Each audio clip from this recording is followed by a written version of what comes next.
The Abyss. Lin Shin actually got randomly assigned to the Abyssal Lands. Is he insane? That place is a death zone for rookie lords. The training grounds of Jinling Lord Academy erupted in an instant.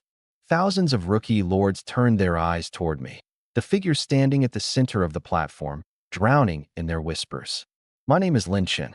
Tall and straight-backed, I now stood at the focal point of countless stares. 3,000 years, and not a single rookie has ever walked into the abyss and made it back alive. His talent's only a B-rank builder. Going in there is a death sentence. The murmurs stabbed at me like needles from every direction, but I paid them no mind. The registration officer glanced at me, expressionless, as if looking at a dead man. Head down and prepare for teleportation. Yes, I answered without hesitation, turned, and walked down from the platform. Pity, indifference, gloating, I'd long since grown immune to those looks. The principal took the stage for the routine send-off. 3,000 years ago, Blue Star was dragged into the war of lords among 10,000 races by the primordial will. The world was turned upside down. This is an age where civilizations struggle to survive, where life and death hang in the balance. Children, go to the primordial battlefield and claim your civilization points, and may you all return alive. Before his words even faded, a brilliant radiance swallowed the entire training grounds. Thousands of streaks of light shot skyward, tearing the heavens apart. Welcome to the primordial battlefield. You are now a rookie lord. The rules are as follows. 1. Devour spiritual matter to evolve, participate in events, and accumulate civilization points for your civilization. 2. This round of conquest will last 3 years. 3. The rookie protection period lasts 7 days, during which your territory is under absolute defense. 4. At the endgame, the ascension stairway will open. The top 100 on the leaderboard may touch the seat of ascension. Lord Lin Shun, you have descended into the Abyssal Lands. Good luck. I opened my eyes. Before me was no longer the familiar campus, but a crimson, rotting wasteland of death. Withered forests, murky rivers, cracked, barren land. A suffocating silence hung over everything. As far as the eye could see, even the most basic wood and stone were nowhere to be found. In the distance, dark red figures writhed, giving off an aura of decay and danger. The abyss, just as they said. This is a brutal start. I frowned, but I wasn't panicked. Lord System. At the flicker of a thought, an azure light screen unfolded. 9 panels lined up in sequence. Personal info, territory, technology, inventory, heroes, troops, trading house, chat groups, map. I opened personal info. Lord, Lin Shun. Realm, Mortal Realm. Talent, Builder, B rank. Points, 100. Strength, 10. Constitution, 12. Spirit, 10. Agility, 10. Spirit Essence, 100 out of 100. Description, an ordinary talented blue star. A human, yet cast into the forbidden zone of the myriad races. Good luck. The word ordinary stood out, glaring. I rolled my eyes, closed the panel, and lowered my gaze to my palm. There, a diamond-shaped, dark gold pattern quietly emerged. Reset talent? This reset guarantees a mythic tier talent. The corner of my mouth curved up. I'd noticed this pattern the day my talent awakened. That's why I didn't panic today, even when I got randomly dropped into the abyss. Because I still had this ace up my sleeve. Reset. My palms suddenly blazed with light. Mythic tier. Among the known ranks from F to SSS, there was no record of such a level at all. I'd combed through every resource these past few days and found nothing. In other words, I might be the first person among all the myriad races to obtain a mythic tier talent. Reset successful. UVE obtained the limited mythic tier talent, Goddess Summoning. Trait 1 deification. Summoned heroes will be deified, with drastically enhanced attributes. Trait 2 unrivaled loyalty affection. Loyalty and affection start at 80 and never decrease. Above 90 affection, you can do whatever you want. Trait 3 special ability. Each goddess summoned permanently grants 1 special ability. This broken. Even though I'd seen it coming, my mind still reeled. Any one of these 3 could rival the legendary SSS tier talents. Above 90 affection, I can do anything. Is this even a legit talent? I hesitated no longer, and opened the hero panel. Time for the first goddess hero to make her entrance. Level system: realms, mortal, spirit, transcendence, king, emperor, supreme, eternal, chaos, divine. Grades: ordinary, excellent, treasured, gem, peerless, heirloom, epic, legendary, immortal, mythic. Hero draws remaining: 1. The wheel spun slowly. Not asking for much. Just give me an empress or a queen, something like that. I started it half-jokingly. Draw successful. You've obtained the legendary tier hero card. Jinling Academy's campus, Queen Su Qingwei. Uffed. I nearly choked. Su Qingwei. I knew her all too well. The universally acknowledged campus queen, holder of the SS tier talent, forbidden curse master. The day her talent awakened, all eyes were on her. She even made global headlines. On Blue Star, an SS tier talent was already top tier. Fewer than 20 appeared each year. If those great lords found out about this, my heart skipped a beat. Returning to Blue Star 3 years from now, I'd probably be roasted over the coals. Can't worry about all that. Summon first. I've still got a special ability waiting for me. Boom. Radiant light burst forth, and a pure, gorgeous figure descended into my territory. Su Qingwei, deified. I hate you. Her eyes were red-rimmed, brimming with tears, that first love face of hers wearing an expression too heartbroken even to cry. Before being summoned, she'd already heard the system prompt. She'd become my exclusive hero. A rising Lord Star, ready to make her mark, had turned into someone else's hero in the blink of an eye. What kind of deal was this? Aren't you just a B-rank builder? How could you turn me into a hero? She demanded, forcing down her emotions. We'd traded plenty of tactics at the academy seminars. She knew me well enough. Can't be helped. The world just works in mysterious ways. I spread my hands, mentioning only that I'd reset my talent, saying nothing about the details. She stared, dumbfounded. She'd never even heard of a talent being reset. But humanity had explored less than 30% of the primordial battlefield, so a few unknowns were only natural. While she stood there stunned, I took the chance to size her up. No wonder she topped the campus beauty rankings. Sweet and charming, with a single tear-shaped mole at the corner of her right eye, barefaced yet radiant as a lotus fresh from the water. Even her school uniform couldn't hide those exquisite curves.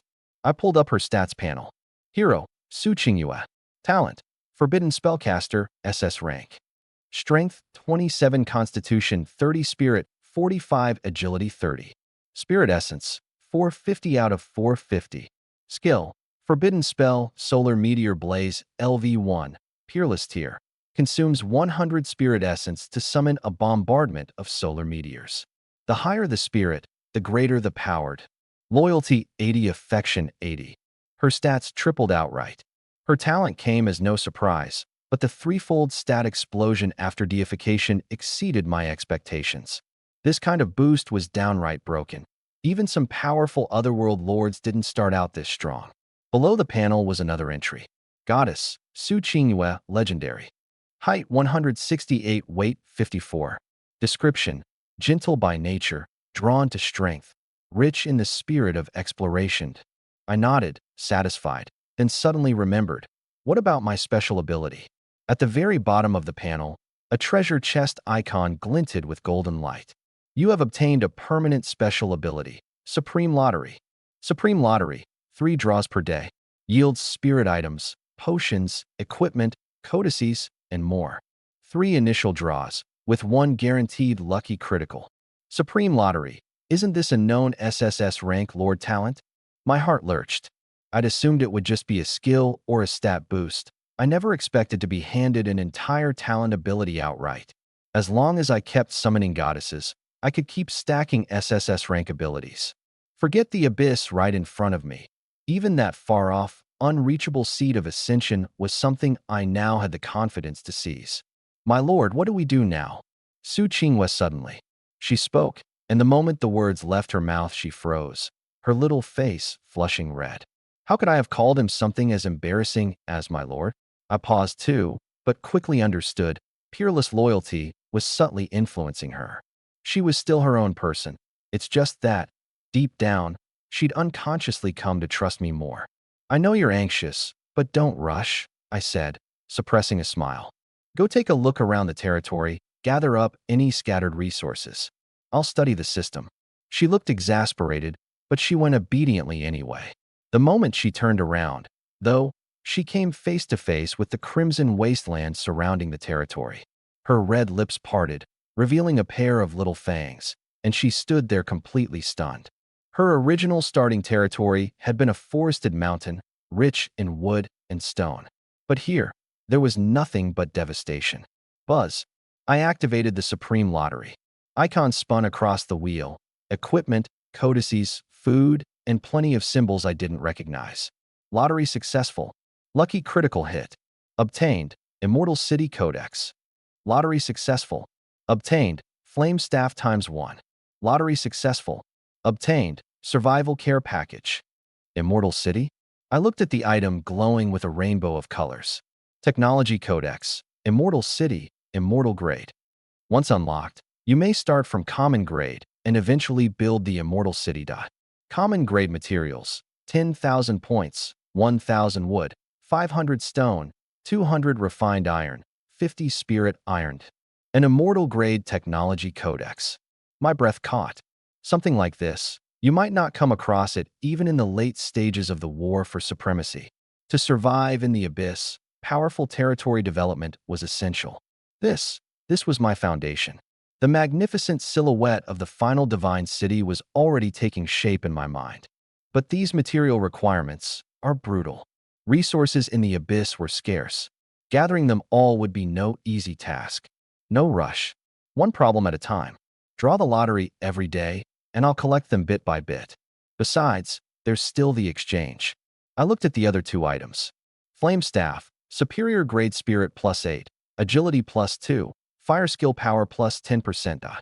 Survival Care Package, Superior Grade open to obtain starter tools, supplies, and resources. I opened the care package first. Obtained. Stone Axe, Stone Pickaxe, Stone Shovel. Health Potion ×10, Spirit Essence Potion ×10, 1 case of instant noodles, 1 case of bottled water, a lighter, clean clothes ×5, bedding ×5, 200 wood, 100 stone, 20 refined iron, 5 spirit iron. Supplies burst across the territory like popcorn, burying me completely. What is going on? Su Qingyue, still out scavenging, stared in absolute shock. One moment she'd been lamenting how few resources we had. The next, I'd conjured up this whole pile.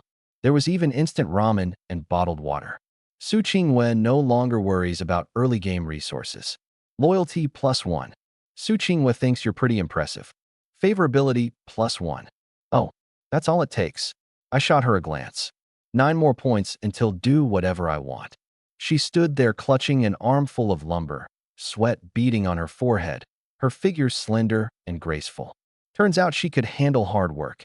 Not some pampered princess after all. That was a good thing. My territory doesn't feed deadweight. Even if she was the campus queen, if she turned out to be lazy and useless, I'd cut her loose without a second thought and leave her to fend for herself. Come here. I waved her over. She walked toward me, still holding the wood, her steps almost bouncing with excitement. She had no idea she was doing it. It just felt natural to her. Here, take this flame staff. It boosts fire skills, perfect for you. I tossed the staff over. The staff looked like an old, gnarled tree root, tiny flames occasionally flickering across its surface. She caught it, and surprise washed over her face again. You can get rare grade items too? How? She couldn't wrap her head around that explosion of resources no matter how hard she tried. I'm using cheats. I stowed the refined iron, spirit iron, and food into my backpack one by one. She rolled her eyes at me, speechless, but didn't press the issue. She gave the staff a few swings, brimming with enthusiasm. So are we heading out to explore and clear some land now? Goddess transformation plus a rare grade weapon. She was full of confidence. You've really got the adventurer's spirit, I said, giving her a look. What? Nothing. We need troops first. Without them, we won't get anywhere. Heroes and troops, you can't have one without the other. Heroes are your peak combat power, your attackers, your defenders, your commanders. Troops are the tactical backbone, formations, gathering, land clearing. You need them for everything. I opened the troop panel and drew a card. Draw successful. Common grade troop card. Wildland Coyote. Wildland Coyote. Common level 3, Strength 14, Constitution 14, Spirit 10, Agility 15. Summoning cost, 10 points. I stayed calm. My talent doesn't boost troops, so common was totally expected. I dumped every last one of my starting 100 points into it. 10 flashes of light. 10 gray wolves, each half a person tall, dropped to the ground, scratching their ears, hopping around, growling, full of energy. A faint connection formed between us. I could give them orders at will. This was a lord's innate ability. But unlike heroes, who are independent beings you can only communicate with, these troops I could control outright. All right, everything's ready. All that's left is a plan. I looked at Su Qingwei, then at the pack of coyotes.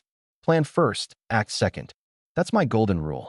Open the map, scout the intel, set the plan. I made up my mind. This abyss was barren. Chopping trees or mining rocks was out of the question. In the early game, the only path forward was to clear new ground. This is a corrosion abyss, right? Su Qingwei stood before the defensive light barrier, gazing out. A vast expanse of corroded red earth stretched out, dead silent. The air reeked of sour rot. Yellowish-red liquid seeped from the ground, steaming and sizzling. That's right, I nodded. Abysses came in different types: shadow, corrosion, wailing, inferno, withering, and more. The corrosion abyss was defined by one thing: corrosion beasts everywhere, all of them afraid of fire. Our mission for the next 2 days is to clear ground, dispel the fog, find resources, and scout for monsters. Su Qingwen nodded seriously. Sitting around waiting to die was never her style. I directed the wilderness coyotes out of our territory, spreading them in a fan formation, scouting the south first. It was wide open there.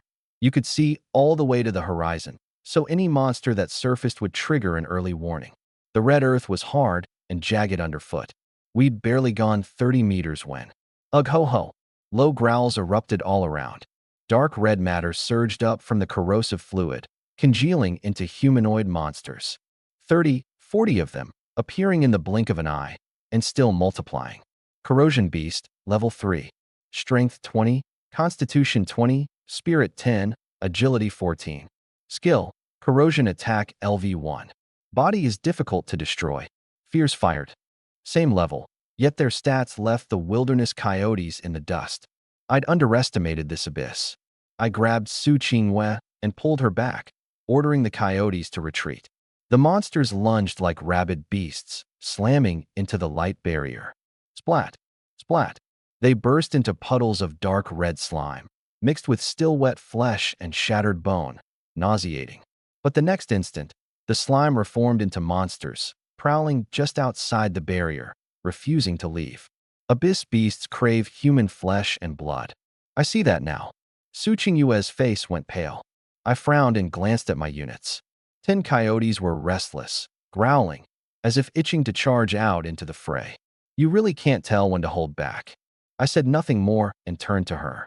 Qingwei, you're up. They're afraid of fire. Got it. She took a deep breath and moved toward the side with fewer monsters, swinging her flame staff. Fire gathered at the staff's tip, and after 8 seconds, an egg-sized meteor of fire slowly took shape. She stepped outside the barrier and swung the staff. The fire meteor streaked forward, trailing flames, and crashed into the horde. Boom! The blast made my eardrums itch. Lava churned. Deep crimson flames leapt 5 meters high, and a dozen corrosion beasts instantly shattered and burned, shriveling into charred, blackened husks. This was a forbidden spell, Solar Meteor Blaze, truly worthy of an SS-ranked talent class. Corrosion Beast Slain, plus 3 points. Corrupted Beast Slain, plus 3 points. I froze. According to what the Academy taught, common Mortal Realm beasts gave 1 point at most. Only elite tier ones came with a bonus. Yet these beasts had no special markers after their names. Could it be that common beasts in the Abyss are elite tier by default? I muttered. I knew pitifully little about the Abyss. Of the human lords who'd broken in over the years, almost none made it out alive, and the intel they managed to bring back could be counted on one hand. They're not that tough. Su Qingwei retreated into the territory, her eyes sparkling, clearly pleased. Don't get cocky. You just happened to counter them. Otherwise, they'd keep respawning. I warned. Let's clear them out, then head back out to scout. Got it, my lord. The moment she finished, she went rigid. She'd reflexively called me my lord again. I nodded, savoring it. Off to the side, she gritted her teeth, her little fangs grinding. Yet somehow she just couldn't bring herself to truly hate me. I sent the dirt wolf charging out to lure the beasts away, then calmly strolled out of the territory and cast Decompose on the corpses. Decomposing corrupted beast, rotting matter X3, bone X2, corrupted raw flesh X2, Lord Coin X1. Decomposing corrupted beast, bone X3, corrupted raw flesh X1, Lord Coin X1, abyss crystal X1. The materials dissolved into streaks of light and flooded into my pack. Rotting matter, bone, corrupted raw flesh, Lord Coins, all common stuff. But that abyss crystal caught my eye. Abyss crystal, common tier spirit item. Crush to use. Strength +1, Constitution +1, Spirit +1, Agility +1. I pulled it out for a closer look. A thumb-sized white rhombic crystal, dark red energy churning within. An abyss specialty? And it has the same effect as a spirit item. Rumble. Just as I was about to examine it further, the ground far to the south suddenly let out an even more violent roar. I looked up, my gaze freezing. At least 200 or 300 corrupted beasts were stampeding in from the horizon, drawn by the commotion of the solar meteor blaze. The forbidden spell was powerful, but far too loud. Boom. Su Qingwei had already unleashed a second blast. She'd spotted the disturbance in the distance too and quickly ducked back into the light barrier, clutching her staff as she peered out. Hundreds of beasts came crashing in. Thud. Splat. The sounds of impact and detonation blurred together. The entire southern face of the barrier turned dark red, sickening with gore. The rotting stench even seeped through the barrier. There were so many beasts that not even it could filter them all out. Ugh. She and I both gagged at the same time. Switch directions. She nodded and circled around to the east side. Boom. Third blast. Boom. Fourth blast. Swaths of corrupted beasts were reduced to charred lumps. Out of mana, she said, swinging her staff again. The spark at its tip flared and died instantly. One more solar. The meteor blaze cost 100 spirit essence, and it was only LV1. Try this. I pulled out a blue vial. Spirit essence potion, common grade. Instantly restores 100 spirit essence. They'd come from the survival pack. I handed her all 10. Potions? You've even got these. She shot me a glance, remembering the pile of resources I'd blown through earlier, and muttered under her breath, "Total cheater." What was that? I said, "My lord is truly amazing." Her smile was sweet and dazzling. I knew better. The smile was genuine, but who knew what she was really thinking behind it? Only the loyal beyond compare trait kept her from lashing out. Whoosh. The 10 vials dissolved into light and vanished into her backpack. Your backpack works? I jolted. Right now it's just personal info and backpack that are unlocked. Everything else is sealed off, she nodded. I smiled satisfied. During field exploration, my own backpack ran short on space. Now I could stash the overflow with her. Free doubled storage. But doing the math, it still wasn't enough. 10 potions only meant 10 casts. And with just 45 spirit points, she regenerated 4.5 essence per minute, which meant waiting over 20 minutes between each forbidden spell. Outside the light barrier, the corrupted creatures were stacked layer upon layer. 10 casts might not even clear them all. You find a chance to thin out the enemies. I'll check the chat group and the trading hall, see if I can buy up more potions. I summoned a few more wildland coyotes and handed control over to her. Heroes could command troops too, just with lower authority than a lord. She turned and walked off to the other side, her crisp ponytail swishing side to side. I pulled my gaze back, called up the lord system, and opened the chat group.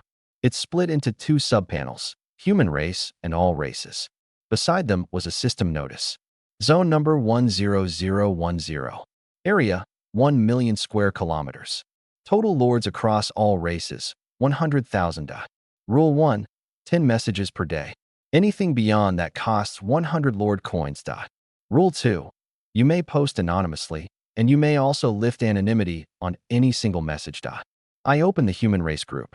Zone lords, 9, 999/10, 000. My eyebrow rose. The missing one was almost certainly Su Qingwei. I scrolled down. The characters kept rolling, the chat buzzing with activity. How come we're down a person?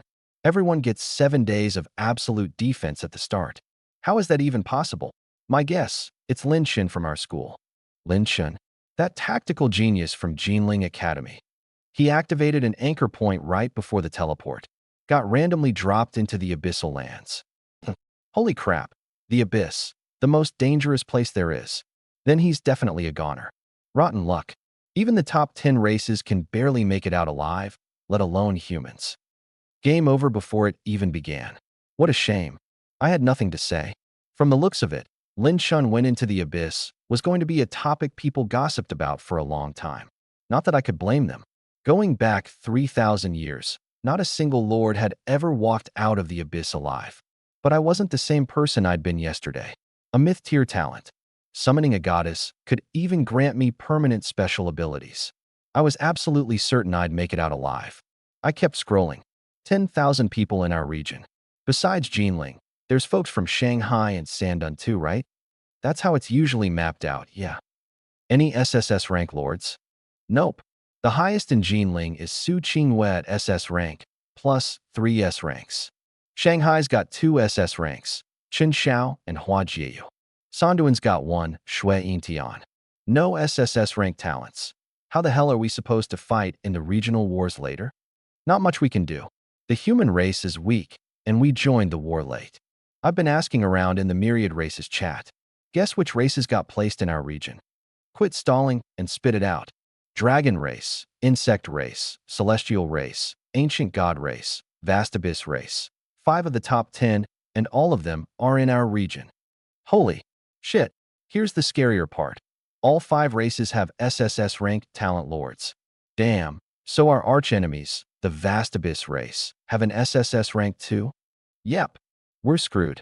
My expression darkened. Dragon race, insect race, celestial race. All of them ranked in the top 10 of the myriad races leaderboard, with foundations too deep to even measure. A lord from any of these races, even at just SS rank, could go toe-to-toe with an SSS rank from another race, let alone the ones who were actually SSS ranked to begin with. Especially the vast abyss race. The vast abyss race and the humans of Blue Star were natural-born enemies. Sharing the same star sector, they'd fought more than one interstellar war over resources. The flames of their conflict were bound to spread to this primordial battlefield. The moment the regional wars kicked off, humans and the vast abyss race, a clash was inevitable. First things first, focus on building up. I had a god-tier talent. Once the regional wars began, I could go head-to-head with the lords of those broken, overpowered races just fine. No panic. No rush. Build up slowly, summon more goddesses, stack up more permanent abilities.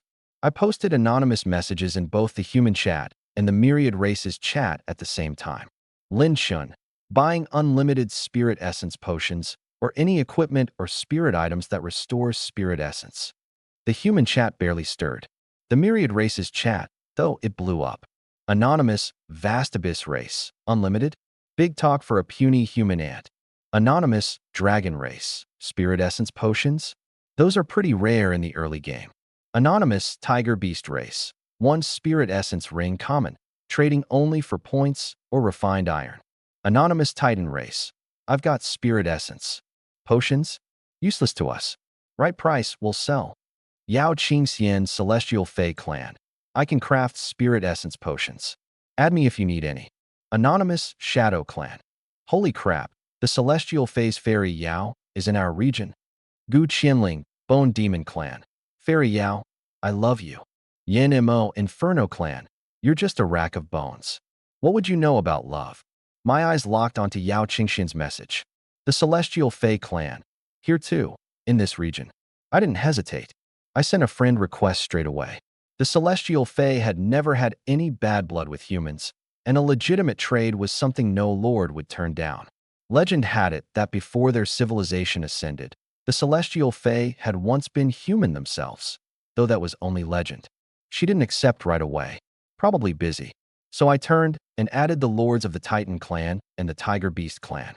Titan clan lord Tai Xingtian, has accepted your friend request. Tiger Beast Clan Lord, Hu Mingming, has accepted your friend request. Tai Xingtian, 12 Spirit Essence Potions for Refined Iron. Hu Mingming, Spirit Essence Ring Common, for Refined Iron. Spirit Essence Ring, Common Grade. When equipped, restores 5 Spirit Essence per minute. I rubbed my chin. Talk about lowballing me. Sure, my starter pack had dropped 20 Refined Iron, but that stuff was gold in the early game. Without a vein, you couldn't dig it up, period. Normally, you wouldn't even see a trickle of it on the trading floor until day 3 or 4. Right now, forget Refined Iron. Even plain stone was scarce. Every lord started out in the Wooden Age. The Dragon Clan and the Celestial Fae were no exception. After some haggling, I closed the deals. 24 stone for Tai Xingtian's Spirit Essence Potions.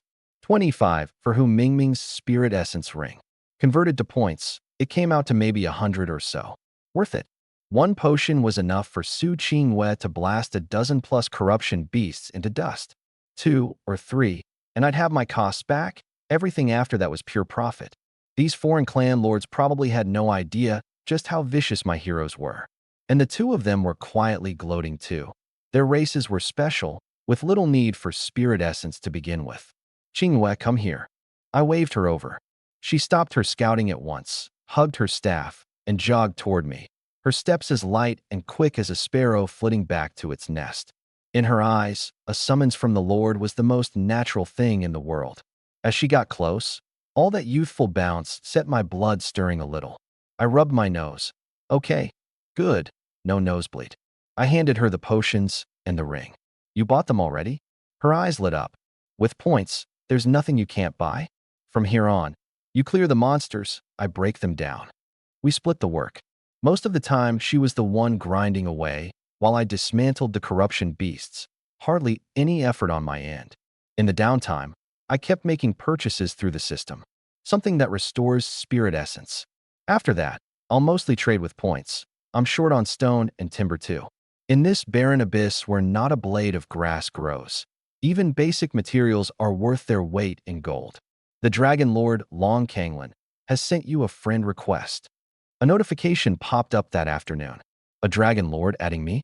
I didn't hesitate. Accept. Long Kanglin, low-grade Dragon Pearl. Want to trade? I only take spiritual items. Equipment, low-grade Dragon Pearl. Rank, superior. Effect, +5 spirit, restores 10 spirit essence per minute. Description, formed from the essence of the sun and moon, absorbed by dragonkind. My pupils shrank. Right now, Su Qingyue's recovery rate lets her cast Sunfall Blaze 5 times an hour. With this Dragon Pearl equipped, at least 11 times. Double. They say Dragon Lords are absolutely broken, sitting on piles of treasure. Now I've seen it for myself. Willing to sell a Dragon Pearl this early means he's got even higher grade goods on him. This is the sheer depth of a top-tier race in the universe. I sent a message. Lin Chun, Abyss Crystal. You want it? Long Kanglin, Holy SHD. 1,000 miles away, atop a sheer cliff, sat a devilishly handsome man. Humanoid, 2 golden dragon horns crowning his head, 3 deep blue dragon pearls drifting slowly around him. All things I'd only learn about later. Right now, all I saw were the words exploding across my screen. Long Kanglin, you're actually in the abyss. 5 abyss crystals for 1 low-grade dragon pearl. Long Kanglin, hurry up and trade. I'm scared you'll be dead by the next second. Me. I knew the abyss was dangerous. I just didn't expect a dragon lord to react this hard. I initiated the trade right away. 5 abyss crystals out, 1 low-grade dragon pearl in. Lin Chun, 1 abyss crystal, and you tell me what you know about the corroding abyss. Deal. The human database only had scraps of information about the abyss. A great race like the dragons had to be hoarding way more. Long Kanglin, 1's a little light, sweeten the pot. Lin Chun 2. Long Kanglin, deal. My mouth twitched. Sure enough, money makes the world go round. Before long, several messages came through, one after another. Long Kanglin. The abyss is also called the God-forsaken land, though some call it the God-descended land. They say at the very core, legends appear, things like descending gods and wandering gods. Long Kanglin. As for the corroding abyss, you asked the right guy. One of our dragon elders made it out of there alive in the early days. My spirits lifted. Walking out of the abyss alive, that was fantastic news. Long Kanglin, don't get excited too fast. That elder walked out of the abyss and left the primordial battlefield too, but in the end, he still died. Died without explanation. In his final years, he was haunted by the uncanny and the ominous. My heart sank again. The abyss wasn't just dangerous, it was eerie and ominous, too. Long Kanglin. The corrosion abyss has a special product called Merc Soul Stone. It can disguise your soul, make you seem abyss-touched, and help you dodge most threats. Long Kanglin. Rot marrow and corrupted spirit fluid are also native materials, each with its own uses. Don't sell them cheap. Long Kanglin. Deeper in, corrosion altars will form. They unlock special tech and grant you the power of sanctuary. Long Kanglin. That's all I know. The deeper intel only circulates among the dragon clan's upper ranks. I can't reach it. I jotted them down one by one. Reading that last line, I sighed inwardly. What a shame. But I got it. Information asymmetry is the key to wealth. The upper echelons of the human race guard their own secrets too. As an ordinary college student, I was never meant to know them in the first place. Merc Soul Stone, Rot Marrow, Corrupted Spirit Fluid, Corrosion Altar. I burned these terms into my mind. If I ran into them while exploring later, I had to grab them. They were all lifesavers. I paid off the 2 abyss crystals, then pulled the low-tier dragon pearl out of my pack. Pale white, fist-sized, crystal clear as jade. Equip. I ran my hand over it and chose yes. The dragon pearl seemed to come alive, slowly floating up beside my shoulder. A wave of calm washed over my mental world, a sign my spirit stat was climbing. It drifted lightly at my shoulder as I moved, never getting in the way, like some flashy special effects accessory. Qingyue, come here. More good stuff? She came running, delighted. For you. I handed her the dragon pearl. She caught it, and her big eyes went wide. The teardrop mole at the corner of her eye trembled slightly, making her look even more strikingly lovely. Su Qingyue thinks you're pretty impressive. Favorability +2. Gifts for favorability. I smiled to myself. She equipped the pearl, and the pale white glow pulsed at her shoulder. The soft light lit up her little face, flawless and pearly white. 5 more points of spirit. My sunfall blaze can hit even harder now. With that, she turned and went back to clearing monsters. I glanced at the chat group. Yao Qingxian still hadn't accepted my friend request. No idea what she was up to. I had no choice but to keep breaking down monsters. The day slowly slipped by. She played hit and run, clearing out the endless corrupted monsters around our territory. I commanded my units, breaking out now and then to draw aggro, then decomposing whatever I could. Occasionally, I sent a wild coyote or 2 off in the distance to open up the map and clear the fog. Unit losses were massive. There was no other way. The corrupted monsters were too strong, and the coyotes were no match at all. All I could do was throw numbers at them. Su Qingyue has reached the maximum number of abyss crystals. Su Qingyue's spirit stat has reached the mortal realm cap. As evening fell, 2 notifications popped up. I quickly pulled up her stat panel. Hero, Su Qingyue. Race, human. Realm, mortal. Talent, forbidden curse caster. Class, forbidden curse caster. Strength, 74. Constitution, 74. Spirit, 100 to 95. Agility, 79 of 77. Spirit essence, 1000/1000. Skills, forbidden curse, sunfall blaze LV1. Observation LV1. Gathering LV1. Decomposition LV1. Loyalty 81. Affinity 83. Mortal realm stat cap 100. An abyss crystal can only be used 50 times? What a shame. There goes a whole crystal. She pouted. If you could use them forever, the abyss wouldn't be called the most dangerous place. It'd be called paradise. Every abyss crystal I hunted today, I didn't keep a single one. I handed them all to her. Gotta max out the territory's combat power first. Now that she's capped, the rest are mine to use. I reclaimed the extra crystals off her. The 2 of us kept clearing for a while longer. The sky went pitch black, and out in the wild, the corrupted beasts strangely started to thin out. After we wiped the last wave, none showed up again. Isn't nighttime supposed to be more dangerous? Why is it so dead quiet?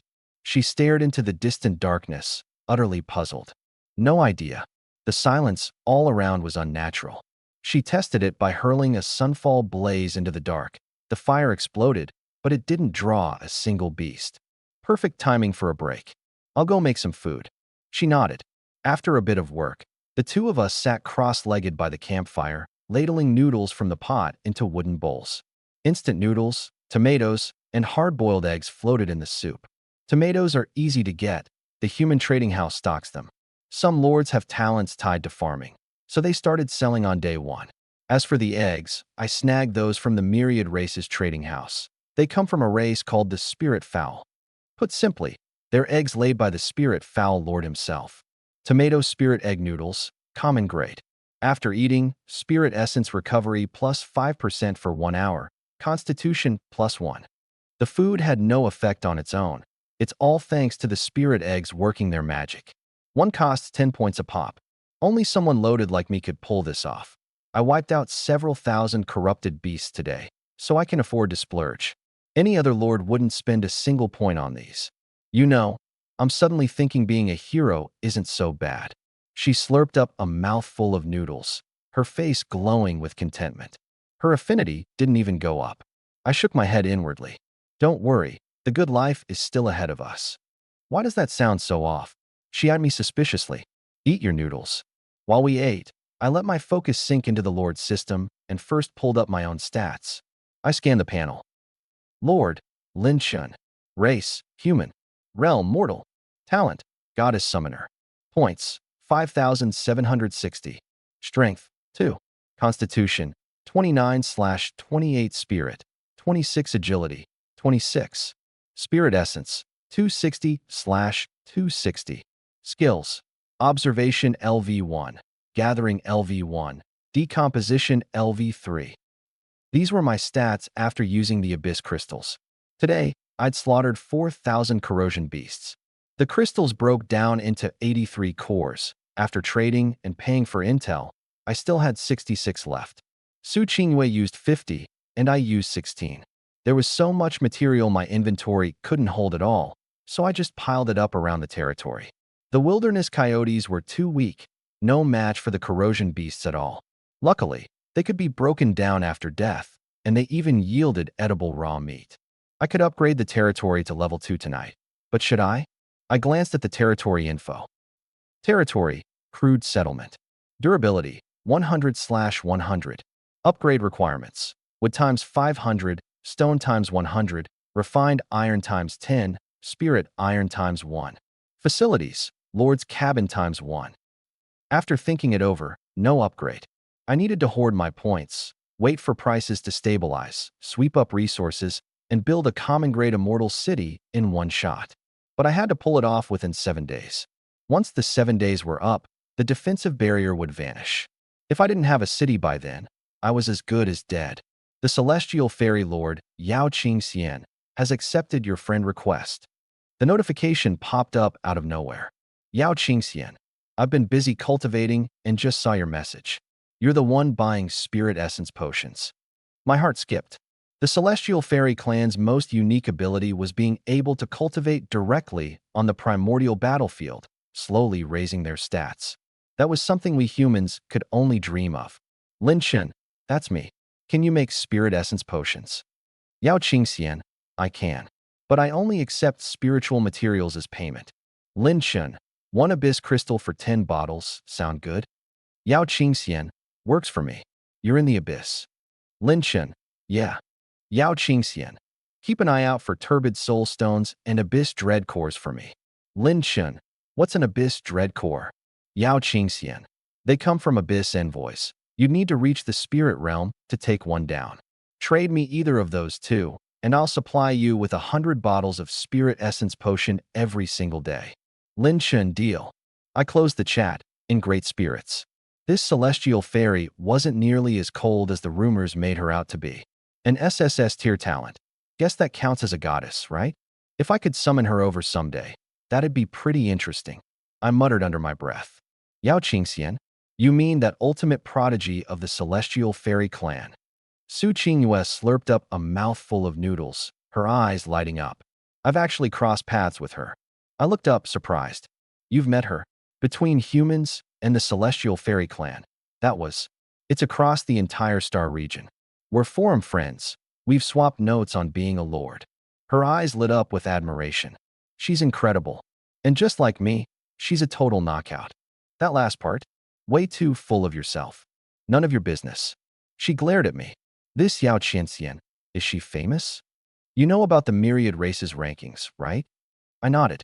It was a list jointly issued by the Divine Realm's several supreme powers, broken down into the supreme ranking, the talent ranking, the combat ranking, and so on. There's a potential ranking inside it. Only ranks rookie lords. Yao Qianxian has SSS grade talent. She's ranked 6th. She lowered her voice. A ton of super powerful lords have predicted she'll be the lord of the Celestial Court someday. I went quiet. After a while, I asked, "What's the Celestial Court?" She rolled her eyes. The holy land of the celestial fairy race is called the Celestial Court. Supposedly, it's where they came from. Celestial Court. We have that word in Blue Star mythology too. Could they share the same origin? Who knows? She shook her head, her expression dimming. Our Blue Star sits in the most remote corner of the Divine Realm. People mockingly call it the Wildlands. The only place we ever run into the celestial fairy race is on the primordial battlefield, and to those big shots, we're nothing but ants underfoot. I said nothing. Depressing as it was the truth. The human race has been in the Lord Wars for 3,000 years, and only now have we barely gained a foothold. Forget the core of the Divine Realm. Even out here in the fringe star regions, we've only just started making a name for ourselves. The human race is weak. It falls to us to make ourselves strong, I said softly. Right? We've got to make ourselves strong. She clenched her dainty little fist. But inside, I was doing the math. Every celestial fairy is gorgeous, and Yao Qianxian absolutely fit the goddess standard. If I could actually summon her over here, that'd be a riot. I might end up with a bounty on my head across the entire Divine Realm from the celestial fairy race. Take your time eating and get things cleaned up. I'm going to scout the map. Setting down my wooden bowl, I walked to the edge of my territory and lit 2 bonfires. The abyss was freezing at night. The firelight lit up my surroundings in a wash of blood red, carrying an eeriness I couldn't put into words. Not a single corrosion beast in sight. During the day, monsters swarmed the walls, but now it was dead silent. The contrast was enough to make your skin crawl. I pushed down the chill and released 20 wildland coyotes, sending them out in all directions. A Mortal Realm Lord can only maintain control over their troops within 100 meters. Issue an order without control, and the troops can run infinitely far, but the cost is they can never come back, and sooner or later they'll turn on you. Explore the area. The farther, the better. I didn't care about the loss. I had plenty of points, and spending them to open up the map was worth it. The coyotes scattered and ran off. I opened the map and watched quietly. Wildland Coyote number 192 has been slain by a corrosion beast. Wildland Coyote number 188 has fallen into a deep pit and died. Wildland Coyote number 291 has become a servant of the abyss. Wild Coyote number 372 has been slain by the abyssal emissary. Wild Coyote number 399 has been slain by the crimson rot slime. The notifications kept rolling in. My frown deepened with each one. 20 of them. Not one made it past 200 meters. All dead. And this was during the calm, when there were no monsters roaming the area. I couldn't imagine how terrifying daytime would be. An abyssal emissary? That's a spirit realm monster. How the hell is it this close to me? I snapped my gaze eastward. That's where number 372 had died. I wanted the abyssal dread core, sure, but definitely not now. I released another 20, sending them in a different direction. Number 366 has been slain by a corruption beast. Number 255 has been slain by a withered rot ghost vine. This batch lasted a little longer. 2 or 3 made it to 300 or 400 meters. Same result, though. Wiped out. Gritting my teeth, I released 30 more. The fog on my map peeled back rapidly. A river to the east? All dark red. Yeah, no way that water's drinkable. Is this a graveyard? Tombs packed together, monsters swarming everywhere. Purple territory to the north, the abyssal heartlands. 10 times more dangerous than here. Holy crap, a massive skeleton. Wait, Is that a dragon corpse? I marked each location one by one. The purple corruption zone and the graveyard, absolute no-go areas. That dragon corpse sat 560 meters to the south, and number 299, the one that spotted it, was still alive. Wild coyote number 299 has been slain by a murky, rot giant toad. Great. Time to reassess the danger level around that dragon corpse. I sent out a few more coyotes and kept expanding the map, my eyes probing the pitch-black wilderness. The primordial battlefield was always most chaotic and dangerous at night, but the abyssal lands were the exact opposite. By day, 10,000 monsters besieged you. By night, dead silence. And that silence unnerved me even more. Just what was the abyssal night hiding? One by one, the coyotes were thrown away like pawns, charging madly into the wild. The map's fog retreated fast.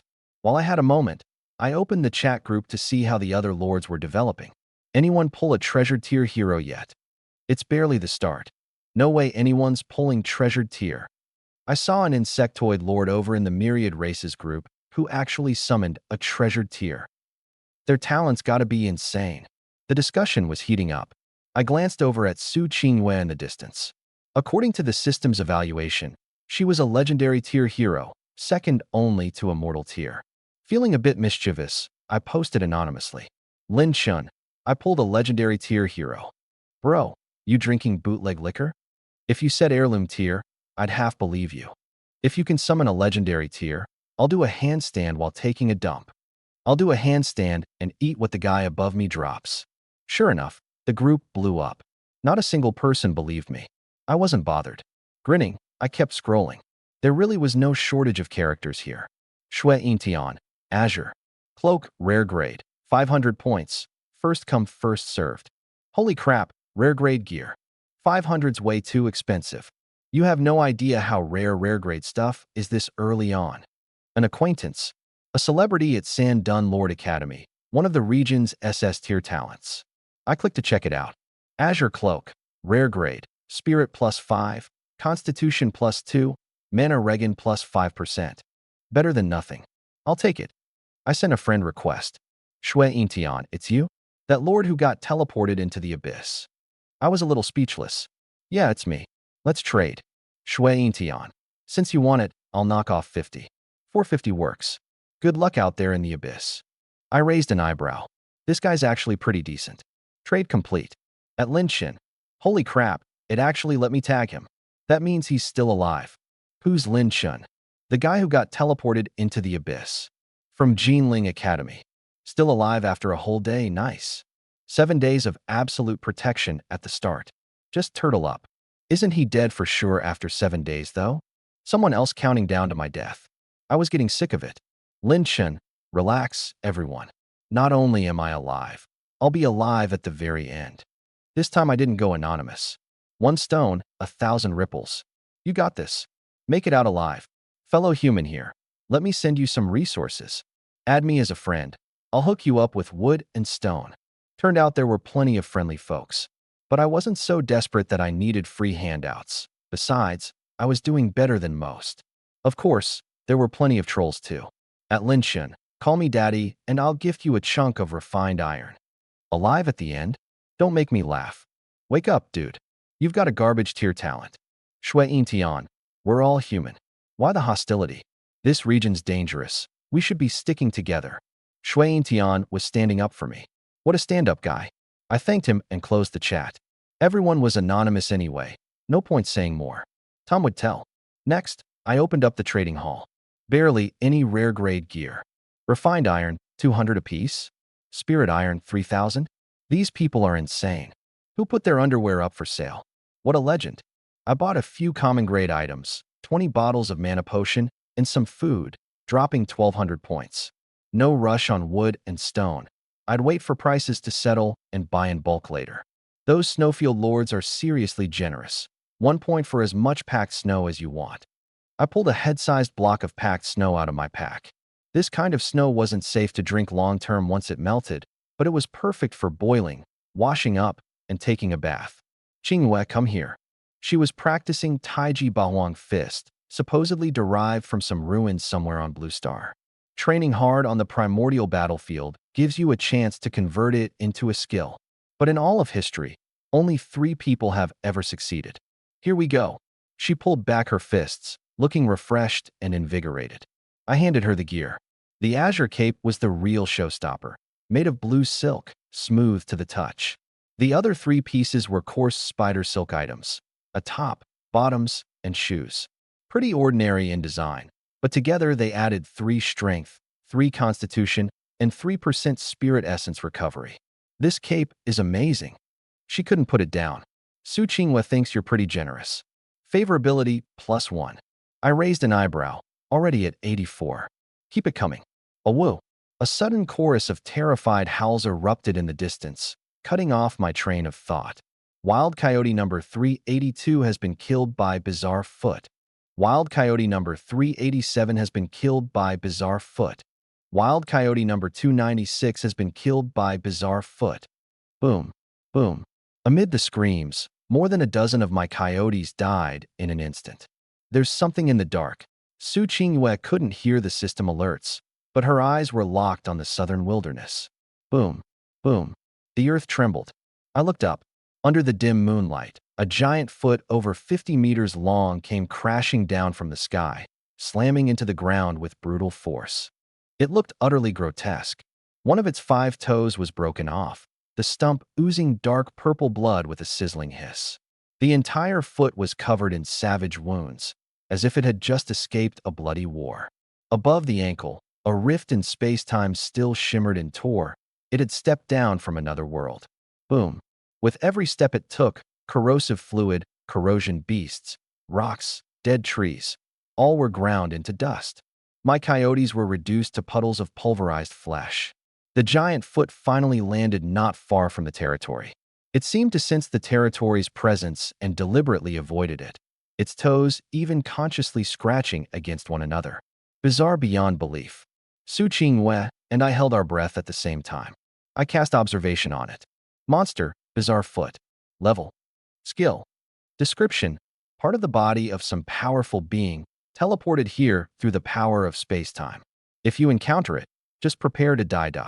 A few seconds later, the giant foot stepped off into the distance again, carrying a sense of urgency. The thunderous rumbling faded, then vanished. What was that? A giant human foot with a mind of its own. Su Qinghua's voice was trembling. The Bizarre Foot. It crossed through space-time to get here. It doesn't belong to this abyss. I didn't tell her the other thing. That giant foot could crush anything. Yet someone had actually snapped one of its toes clean off. Whatever could inflict a wound like that on it, just how strong would it have to be? That was the true ruler of this abyss. Right now the territory had its absolute defense barrier, so I wasn't afraid of it. But the light. The shield had only 7 days left. 7 days from now, if it came back again. It's getting late. Get some sleep. We'll pick this up tomorrow. I summoned a pack of coyotes and sent them out in all directions to scout. Build me a little cabin, will you? Su Qinghua said, gazing out at the empty territory. No can do. Lumber's too precious. 1 cabin costs 50 wood and 10 stone. I'm saving all of it to build the immortal city. Immortal city? She latched right onto those words. I just pulled up the codex and showed her. Her almond eyes went wide, her pink lips parted, and disbelief spread across her face. It was an immortal tier codex. What kind of talent did you actually re-roll? She asked, staring at me, her gaze clear and curious. You keep looking at me like that. You trying to get me to do something I'll regret? Her face flushed, and she looked away. Relax, I'm a perfect gentleman. We'll split the bed down the middle. I waved a hand and headed straight for the Lord's cabin. Behind me, she froze for a moment, then jogged to catch up. That night was anything but peaceful. A dark red fog rolled over the abyss, turning everything around us crimson as hell itself. Endless abyss worms swarmed across the light shield in a blanketing tide. Hundreds of soul entities drifted about, while thunder and flame tore the wasteland apart. After being jolted awake 7 or 8 times, we finally just gave up on getting out of bed. At last I understood. Those cocky corrosion monsters that ran wild during the day, why they vanished without a trace once night fell. Because the nighttime abyss belonged to something far more terrifying. The weak bow out, the strong take the stage, That's just how it's always been. Running daily summary and preview. The prompt roused me from sleep. The first thing I saw wasn't the panel. It was two snow-white arms and the sweet scent of flowers. Su Qingyue's sleeping face was serene, her lashes trembling faintly. It was a face so clean it didn't hold a single impurity. I instinctively moved my right hand and only then realized that, somewhere along the way, I'd ended up gripping something soft. I couldn't resist giving it a squeeze. MMN. She frowned. She was about to wake up. My heart lurched. I quickly let go and pretended to be asleep. Only after she'd gone still again did I quietly slip my arm free, roll over, and get out of bed. I looked down. Turned out she was the restless sleeper, the one who'd crept over onto my side. Can't exactly blame me for that. I stepped outside to wash up, still savoring the sensation. This talent, it was honestly incredible. Once I'd freshened up, I opened the Supreme Draw first. Obtained, Wilderness Survival Skill Pack ×1. Obtained, Stone ×50.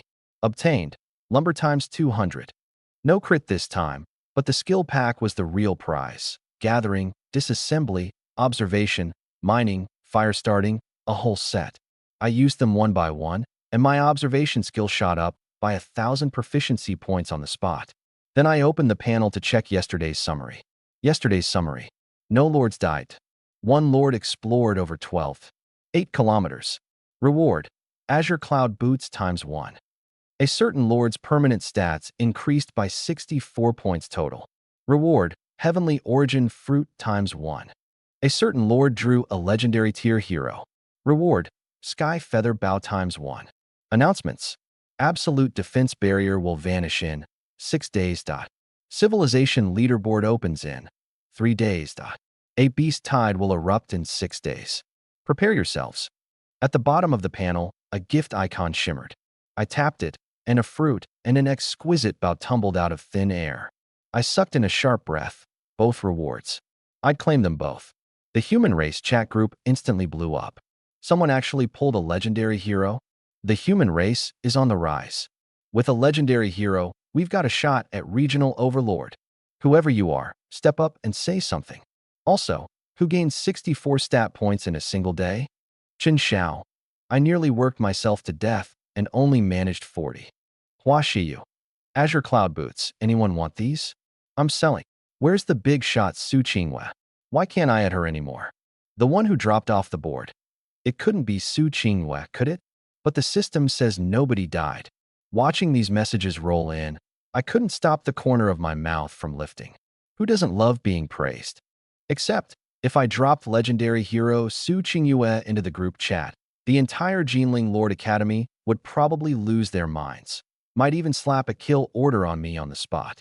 After all, she was the dream girl of countless men. Once the leaderboard opens in 3 days, then things get interesting, I murmured to myself. By then, the primordial battlefield would refresh dungeons, ruins, creation grounds, monster nests. Clear them, and you'd earn civilization points. I closed the chat group and picked up my 2 rewards. Heavenly Origin Fruit, edible. Strength +5, Constitution +5, Spirit +5, Agility +5. Sky Feather Bow, Superior Tier Strength +3, Constitution +3, Accuracy +10%, Arrows gain penetration.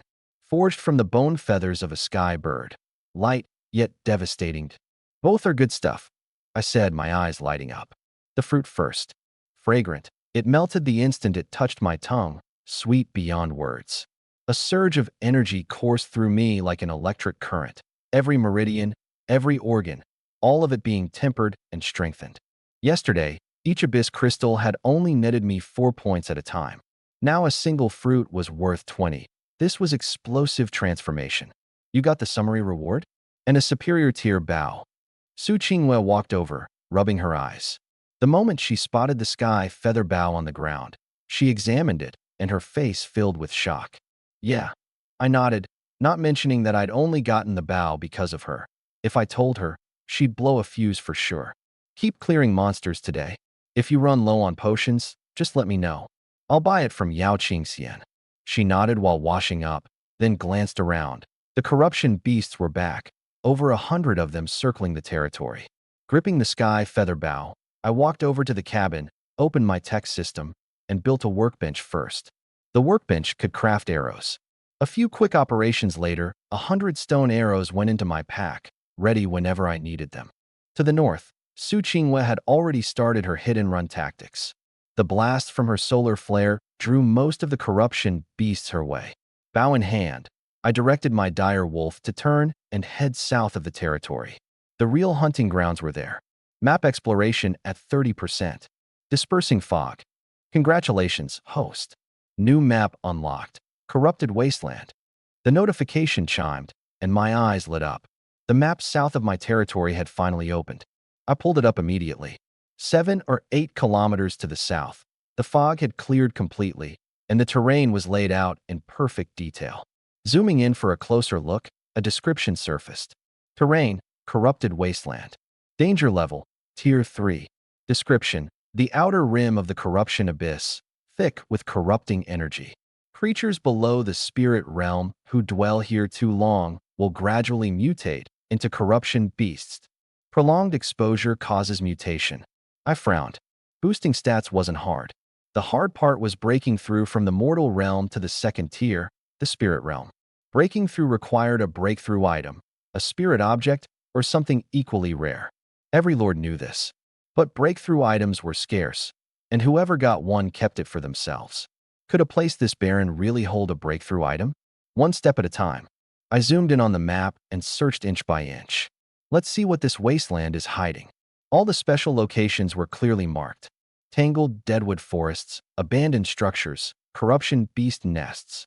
Finally, my gaze locked onto a massive pit 5 kilometers out. Corrupted mining zone, Tier 1 danger area. Mine for stone and refined iron. Extremely low chance of yielding spirit iron and corrupted spirit ironed. A mine. My heart leaped. Wood and stone were easy, just spend points and buy them. But refined iron and spirit iron were different. Those were hard currency, rare materials for constructing buildings, and no one would sell them in the early game. The only way to get them was to grit your teeth and buy them up with a mountain of points, assuming anyone was even selling. I'd spent all of yesterday racking my brain over how to get my hands on those two materials. Never imagined that my very first map reveal would land me right on top of a mine. This was fantastic news. Claim the mine, and I might even unlock hero or unit draws. My blood surged. The longer I waited, the more could go wrong. Tomorrow at the latest, I had to take this mine. I found Su Qingyue and told her everything. You actually found a mine? She stared at me in surprise, her eyes seeming to marvel at my luck. Damn, day 2 and I already stumbled onto a vein of ore. But how to actually mine it? That was a whole other headache. The territory's 5 clicks from the mining zone. Along the way, aside from the corrosion beasts, there's bound to be other stuff blocking the road. She thought it over for a moment. I say we hold off until tomorrow. Today, let's focus on getting stronger. At the very least, max out my stats to the peak of the mortal realm. I nodded. I'd been thinking the same thing. Today I'll buy up spirit items in bulk, fill out your stats first, and see if I can score any unit cards while I'm at it. Wasteland coyotes are way too weak in the abyss. Even a few hundred of them couldn't push through. I said slowly, and I'll piece together a full set of superior grade gear. She nodded along beside me, chiming in here and there. The plan was set. She'd clear out the corrosion beasts and rack up as many points as possible. I'd control the wasteland coyotes to scout the map, targeting the mining zone, mapping out the dangers along the route to pave the way for tomorrow. Meanwhile, I'd keep a close eye on the exchange, buying up unit cards and spirit items. We split up. While driving the coyotes toward the mining zone, I posted messages in both the human race group and the all races group. Lin Chun, buying superior grade gear, spirit items, and unit cards, no limit. Lord coins, 9,827. Points, 6,812. Posting anonymously, I laid all my assets out on the table, just to flex. Both groups instantly blew up. The human race group. Who the hell are you? Buying with no limit. 6,000 plus points, dude. Holy crap, are you serious? 6,000 plus points. That's like slaughtering 6,000 monsters. Bro, just toss me 10 points. That's all I'm asking, please. The all races group. Anonymous giant abyss race. That many points. Interesting. Anonymous dragon race. Since when did the humans get this fierce? Yuan He Giant Abyss Race. No matter how many points you've got, it doesn't change the fact that humans are ants. Anonymous Ghostface Race. The Giant Abyss Race still grinds their teeth over the humans, huh? Anonymous A Elf Race. Old Enemies. This star region war has been raging in the Kunlun star region for centuries. I couldn't be bothered to respond. Building up my strength was what mattered. I'd just sit back and wait for any lords who needed something to add me as a friend. As for the Giant Abyss Race's mockery, I only gave a faint smile. They were strong, sure. But with my talent, when we crossed paths again down the line, it'd be anyone's guess who the real ants were. For the rest of the time, I controlled my units to scout the path, while seizing chances to step outside the territory and hunt corrosion beasts with the Skyfeather bow. Archery was a craft I figured I was pretty good at. Besides teaching theory like the Lord Survival Guide and the All Races Codex, Blue Star's Lord Academy also trained a full set of practical combat skills, swordsmanship, martial arts, archery, and more. So the Skyfeather bow felt natural in my hands, every arrow hitting its mark. After all, gear from the primordial battlefield came with its own stat bonuses. For an entire day, amid all the busy work, the passage continues. A remarkable haul. As night fell, Su Qingwei and I sat around the campfire, tallying up our spoils. I pulled up the system panel, laying out my personal info, hero info, and inventory in a neat row. Lord, Lin Chen. Race, human realm, mortal realm. Talent, summon goddess. Points, 16,920. Strength, 68 out of 65. Constitution, 70 out of 67. Spirit, 65. Agility, 65. Spirit essence, 650 out of 650. Skills, observation LV2, gathering LV2, decomposition LV4. Hero, Su Qingyue. Talent/class, forbidden spellcaster. Strength, 100. Constitution, 100. Spirit, 100. Agility, 100. Spirit essence, 1000/1000. Skills, forbidden curse, solar collapse, blaze, LV1. Observation, LV1. Loyalty, 85. Affection, 86. Basic materials, 400 wood, 71 stone, plus a stash of bones and rotting supplies. Rare materials, 42 abyss crystals, 20 refined iron, 5 spirit iron. My stats shot up today, especially Su Qingyue's. After sinking over 6,000 points and feeding her more than 40 spirit plants, her stats were completely maxed out, hitting the peak of the mortal realm. My own stats weren't full yet. Spirit plants were just too scarce. In the early game, everyone was short on them. Unless someone was really down on their luck, nobody was willing to sell. I kept a constant eye on the trading house, snatching up anything at a decent price, and every hour or two I'd post in the group chat looking to buy. Later, when I ran out of message allowances, I just burned Lord coins to keep sending. Even so, I still couldn't fill them up. Lord Hua Xiaoyu has accepted your friend request. Shadow Clansman Yi Yuan has accepted your friend request. Void Clansman Su Kongzi has accepted your friend request. 3 notifications popped up one after another. I opened them one by one. Hua Xiaoyu, are you the Lin Chen from the Abyss? Lin Chen, that's me. You still got the gear. Hua Xiaoyu, yep. Emerald Cloud Shoes Gale, Shoes Azure Top. I looked them over one by one. Emerald Cloud Shoes. Uncommon, Agility +8, Spirit Essence Recovery +5%. Azure Top. Uncommon, Constitution +8, Spirit Essence Recovery +5%. Gale Shoes. Uncommon, Agility +8, Movement Speed +5%. All good stuff, I mused. I'll give the Emerald Cloud Shoes and the Azure Top to Su Qingwei, and keep the Gale Shoes for myself. After some haggling, I sealed the deal for 1,450 points. These days, uncommon grade gear generally went for about 500 points apiece. Only special equipment and accessories cost more. Yesterday I'd grabbed that low-tier Dragon Pearl for just 450, so I'd definitely come out ahead. Next, I checked out Su Kongzi and Yi Yuan.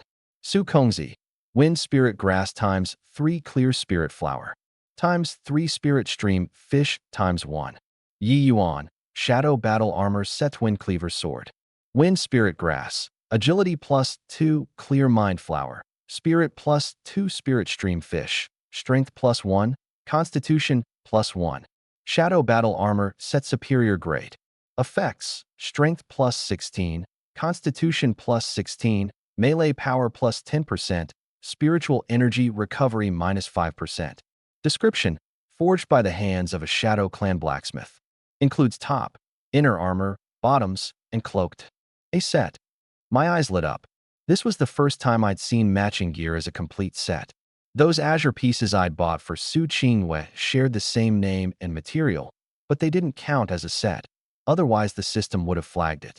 After some haggling, 7 spirit items for 650 points, the Shadow Battle Armor set for 1,800. I passed on the Wind Cleaver Sword. Melee's too risky. One wrong move, and you lose an arm or a leg. I had a bow for ranged. That was enough. Almost there. Just need one more piece of manhwareccap inner armor and bottoms, and her gear will be complete. I stared at the screen, refreshing nonstop. Troop cards. Is nobody willing to sell? Another hour of scavenging, and I finally rounded up the spider silk inner armor and azure bottoms. Also superior grade, adding 6 constitution, 7 spirit, and 10% manhwareccap. I dumped all the gear out. Every single piece that boosted spiritual energy recovery, I pushed across to Su Qingwei. This much. She picked them up one by one, and when she realized they were all superior grade, she froze. Su Qingwei senses your dedication. Favorability +2. Su Qingwei senses your dedication. Loyalty +2. Something clicked in my mind. At this rate, her favorability would break 90 within a day or two. Pity, though, without breaking through, I can't absorb the extra stats. I'm stuck at the peak of the mortal realm. She shook her head, trying each piece on. Now she was fully decked out. Low-tier dragon orb, flame staff, spiritual energy ring, azure cloak, top, bottoms, spider silk inner armor, and jade cloud boots. Her spiritual energy recovery had stacked all the way up to 25%. By her numbers, that came out to 27.5 spiritual energy per minute. She could fill all 100 points in 3 or 4 minutes. So what do you think? Should I bump Sunfall Blaze up to LV2? She looked up at me. I mulled it over. Skill upgrades ran on proficiency. Once maxed, you could level up, or hold it there. The upside of holding was that mana cost stayed the same. The downside was that the power stayed put too. Do it, I said. Take it to LV2. We're heading to the mining district tomorrow, and it's dangerous the whole way. Every bit of extra power is another shot at staying alive. She nodded and confirmed it right away. Su Qingyue's skill Sunfall Blaze has advanced to LV2. Forbidden spell Sunfall Blaze LV2 Peerless Grade. Proficiency 0 out of 1000. Description: consumes 200 spirit essence to summon a meteor of the setting sun, triggering a blazing explosion. Cast time 8 seconds. The higher your spirit, max 300, the more powerful the meteor. Costs more essence, sure, but it hits way harder, and the cast time's shorter too. I nodded, satisfied, and scooped myself a third bowl of tomato and spirit egg noodles. Stats went up, appetite went up right along with them. Su Qingyue was even worse. Her 4th bowl was already empty, and she was face-deep in her 5th. Deep night was almost here. The system panel read, 2330. Beyond the territory, the world had gone mad. Crimson fog flooded every inch of space, and the dim moonlight bearing down felt suffocating. Soul bodies drifted through the mist while corrosion beasts dragged their rotting frames back and forth. A cluster of soul bodies merged into one and spat lightning and flame at the defensive barrier. Crackle, snap. The shrill noise kept me and Su Qingyue from getting any sleep. Suddenly, Su Qingyue grabbed her flame staff, charged out of the barrier, and let loose a setting sun meteor blast. Fire shot into the sky, scattering the monsters, some driven off, others drawn straight toward the sound. She darted back into the cabin, shut her eyes, and went to sleep. She wasn't showing off. It was a tactic: bait the monsters, then slip away. These monsters are seriously tough. I couldn't sleep. I kept one eye on the chat group and the trading hall, the other on the shapes moving outside the barrier. Thunder Rot Soul LV15. Strength 261, Constitution 250, Spirit 282, Agility 251. Skills: Power of Thunder LV5, Corrosion Strike LV5. Corrosion Demon Soldier LV-13 wields a wrought bone blade. Its body sheathed in rotting flesh can release corrosive gas to sear its targets. Soul-devouring spider LV-12. Its silk carries heavy corrosion and mental toxins. Bites inject venom. Skilled at lurking and ambush. My scalp went numb. Nothing that came out at night was below level 10. Every one of them was a Spirit Realm monster. Spirit Realm, 200 points across the board, right off the bat. If Su Qingwei and I could break through to that realm too, our stats would skyrocket. And that's just the human race. For top-tier races like dragons and celestials, stats multiply several times over with every breakthrough. The path of the strong has always been one step, one realm. Each realm a whole new world. The abyss at night was 10 times more terrifying than by day.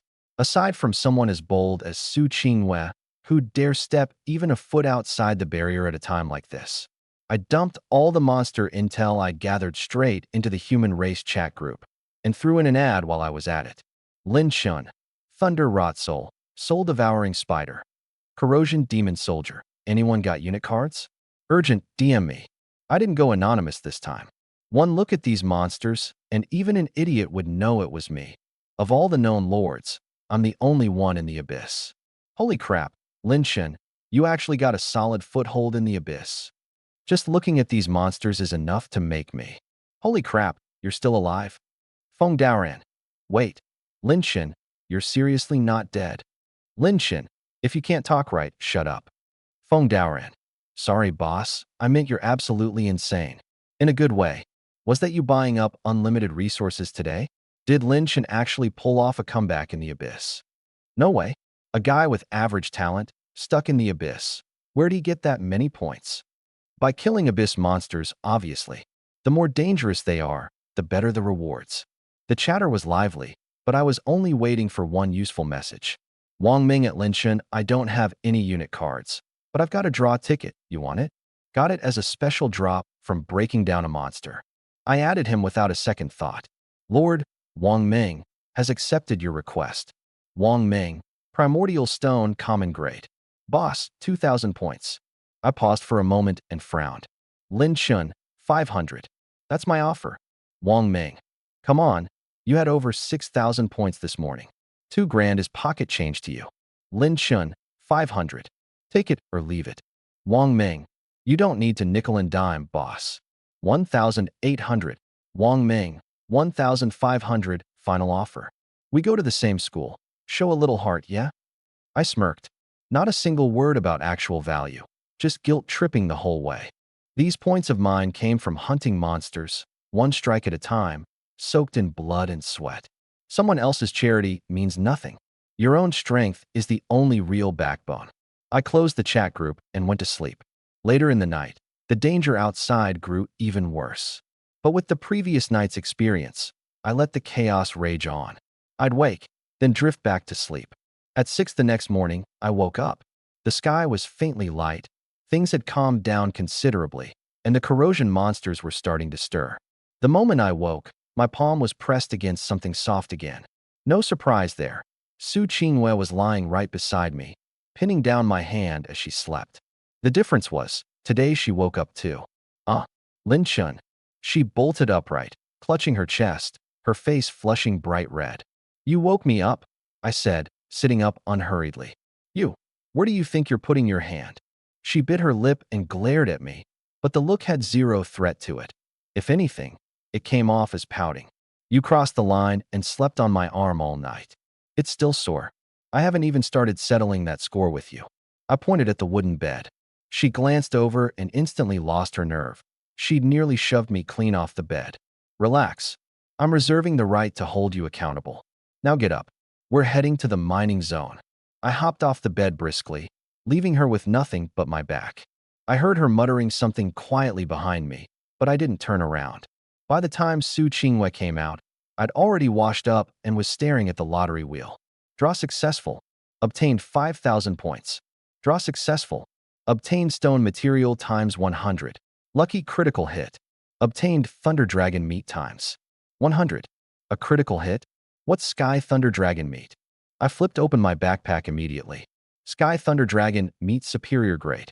After eating, lasts 3 hours. Satiety plus 10%. All 4 stats plus 10. Temporarily transcends realm limits. Stacks up to 3 times the. The Sky Thunder Dragon's body is covered in thunder scales, and it feeds on the lightning of the 9 heavens. Wherever it goes, wind and thunder roar, and all beasts bow in submission. Good stuff. Sure, there's a time limit, but all 4 stats go up, it stacks 3 times, and it breaks through realm caps. If I give this to Su Qingyue, her 4 stats jump another 30 points, enough to smash right through the mortal realm's ceiling. I pulled out the meat and set it near the campfire to roast. Once it was done, I stored it in my backpack. Time stands still in there, so nothing ever spoils. That's the best part about the backpack. The only catch is it starts with just 100 slots, each holding a max of 99 items. While the meat cooked, I scrolled through the chat group. Wang Ming, how about 1,000? Wang Ming, fine, you win. 900. Wang Ming, bro, 500 it is, it's yours. I deleted him right there. People like that, working with them only ends up disgusting you. I approved 7 friend requests in a row, both human and other races. Troop cards, spirit items, and equipment kept rolling in. After some picking and choosing, I locked in on 2. Fire Elemental Spirit Superior, Grade Level 6. Strength 72, Constitution 75, Spirit 55, Agility 72.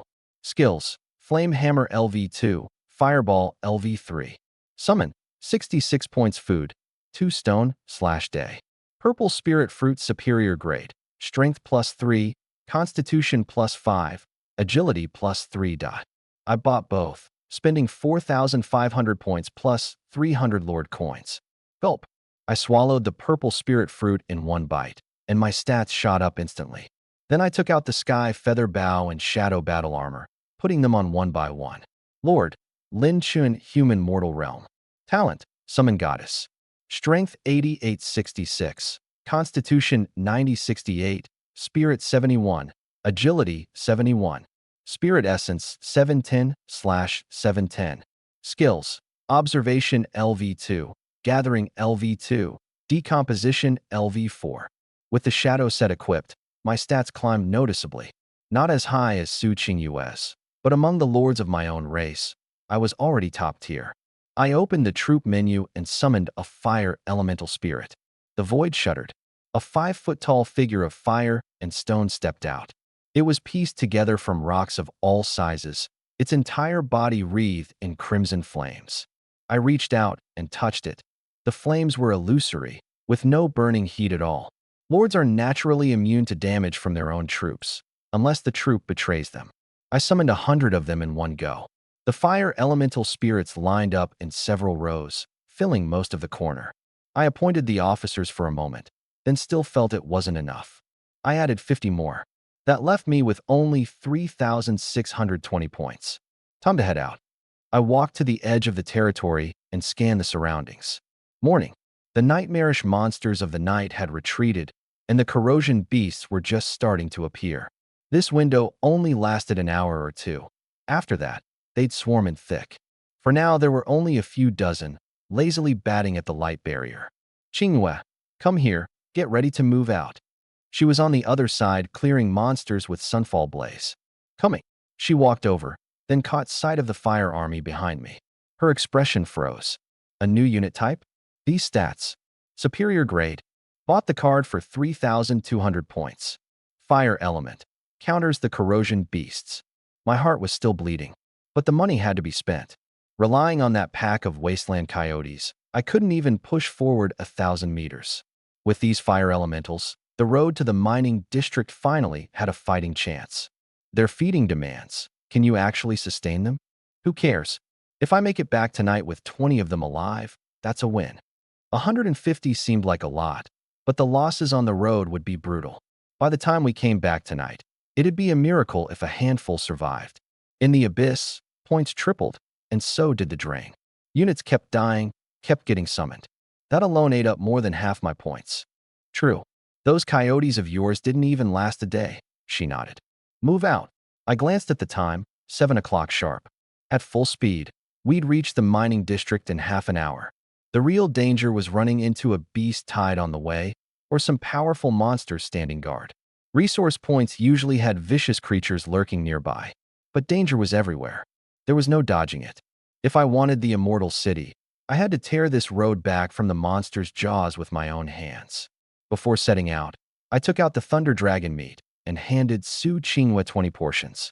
Eat 3 pieces first. Get your stats up. I finished off a bowl of tomato spirit egg noodles, then swallowed 3 chunks of dragon meat. Energy surged into my limbs in an instant. My whole body burned like it was on fire. Su Qinghua bit into the dragon meat, licked the corner of her mouth with her pink tongue, and her eyes lit up. So good.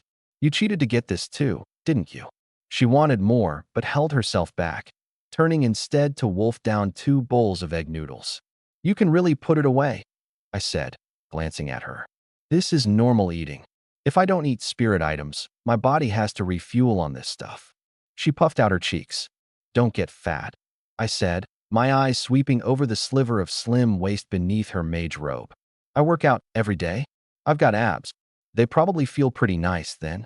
I nodded absently, directing the fire elementals out of the barrier. She froze, then bristled. What did you just say? Let's go. Use your Sunfall Blaze to clear a path. I'd already stepped past the defensive barrier. She pursed her lips and followed. Boom, boom. Over 100 fire elementals advanced in formation, with Su Qinghua and me positioned front and center. On this side, I left an opening, a gap, perfect for her to unleash her skills. The corrupted ground beneath us was soft and searing hot.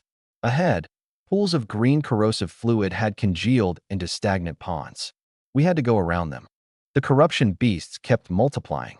Holes tore open in the ground every so often, spewing out wave after wave of monsters, their nests. We'd covered nearly 1,000 meters, and using nothing but Su Qinghua's skills, I'd already wiped out over 500 of them. You have moved more than 1,000 meters from your territory. Technology, hero, and unit panels are now locked. No surprise there. At least the trading post still worked, so I could restock in the field. Another 1,000 meters in. Halfway there. Fire Elemental number 102 has been slain by an Abyss Envoy. Abyss Envoy to the southwest. I'd sent scout elementals ahead to survey the path earlier, and now that call paid off. I steered the group on a wide detour to avoid its edge. Fire Elemental number 99 has been slain by a Crimson Rot Drool Fiend. Fire Elemental number 12 has been slain by a Rot Hell Hunter. The notifications never stopped. As I moved, I marked the map, saving a route for the trip back. 3,000 meters in, I narrowed my eyes. The monsters' levels had changed. 3 new enemy types surged out before us. Bone Gnaw Crawlers, level 6. Shaped like cicada pupae, each with a massive round maw at the front. Their bodies would swell, then spit out dark green globs of slime. Wherever the globs landed, the ground hissed and burned, white smoke curling up. Bone Shatter Generals, level 8. Strength 82, Constitution 90. They looked cobbled together from countless withered bones, no two alike, each wielding a bone hammer that creaked with every step. When those hammers rose, they flared a deep, murky green, and everything they touched corroded away. They poured out of the ground holes in droves, charging straight at my formation. Focus fire on the Bone Gnaw Crawlers and the Corruption Beasts first. I switched formations at once. Arrowhead formation, tip forward for the charge. What I wanted was that mining zone, not to get bled dry halfway there. Sunfall Blaze crashed down in front of the arrowhead, and a whole swath of monsters was blasted away. Corruption Beast slain, plus 6 points. Bone Shatter General slain, plus 6 points. My heart skipped. On the way in, killing level 1 to 5 monsters had only given 3 points each. Now, anything level 6 or higher, double the points. Good. So a few fire elementals dying? I couldn't care less anymore. Charge. I found a spare moment to draw the sky feather bow. Stone arrows split the air, piercing clean through the throats of corruption beasts and crawlers one after another. But against the Bone Shatter Generals, the arrowhead struck solid bone and shattered into powder with a sharp crack, not even breaking through their defense. The stone arrows were too brittle. I needed something else. Rumble, rumble. In the distance, the monsters were massing thicker and thicker. Over 100 units made too big a target, and with Su Qinghua's commotion on top of that, we'd stirred up nearly the entire abyss. Before long, 200 or 300 monsters were closing in from every direction, hunting us down. Get surrounded by abyss monsters, and there was only one outcome: death. I kept switching formations. The monsters were too many. When breaking through, I used a conical formation, a sharp wedge to punch through, with solar meteor blaze clearing the way, tearing open a gap by sheer force. Once we broke free, I switched to a crescent formation. The center of the crescent thrust forward while both wings folded inward, never giving the enemy a chance to flank us. Boom. The formation ripped through the encirclement, leaving most of the monsters behind. The ones that couldn't keep up turned into free points for me. They couldn't outrun the fire elemental sprites and got picked off one by one under a rain of fireballs. 10 minutes of pursuit netted me over 6,000 points, easy. You're really something. Su Qingwei watched me as she cleared monsters, her snow-white little face turning serious. The whole way here, we've lost fewer than 10 units. Tactical genius, the reputation's well earned. Just basic stuff. I didn't let it get to my head.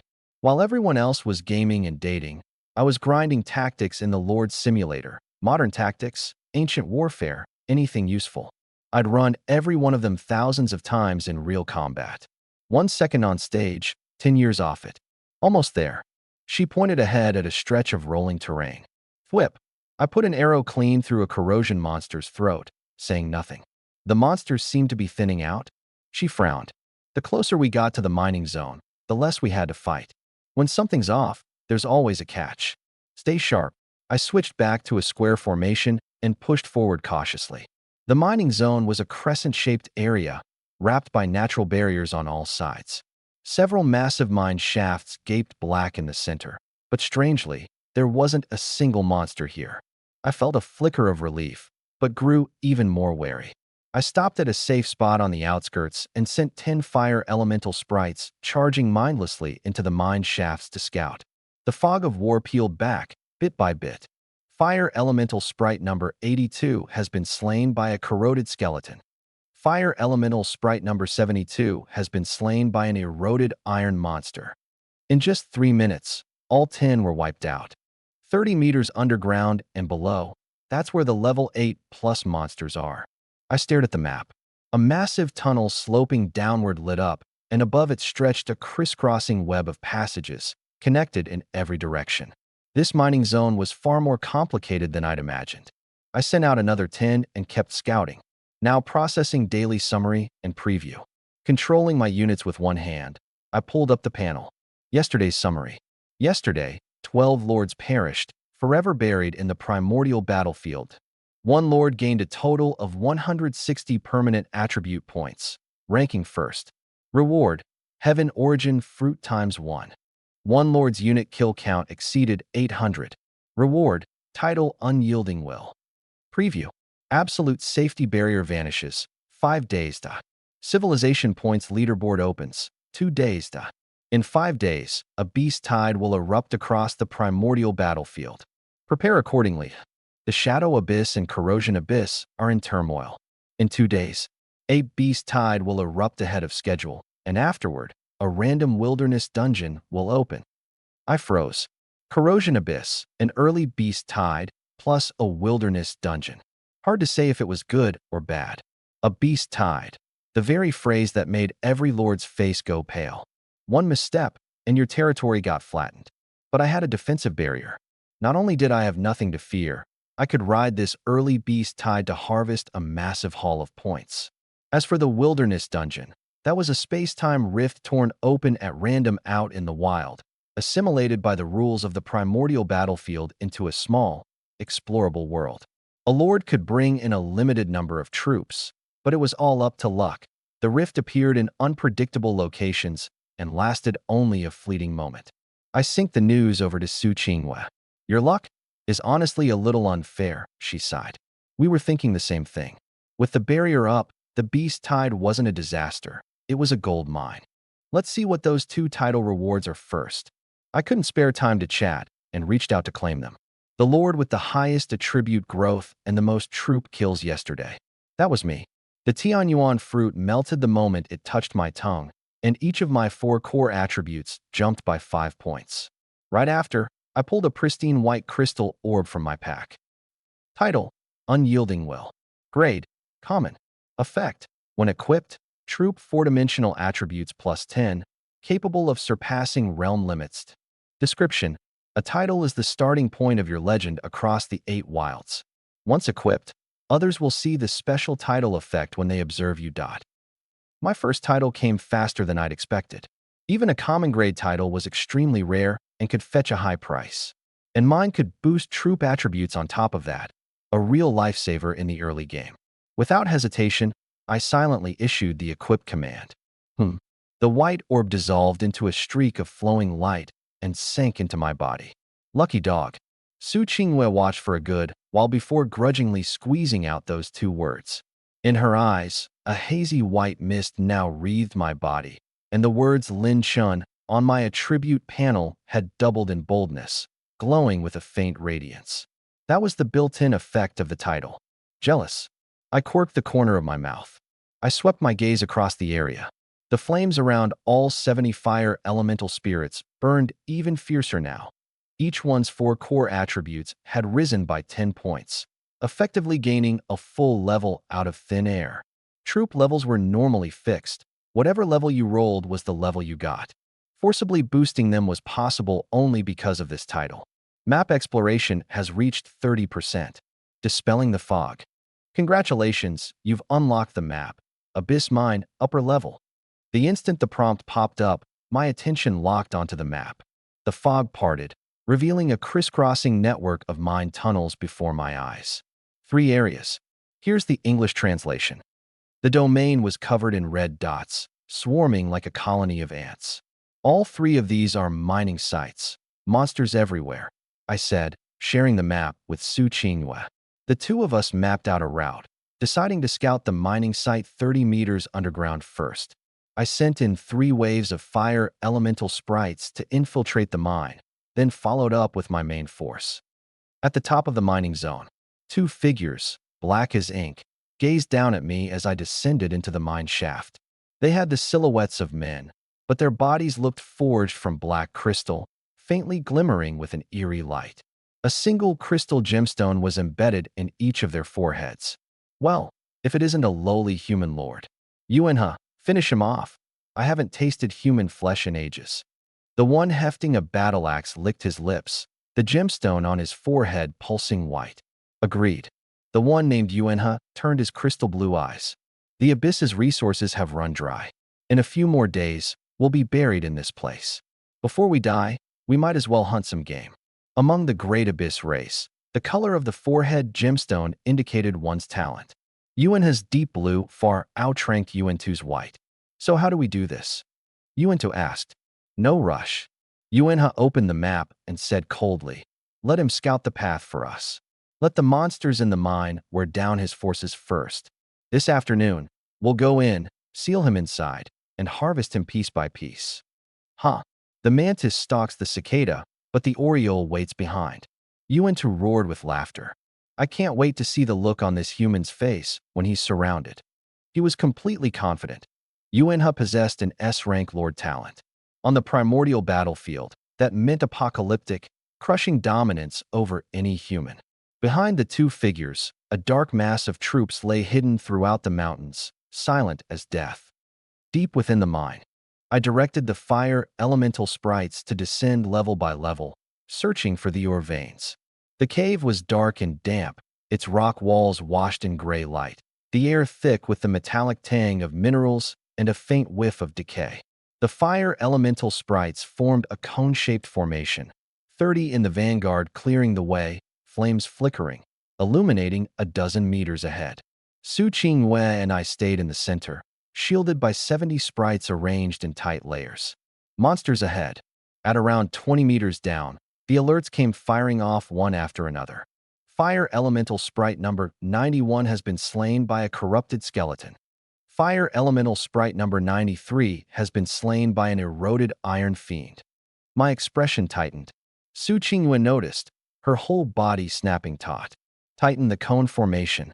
Front row, blanket them with fireballs, then follow up with flame hammers. I gave the order in an instant. just as the monster's information came into clear view. Monster, eroded iron fiend level 8. Strength 70, Constitution 70, Spirit 62, Agility 66. Skills: Iron Body Hardening LV2, Rust Strike LV1. An abyssal monster congealed from corroded black iron and slagged. Monster, Corrupted Skeleton level 7. Strength 72, Constitution 61, Spirit 50. Agility 60. Skills: Rotbone Claw LV2, Corrosion Strike LV2. Formed from the bones of the abyssal dead, congealed with corruptive miasma. The fire elementals crackled with leaping flames, moving through the dim mine shaft like a procession of walking torches. Fireball, the thought flashed through my mind. The front rank of 30 raised their stone arms in unison, and crimson fireballs screamed forth, slamming into the surging horde of skeletons. Boom, boom, boom. The explosions echoed through the narrow tunnel, the firelight staining the pale skeletons a burning red. Corrosion-type monsters feared fire by nature. The skeletons that took direct hits instantly charred and shattered, scattering across the ground as debris. Corrupted skeleton slain. Points +6. Corrupted skeleton slain. Points +6. The corroded iron fiends, however, were far tougher. They pushed through the fireballs and closed in, viscous corrosive fluid oozing down their pitted black iron bodies. Flame hammer. The fire elementals stepped forward, their burning fists smashing down. Bam, bam, bam. Rust flew in every direction. Under the relentless, searing heat, the hardened bodies grew brittle, caved in, and crumbled apart. Corroded iron fiend slain. Points +6. The battle line steadily pushed forward, and I seized the opening to cast Harvest. Corrupted skeleton dismantled. Obtained, rotten materials ×5, bones ×3, corrupted bone fragments ×10. Corroded iron fiend dismantled. Obtained, rotten materials ×3, refined iron ×1. My spirits lifted. The skeletons only broke down into junk, but the iron fiends actually had a chance to drop refined iron. If I could get spirit iron, I'd be set. I wouldn't even need to search for ore. I could just farm monsters in peace. Still, this abyss is stingy as hell, killing monsters for ages and not a single piece of gear. In normal zones, dismantling monsters had a chance to drop equipment, but the abyss gave nothing at all. I dumped all the junk on the ground and kept advancing. The mine shaft sloped downward, and the monsters grew denser and stronger. But between the fire assault and the occasional solar blaze Su Qinghua tossed in, we barely slowed down. The points climbed steadily, and the refined iron in my pack piled higher and higher. About half an hour later, the path ahead suddenly opened up. A wide underground chamber came into view, faintly glowing or embedded in the rock walls. 3 deeper mine shafts branched off to the side, their entrances littered with rotting mining tools. This was the mining site marked on the map, exactly 30 meters deep. Qinghua cleared out. Hold this position. 70 or 80 monsters roamed the area, mostly corroded iron fiends. Su Qinghua raised her flame staff. A fire meteor the size of a fist crashed to the ground with a thunderous roar, blinding light flooding the chamber as the shockwave swallowed up a huge swath of monsters. As the firelight faded, fewer than 20 remained. The rest, I mowed down easily with my fire elementals. I had her step in precisely because the monsters were clustered together, one shot. The solar meteor blaze wiped out more than half of them, saving me both time and effort. I immediately dispatched fire elemental spirits to guard the 3 entrances, then pulled out my stone pickaxe and cast mining on the scattered ore. Mining successful. Obtained, refined iron ×1. Mining successful. Obtained, spirit iron ×1. At the lightest touch of the pickaxe, the ore transformed into materials and dropped straight into my pack. The points from converting ore were far more generous than just killing monsters. I focused on gathering while Su Qinghua handled the monsters pouring in. Time slipped by.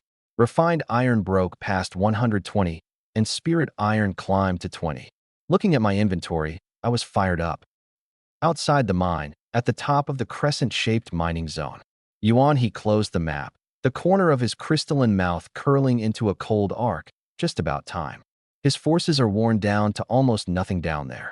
Time to close the net. Been waiting forever. Yuan Tu licked his black lips. Stick to the plan? Yuan he nodded. Take 30 Black Rock Guardians and collapse the branch exits. I'll lead the main force into the primary shaft and seal him in. Meet up with me after. Got it. Yuan Tu gripped his battle axe and led his Black Rock troops into one of the tunnels. The truth was, the moment I'd entered the mine, Yuan he had sent shadowing units after me. Every move I made inside, he'd watched crystal clear from the outside. He glanced up at the sky, then led 120 Black Rock Guardians and 20 elite Black Crystal Piercers, quietly closing in on the mine I was in. Those Black Crystal Piercers were units he'd modified using his puppeteer talent. Each one had cost nearly 3 refined iron, a staggering fortune this early in the game. Yuan he was brimming with confidence. In his mind, 2 hours at most, and he'd have this human lord completely finished. The lower level of the mine.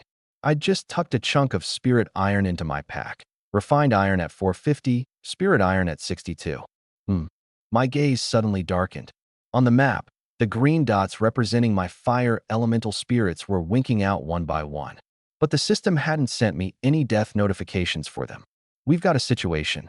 I lowered my voice. Another lord's come up from behind. We've lost a lot of fire elemental spirits. Su Qingyue's eyes sharpened. She gripped her staff tight, her body stiffening slightly beneath her spider silk inner armor. There are other lords in the abyss? Foreign races. The abyss is this big. Every kind of race is down here. As a lord, I could tap into my unit's field of vision. A flick of my fingertip and fragmented images flooded back into my mind. A dark, seething mass of Black Rock Guardians was crushing forward. Behind them stood dozens of even taller silhouettes.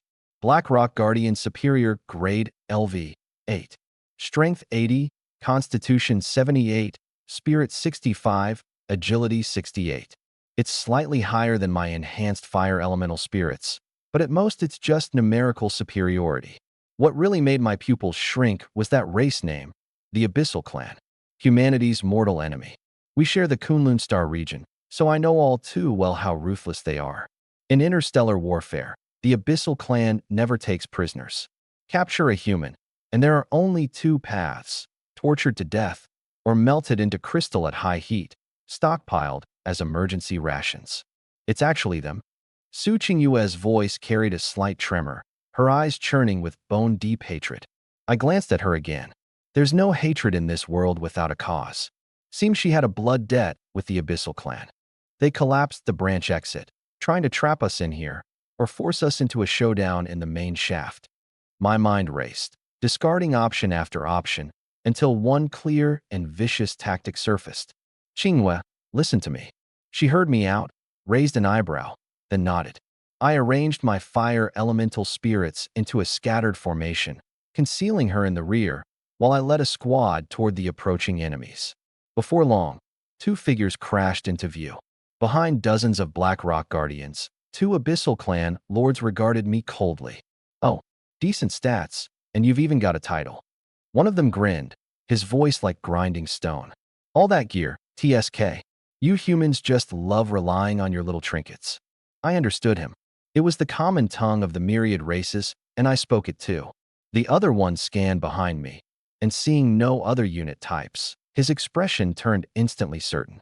Hand over everything. Your gear, your resources, everything you dug out of this mine.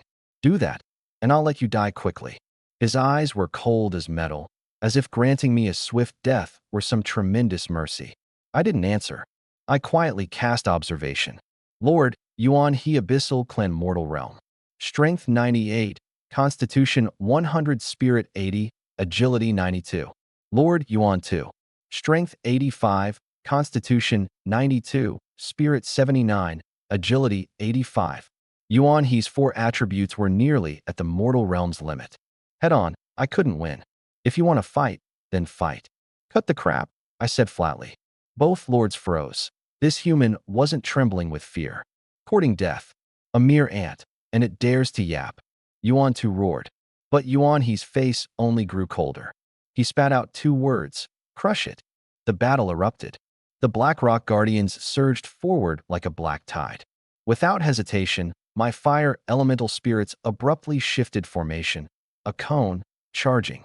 This was a suicidal charge, mutual destruction, sparing no cost. Idiot. You dare charge our line. Yuan Tu sneered, certain I'd lost my mind. Crystal spikes, Yuan, he said coldly. Those towering figures in the rear raised their arms, black crystal shuttles condensing at their fingertips, locking onto the charging fire elemental. Elite. Whoosh, whoosh, whoosh. Crystal spears tore through the air, terrifyingly fast. Before the frontline fire sprites could even close in, their hardened bodies were punched through with deep holes, 7 or 8 of them shattered on the spot. I narrowed my eyes. Black Crystal Piercer, puppetized superior grade, LV.9. Strength 92, Constitution 90, Spirit 82, Agility 90. Skill, Crystal Piercing LV.3. Nearly maxed out stats. And that word after the name, puppetized. A puppet master. An S-rank talent. Unremarkable in human hands. But among the Abyssal Chasm race, it could reshape a unit into something monstrously specialized. My expression didn't change. I kept driving my troops into the fray. Black Rock Guardians swarmed in, and the two sides clashed head-on. Flame hammers slammed against Blackrock fists, and the stat gap showed instantly. My side needed 2 or 3 hits to crack one of theirs. A single punch from them was enough to cripple my units. The battle line visibly compressed and crumbled. Haha, that's all you've got. Yuan Tu lowered his battle axe, settling in like a spectator at a hunt. But Yuan, he frowned slightly. If this man knew he couldn't win, why keep sending troops to their deaths? That was when everything changed. In the rocky shadows above the mine entrance, a pinpoint of searing red suddenly blazed to life, like a miniature sun being born.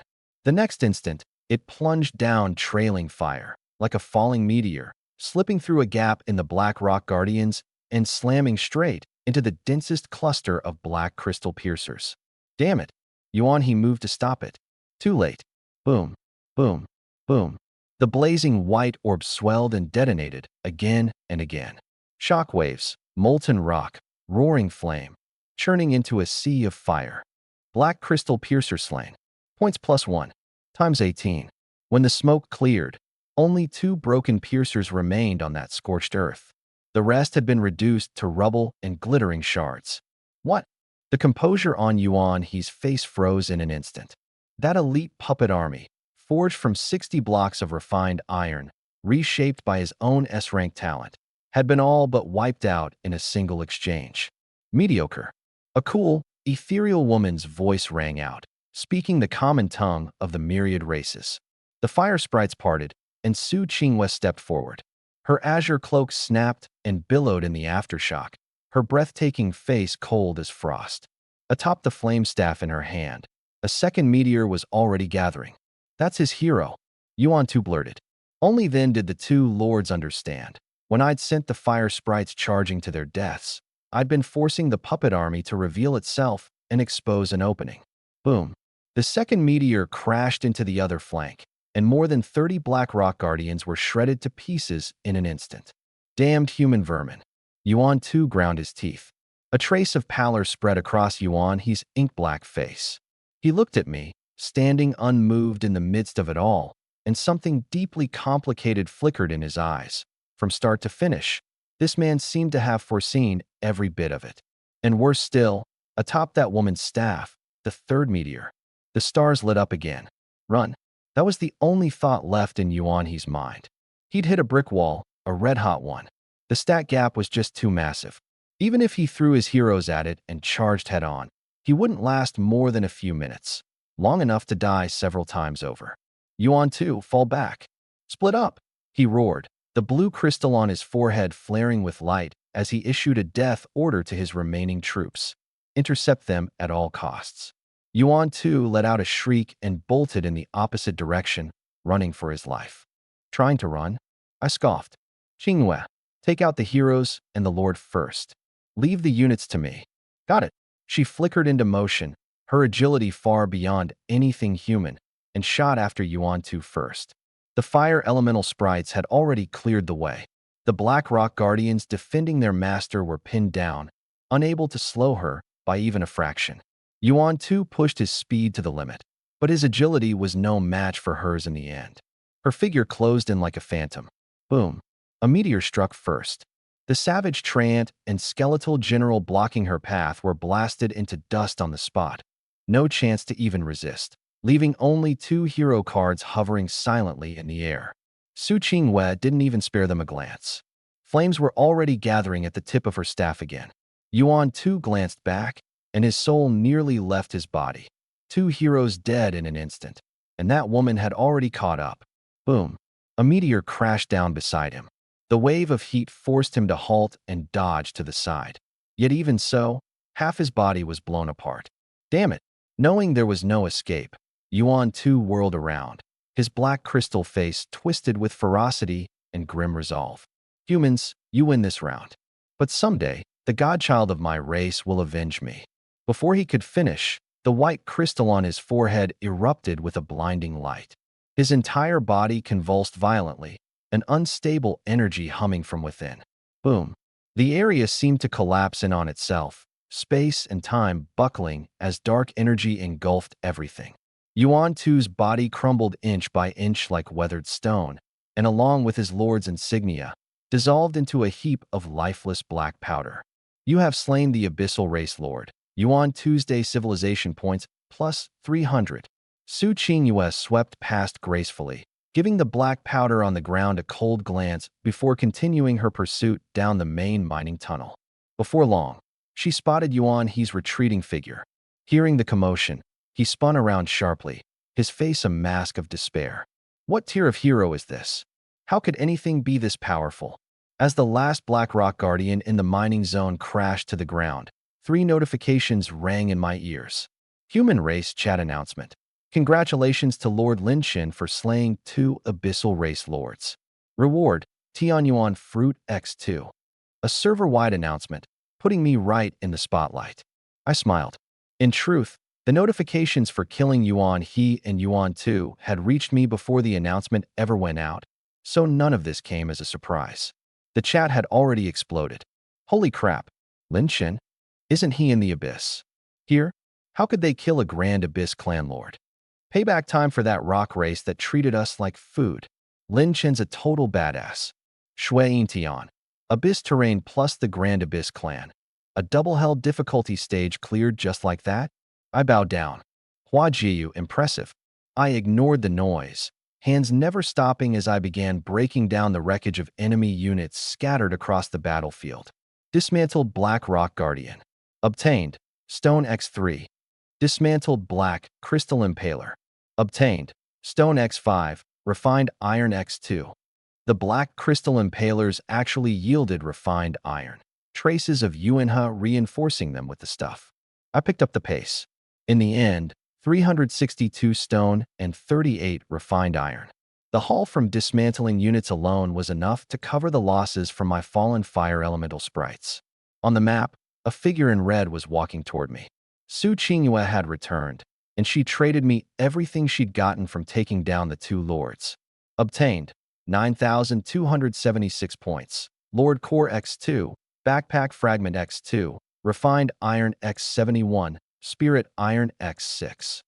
First I pulled out the 2 Lord Cores, diamond-shaped crystals, 1 white, 1 green. Lord Core, Common Grade. Grants +5 to all 4 core stats when used. Lord Core, Superior Grade. Grants +10 to all 4 core stats when used. These always dropped when a lord died. The higher the grade, the stronger the lord had been in life. This superior grade 1 clearly came from Yuanhe. I didn't hesitate. I crushed it immediately. Streams of light poured into my body, and a distinct surge of power flooded through every limb and vein. Your strength has reached the peak of the mortal realm. 15 points added to each stat. Strength and constitution were now capped at 100, the ceiling of the mortal realm. To push any higher, I'd have to rely on equipment. I ran a hand over my body, now brimming with power, almost at full mortal realm stats. A little more spirit material once I'm back, and I'll max out. I wondered what color core a lord like me would drop after death. I shook off the thought and took out the backpack fragment. Backpack fragment, common grade, adds 10 backpack slots when used. I used it right away, expanding my inventory space. 2 hero cards and 1 unit card. Su Qinghua handed me 3 cards. I tucked them into my backpack without a second thought. It was nearly dusk now, and the abyss nights were absolutely terrifying. I'd learned that firsthand. Lingering in the mines was not an option.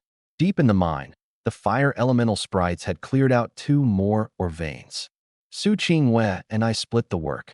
I mined while she led the troops to scout ahead. The stone pickaxe came down, and the mining skill triggered again and again. Mining successful. Obtained. Refined iron X2. Mining successful. Obtained. Spirit iron X1. It wasn't until past 3 in the afternoon that I finally, reluctantly, called it quits. Su Qingwei had stopped an hour earlier, 50 meters down. She ran into a monster above level 11. The gap between realms was like an uncrossable chasm. Even with her stats pushed past the limit, she was no match for anything above level 10. Even if she stacked the Thunder Dragon meat buff 10 times over, she still might not beat a level 12 being. Let's go. We'd brought 150 fire elementals on the way out. Only 60-odd made it back. But the trip paid off. We'd secured the ore and taken the heads of 2 foreign lords. A solid haul. The Abyssal Chasm clan's territory is nearby. Want to check it out? Su Qingwei asked. I glanced at the sky and shook my head. Nah, it's a long way back as it is. I'll send troops to scout it out later. Take my time. The road home was anything but peaceful, monsters everywhere. We had to reroute several times, and it wasn't until dusk that we finally staggered back into the territory, worn out like travelers who'd been roughing it for days. I need a bath. The second Su Qingwei crossed the defensive barrier, she tossed her staff aside and shouted with glee. Go ahead. I couldn't be bothered to keep tabs on her. There was a workbench right next to the cabin. I'd already granted her access. While she went off to bathe, I started taking inventory. The 40-some fire elementals I had left, I didn't bother feeding. I just released them outside the barrier and let them duke it out with the abyssal monsters. Within moments, they were swallowed up by the swarm of shadowy creatures, wiping out 70 or 80 before every last one of them went down. I didn't mind. They were disposable units to begin with, and it saved me from having to feed them stone that night. Sitting cross-legged by the campfire, I pulled out 2 hero cards and 1 troop card. Hero, Karen Luo race, Savage Treant clan grade, excellent talent, Spirit of Plants, B rank. Trait, plants grown within the territory develop 20% faster. Hero, Gully race, Necromancer clan grade, excellent talent, Undead body, B rank. Trait, can slowly revive after being dead for a period of time. Not great, not terrible. I thought it over and listed both cards on the trading hall, pricing each at 5,000 points. Then I looked at the troop card. Troop, Blackstone Guardian grade. Excellent level. 8 strength 80, constitution 78, spirit 65, agility 68. Skills, Blackstone Heavy Punch LV2, Black Shield Defense LV2 summon cost. 86 points food, 3 stone/day. Not bad stats. With my title bonuses factored in, all 4 attributes could climb another 10 points. Too bad those 20 black crystal piercers were something Yuan he had forcibly re-engineered using his talent. There was no troop card for them. If I could get my hands on them, my army's combat power would jump at least a few tiers. But it just wasn't meant to be. No point chasing it. I used up the troop card, and a new summonable option appeared in my interface. The Blackstone Guardian, a defense-focused unit that would give my formations a lot more tactical flexibility. Finally, I pulled up my own stats panel. Lord, Lin Chun race, human realm, mortal talent, summon goddess. Points, 25,496 strength, 100/86 constitution, 100/88 spirit, 91 agility, 91. Skills, observation LV2, gathering LV2, mining LV3, disassembly LV4. Description, a blue star human with exceptional talent, who has ventured into the perilous abyssal lands. I was pleased. The word ordinary had finally vanished from my description. A few more spirit items tonight, and my stats will max out. After that, it's time to think about breaking through. The moment the thought surfaced, my head started aching. Breaking through wasn't as simple as opening a menu and tapping a few buttons. I need to find breakthrough spirit items. That's a problem for later. First, let me take inventory and get ready to build the immortal city. I walked to a corner of my territory and opened my pack. Points, 25,496. Timber, 611. Stone, 921. Refined iron, 492. Spirit iron, times 86. Plus a stash of rotting supplies, bones, and raw meat. Jackpot. I couldn't help grinning. The reserves of refined iron and spirit iron especially, more than enough to raise that immortal city. I got a campfire going and bought all the ingredients I needed from the trading hall. 2 or 3 days had passed, and the trading hall's stock kept getting more complete, seasonings and all. Next time I'll summon a hero who can cook, save myself the trouble, I thought as I browsed. For now, I'd have to do it myself. Flames roared under the stove, and in no time 8 dishes and a soup filled the table. Steamed spirit rice, mushroom and bone broth, green pepper stir-fried demon pork, blaze pepper beef strips, pan-seared spirit fowl legs. The savory aroma of meat mingled with the fresh scent of spirit herbs, mouth-watering. Given how far Su Qingyue and I had evolved, this spread was just about right. Whoa, you can actually cook. What a hard-working lord you are. Su Qingyue had taken off her gear and changed into clean clothes from the survival kit as she walked out. I couldn't help a second glance. What could I do? The fabric was stretched nearly to bursting across her chest. Hard not to notice. Come on, I even scored some cola. We both sat down. At first she ate in small, delicate bites, very refined. But moments later, catching sight of me wolfing everything down with a grin stretching ear to ear, that dainty little face broke into a smile, and she let loose too, digging in without a care for appearances. These past few days, thanks. I raised the cola toward her, then took a big swig before she could reply, letting out a satisfied burp. She pressed her lips into a smile and took a light sip of her own. Full and content, we leaned back against the table to rest. I only realized today that turning into a hero might not be so bad after all. She gazed up at the red moon and said softly, "You really respect me. I hope we can go far together, from the very." The first battle brought her back to reality. My hand paused mid-motion as I picked my teeth, and I gave her a longer look. It was the first time she'd said anything like that. Before, her obedience had all been the effect of peerless loyalty. This time, I could clearly feel the difference. She had a sense of belonging now. "It's the least I can do," I said. "Once I summon my second hero, I'll release you from your hero status and set you free." She looked over, surprised, then laughed. "I thought you were going to keep me tied to you forever." "No way. You're a member of the human race. After all, summoning you here was pure accident. If I actually treated you like some hero at my beck and call, once we got back to Blue Star, wouldn't your Su family skin me alive?" The Su family was one of the top powers in Jinling province, a clan capable of interstellar voyages. I came from nothing. They could crush me with a flick of their little finger. Free me or not. Let's talk about it after we're out of the abyss. For more days. She shook her head, gazing out into the wilds, her eyes clouded with worry. The night had grown deep. Monsters above level 10 were gathering in greater and greater numbers, crashing again and again against the defensive light barrier. Once the barrier fell, every single day would be a matter of life and death. "You and the chasm race, there's bad blood between you?" I asked suddenly. She was silent for a long moment, then slowly nodded. "My mother once went on an interstellar voyage, heading for a battlefield in the stars to face the chasm race in a decisive war. In the end, she fell." I said nothing. Most people's grudges against the chasm race stemmed from the same source. Some kinds of hatred are carved into your very blood. "Your revenge, when the chance comes, we'll take it together," I said earnestly. She froze, then let out a soft lowering her head, the tips of her ears turning red. "Su Qinghua thinks you're a good person. Favorability +3. Su Qinghua thinks you're a good person. Loyalty +3. Favorability had broken 90.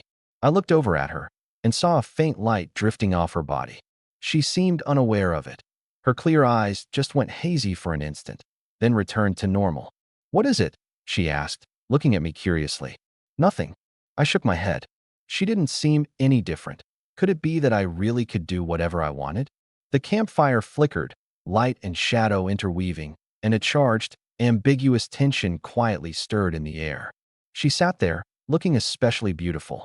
"Come here," I said, the words slipping out before I could stop them. Even I was startled when I heard myself. What for, my lord? And yet she really did lean forward toward me. My heart pounded wildly. Could I really do anything I wanted? A little closer, I said, my voice a bit hoarse. Like this. She moved in, her face now just inches from mine, her big eyes full of curiosity and confusion. Even she didn't understand why she was being so obedient. She only felt that whatever the Lord said was right. It was a kind of dependence bordering on madness. I'm no saint. I have desires, and even greater ambitions. My fingertips brushed through her hair, accidentally grazing her cool, delicate cheek. She trembled but didn't pull away, just lifted her eyes to gaze at me quietly, a complicated look swimming in them. Was this the system's doing, or had she already fallen for me? I couldn't tell. Since everything had fallen into place, I didn't hesitate. I scooped her up and carried her toward the Lord's cabin. "Where are we going?" she asked, dazed, instinctively struggling for a moment before going still, finding my arms warm and strangely reassuring.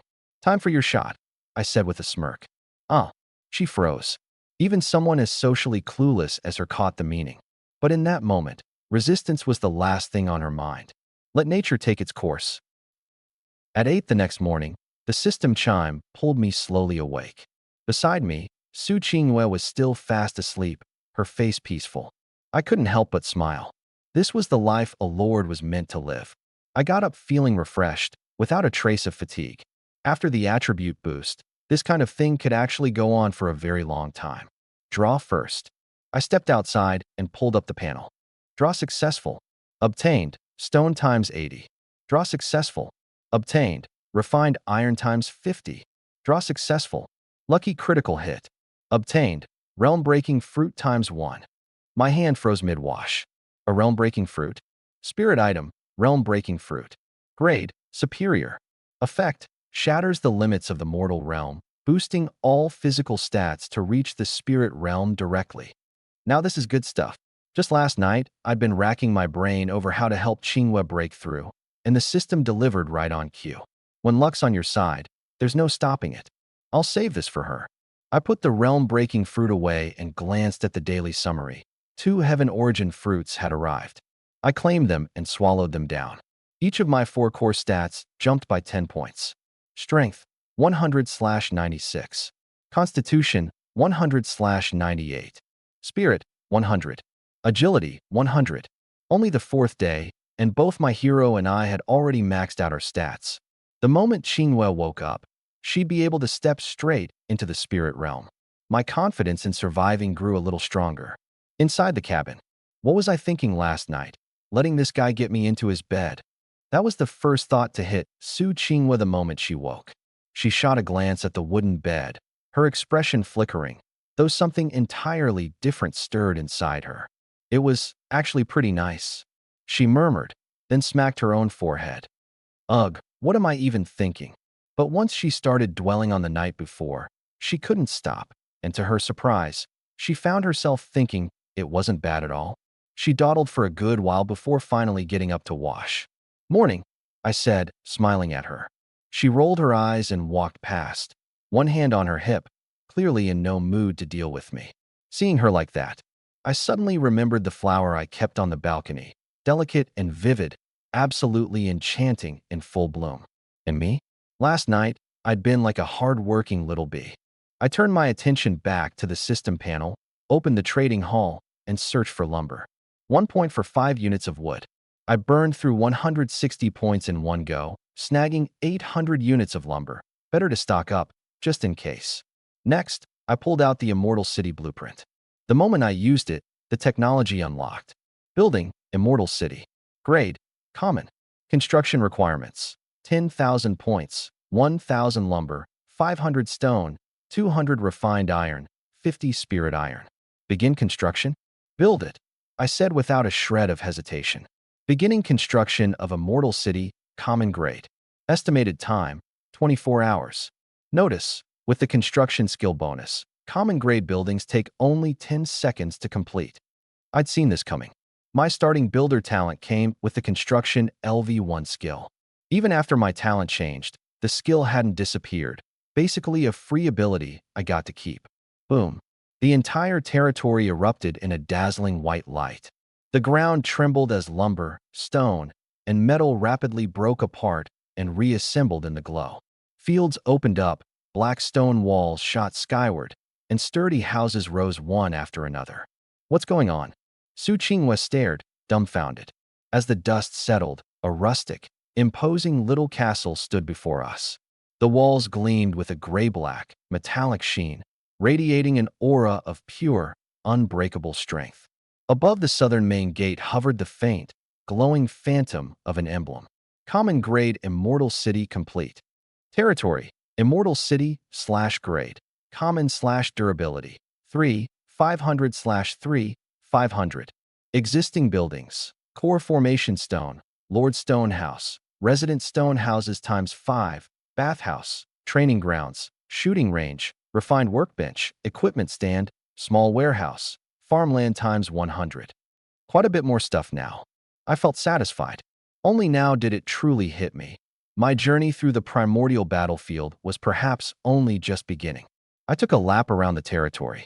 Too bad common grade is still so small, just 5 acres. I need to upgrade to excellent grade as soon as possible. Not far off, Su Qinghua was poking around like a curious kid, especially fixated on the 2-story Lord Stone House, which was fully stocked with everyday necessities. Ding! You are the first Lord in Region 10010 to construct a complete common grade territory. Reward, Breakthrough Fruit ×1. Human Race Chat Group Announcement. Congratulations to Lord Lin Chun. I wasn't surprised. Hanging around here was exactly how I'd been waiting for this notification. It was just that the reward turned out to be a breakthrough fruit, and even more so. My heart skipped a beat. Based on what the Blue Planet veterans had learned, building your first common tier territory earned you resource rewards at most. A spirit item like a breakthrough fruit was almost never handed out as a prize. I pulled 2 fruits from my pack. They were crystalline and jade-like all over, with a hazy mist swirling slowly inside. Qinghua, come here. She was standing in front of the bathing hut, plotting how to enjoy a nice long soak tonight. When I called out, she remembered how badly I'd teased her the night before and huffed, refusing to answer. But the moment she got a clear look at the 2 glowing white fruits in my hand, she couldn't tear her eyes away. Her legs carried her over as if they had a mind of their own. Breakthrough fruits. Lin Chun, are you the system's favorite child or something? Her big eyes were shining with excitement. What kind of question is that? I shot her a sideways glance and tossed one over. Take it and break through. Reach the spirit realm. It'll give us a much better shot at surviving in the abyss. She nodded, cradling the fruit as she found a corner to sit down in. I left her to it and opened the trading hall and the chat group, starting to buy up spirit items. First to max out my 4 core stats, then use the breakthrough fruit to push through. Because the instant a lord broke through, he'd earn draws for heroes and troop types. The chat group was already flooded. I give up. I'm still scraping together materials for the core formation stone, and Lin Chen's territory is already common tier. A full upgrade? That needs at least 20 spirit iron. Where'd he get that much? Stop doubting it. That lord who pulled a legendary hero has to be Lin Chun. Otherwise, how could he still be alive in the abyss? Can Lin Chen actually make it out of the abyss? At this rate, the odds aren't bad at all. It's the corrosion abyss. The deeper you go, the heavier the corrosive force gets. The ending might not be pretty. What are you all waiting for? Go latch onto his coattails, quick. Wait too long, and you won't even land a vassal territory. I ignored all of it and posted my buy orders at fair prices, slightly above market rate. In less than 10 minutes, my private message window was blowing up. Wang Dali requests. Jade Spirit Fruit X1 for 200 points. Li Cece requests. Red Spirit Mushroom X2 for 320 points. I turned no one away. As long as the spirit item was real and effective, I closed the deal on the spot. Spirit item prices swung wildly by the day. On the first day, common spirit items had gone for barely 100 points. Today they'd climbed quite a bit. In just over 10 minutes, I'd burned through more than 1,000 points. Boom. I consumed the spirit items one after another. Warm currents surged through me, and the last trace of sluggishness in my body dissolved. My 4 core stats maxed out completely. An unprecedented sense of fullness filled my entire body, as if every cell were swelling. waiting only for the right trigger to shatter its shackles. I didn't hesitate any longer. I took out the breakthrough fruit. It was warm and smooth, the currents inside swirling as though alive, giving off an enticing, fresh fragrance and surging energy. I sat cross-legged in the center of the training grounds, glancing at Su Qinghua not far away, a faint glow already emanating from her body. Taking a deep breath, I placed the fruit into my mouth. It melted instantly. A cool yet overwhelmingly domineering torrent crashed through my throat and plunged straight into my dantian. Boom. My body convulsed violently, the sound of raging rivers roaring in my ears. The energy was too immense, ramming wildly through my meridians, sending a tearing agony surging upward. I held my mind firm, guiding it to slam against the invisible barrier in my dantian that separated the mortal from the spiritual. Once, twice, 3 times. Each strike loosened the barrier a fraction more, while crushing my body under tremendous pressure. Fine beads of blood seeped from my skin, only to be vaporized by the internal heat into a faint red mist. About an hour passed. Crack. A shattering sound erupted from the depths of my soul. The barrier, broken. Vast spiritual energy poured in like a bursting dam, flooding my parched dantian and condensing into a tiny, spinning milk-white vortex. That violent fruit power grew docile in turn, melting into my limbs and bones, nourishing every inch of muscle and sinew. The searing pain receded like a tide, replaced by an indescribable ease and strength. I opened my eyes, and the world was utterly transformed. The texture of the distant rock wall was crystal clear. I could even make out the trails left by tiny crawling insects. The wind carried the scent of rotting plants from dozens of meters away. I could even tell which species they came from. My ears caught the low, guttural roar of a monster somewhere farther off, and even the faint rustle of a bug scurrying beneath my feet came through with perfect clarity. Sensing more carefully, I found there was actually a kind of energy flowing slowly through the air and the earth around me. This was spiritual essence, what the humans of Blue Star called Qi. Upon entering the spirit realm, the replenishment rate of spiritual essence would increase dramatically. During meditation, recovery would double. I stood and stretched, throwing a few casual punches. The air crackled and popped. You have broken through the limits of the mortal realm and successfully entered the spirit realm. Reward. Hero draws +1. Unit draws +1. 4-dimensional cap unlocked. Strength +21. Constitution +22. Spirit +25. Agility +21.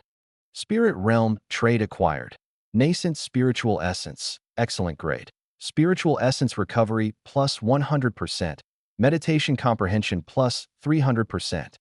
You are the first human lord in region 10010 to break into the spirit realm. Reward. Skywars Spirit Sword 1. Treasured grade. Human chat group announcement. Congratulations to Lord Lin Chun. I let out a long breath, feeling refreshed and invigorated. The spirit realm was the first step toward the extraordinary. Today, I had finally taken it. The chat group, sure enough, blew up again. Broke into the spirit realm? This fast. Let me see who it is. Holy crap, it's Lin Chen again. The abyss side isn't so scary, right? This is already the 3rd system announcement. First he wipes out the Abyssal Chasm clan, then he builds a territory, and now he's breaking through to a new realm. Lin Chen, what kind of insane fortune did you stumble into? I'm done mocking him. From now on, I'm his diehard fan. Honestly, I hope he makes it. When the regional conquest kicks off, maybe he'll carry us all to victory. Lin Chun, you've got to hold on, man. Then, a neat wave of spam flooded the screen. Shueyin Tian. Boss, please stop cheating, you're scaring me. Hua Jiu. Boss, please stop cheating, you're scaring me. Chen Xiao. Boss, please stop cheating, you're scaring me. Seeing that last part, I couldn't help but smile knowingly. 5 days. Today, for once, nobody was mocking me. Instead, there was a chorus of voices cheering me on. This is what power changes. When you can't be bothered to speak, your strength speaks for you. 3 system announcements said it all. Now, let me check the attribute panel. I gave a slight smile and looked up. Su Qinghua had already broken through. She stood in the training grounds, testing out her new skill. My eyes locked onto the system notification about her breakthrough. Hero Su Qingwei has shattered the limits of the mortal realm and stepped into the spirit realm. Four-dimensional attribute cap unlocked. Massive attribute increase. Strength plus 120, Constitution plus 120, Spirit plus 140, Agility plus 120. Spirit Realm trait acquired. Spirit Ascension. Spirit Energy Recovery greatly boosted. Skill costs reduced. New skill acquired. Forbidden Curse. Thunder Spirit Crimson Lightning LV1. Holy crap. I pinched the spot under my nose hard, forcing myself to stay calm. This boost was absolutely absurd. I couldn't wait to pull up her panel. Hero, Su Qingwei Spirit Realm Forbidden Curse Caster. Strength 220, Constitution 234, Spirit 265, Agility 228, Spirit Energy 2400. Skills: Forbidden Curse, Thunder Spirit Crimson Lightning LV1, Forbidden Curse Sunfall, Blazing Explosion LV4, Observation, Gathering. Loyalty 90, Affinity 91. I sucked in a sharp breath. Her stats had doubled, with Spirit pushing toward 300. Add in 2 top-tier Forbidden Curses, she wasn't a person anymore. She was a walking natural disaster. The weight on my chest finally lifted. Those level 11 to 15 abyss monsters that prowled the nights, no matter how high their stats, couldn't threaten her now. One Sunfall Blazing Explosion could clear out an entire area. Still, she can get even stronger. I stroked my chin, my eyes turning cold. These past few days, I'd been so focused on stockpiling resources and cranking up stats that gear had fallen behind. It was time to arm. They arrived, including me. I pulled up my own status panel. Lord, Lin Chen Spirit Realm Summons, Goddess. Points, 23,310. Strength, 121, Constitution, 122, Spirit, 125, Agility, 121, Spirit Energy, 1,250. Compared to hers, my stats were so pathetic they didn't even amount to a fraction of hers. I wasn't surprised. This was the gap created by Goddess Ascension and Hero Grade. In the system's assessment, Su Qingwei was a bona fide legendary tier hero with limitless potential. Too bad she was, after all, only human. In the mortal realm, a single attribute maxes out at 100. In the spirit realm, at 600. No matter how fast she climbed, she couldn't break past that ceiling. The limits of the strong often aren't set by their enemies, but by their own bloodline. I pushed down my anticipation for the next hero and headed toward the newly built shooting range. At the edge of the range, Su Qingwei stood tall, her flame staff pointed straight ahead. Sunfall Blaze. Light exploded from the tip of the staff. A meteor the size of 2 fists, trailing an orange-red tail of fire, suddenly condensed and slammed into a target 100 meters away. Boom! A deafening blast erupted, and blinding firelight swallowed the entire area. The 12 test dummies didn't even get to whimper before they were torn to shreds. 10 seconds later, the fragments turned to streams of light, reassembled, and restored themselves to their original state. The range's built-in restoration effect. That's a huge step up from what you did back at the mining site, I said, walking over to her side, my eyes lighting up. A faint whiff of her fragrant hair drifted past my nose, sending a little flutter through me. Seriously impressive. Have you tried out your new skill, Thunder Spirit Crimson Lightning, yet? I leaned in closer, close enough to almost touch the spirit energy flowing around her, an outward manifestation unique to spirit realm lords. And not yet. I'm still getting a feel for controlling Sunfall. The tips of her ears turned red at a visible pace, but her gaze stubbornly stayed fixed ahead as she gathered a second shot. Whoosh. This time the fireball was only the size of an egg, striking a small patch with pinpoint accuracy and setting off a tiny explosion. So you can freely control both the size and the power of your output now? I asked, a little surprised. This was spirit realm level mastery over one's skills. Before I knew it, my hand seemed to have a mind of its own, wrapping around her slender yet firm waist. Hey, knock it off, would you? We're in public. She whipped her head around, eyes wide and round, brimming with embarrassed indignation. Oh, so you're saying it's fine as long as we're not out in the open? I gave her waist a playful little pinch. Eek, you pervert. She jolted as if she'd been shocked, her whole body shuddering. and threw an elbow back at me, which I easily blocked. Okay, okay, I'll stop, I said, laughing as I let go. Let me take a look at your skill. Forbidden Curse, Sunfall Blaze LV3 Supreme Grade. Consumes 400 spirit energy. Unleashes a solar meteor and detonates it in flames. Cast times 6 seconds. The higher your spirit, the greater the powered. Forbidden Spell, Thunder Spirit Crimson Bolt LV1 Peerless Grade. Consumes 100 spirit essence. Calls down heavenly thunder on a single target, paralyzing for 1 second. The greater the spirit gap, the longer the paralysis. Cast time 12 seconds. Massive single target damage, and it comes with crowd control. My heart leaped. Sunfall was the ultimate clear-the-field skill. Thunder Spirit Crimson Bolt was the perfect weapon for taking down powerful enemies and countering bosses. And don't underestimate that 1 second of hard CC. In a duel between masters, a single second is enough to decide life or death. As if answering my thoughts, Su Qingwei raised her staff again. This time, it wasn't flames dancing at the staff's tip, but a searing, azure arc of lightning. Thunder Spirit Crimson Bolt. The lightning arc contracted rapidly. After a full 12 seconds of channeling, a violent thundercloud roiled into existence above the target without warning. Crack! A bolt of blue-white thunder, thick as a bowl and condensed to near-solid form, tore through the air like a god's spear and slammed down with brutal force. Boom! The locked-on dummy shattered in an instant, leaving nothing but a scorched, shallow crater and snaking arcs of electricity. That single target damage, it's even more vicious than a scaled-down sunfall. I was quietly stunned. Her ranged output was already at a crushing level among the human race. But how would she fare against a hero-tier lord from the alien races? I ran a few more tests with her, watching her get comfortable with her post-breakthrough power before finally leaving satisfied.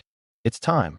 I drew a deep breath, anticipation surging in my eyes and connected to the system through my mind. 2 interfaces surfaced at once, heroes and troops, and the wheels began to spin wildly. The hero wheel spun in a blur. At last it stopped, and a cool, radiant silver moonlight spilled down. Draw successful. You have drawn an Immortal Grade hero card. Moon Goddess Chang'e. Immortal Grade? Chang'e. My index finger trembled.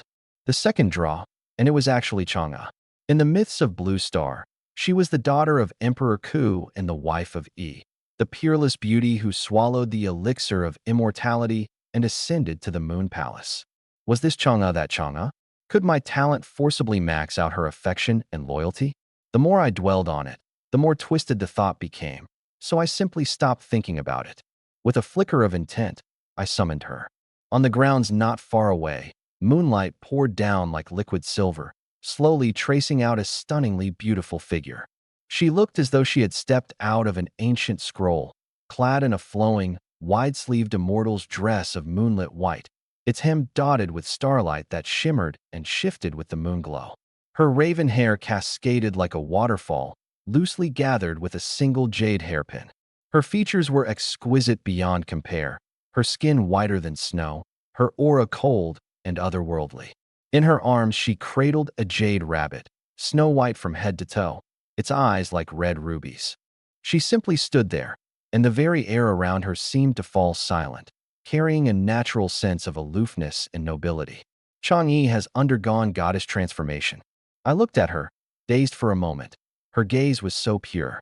User, just admiring a perfect thing.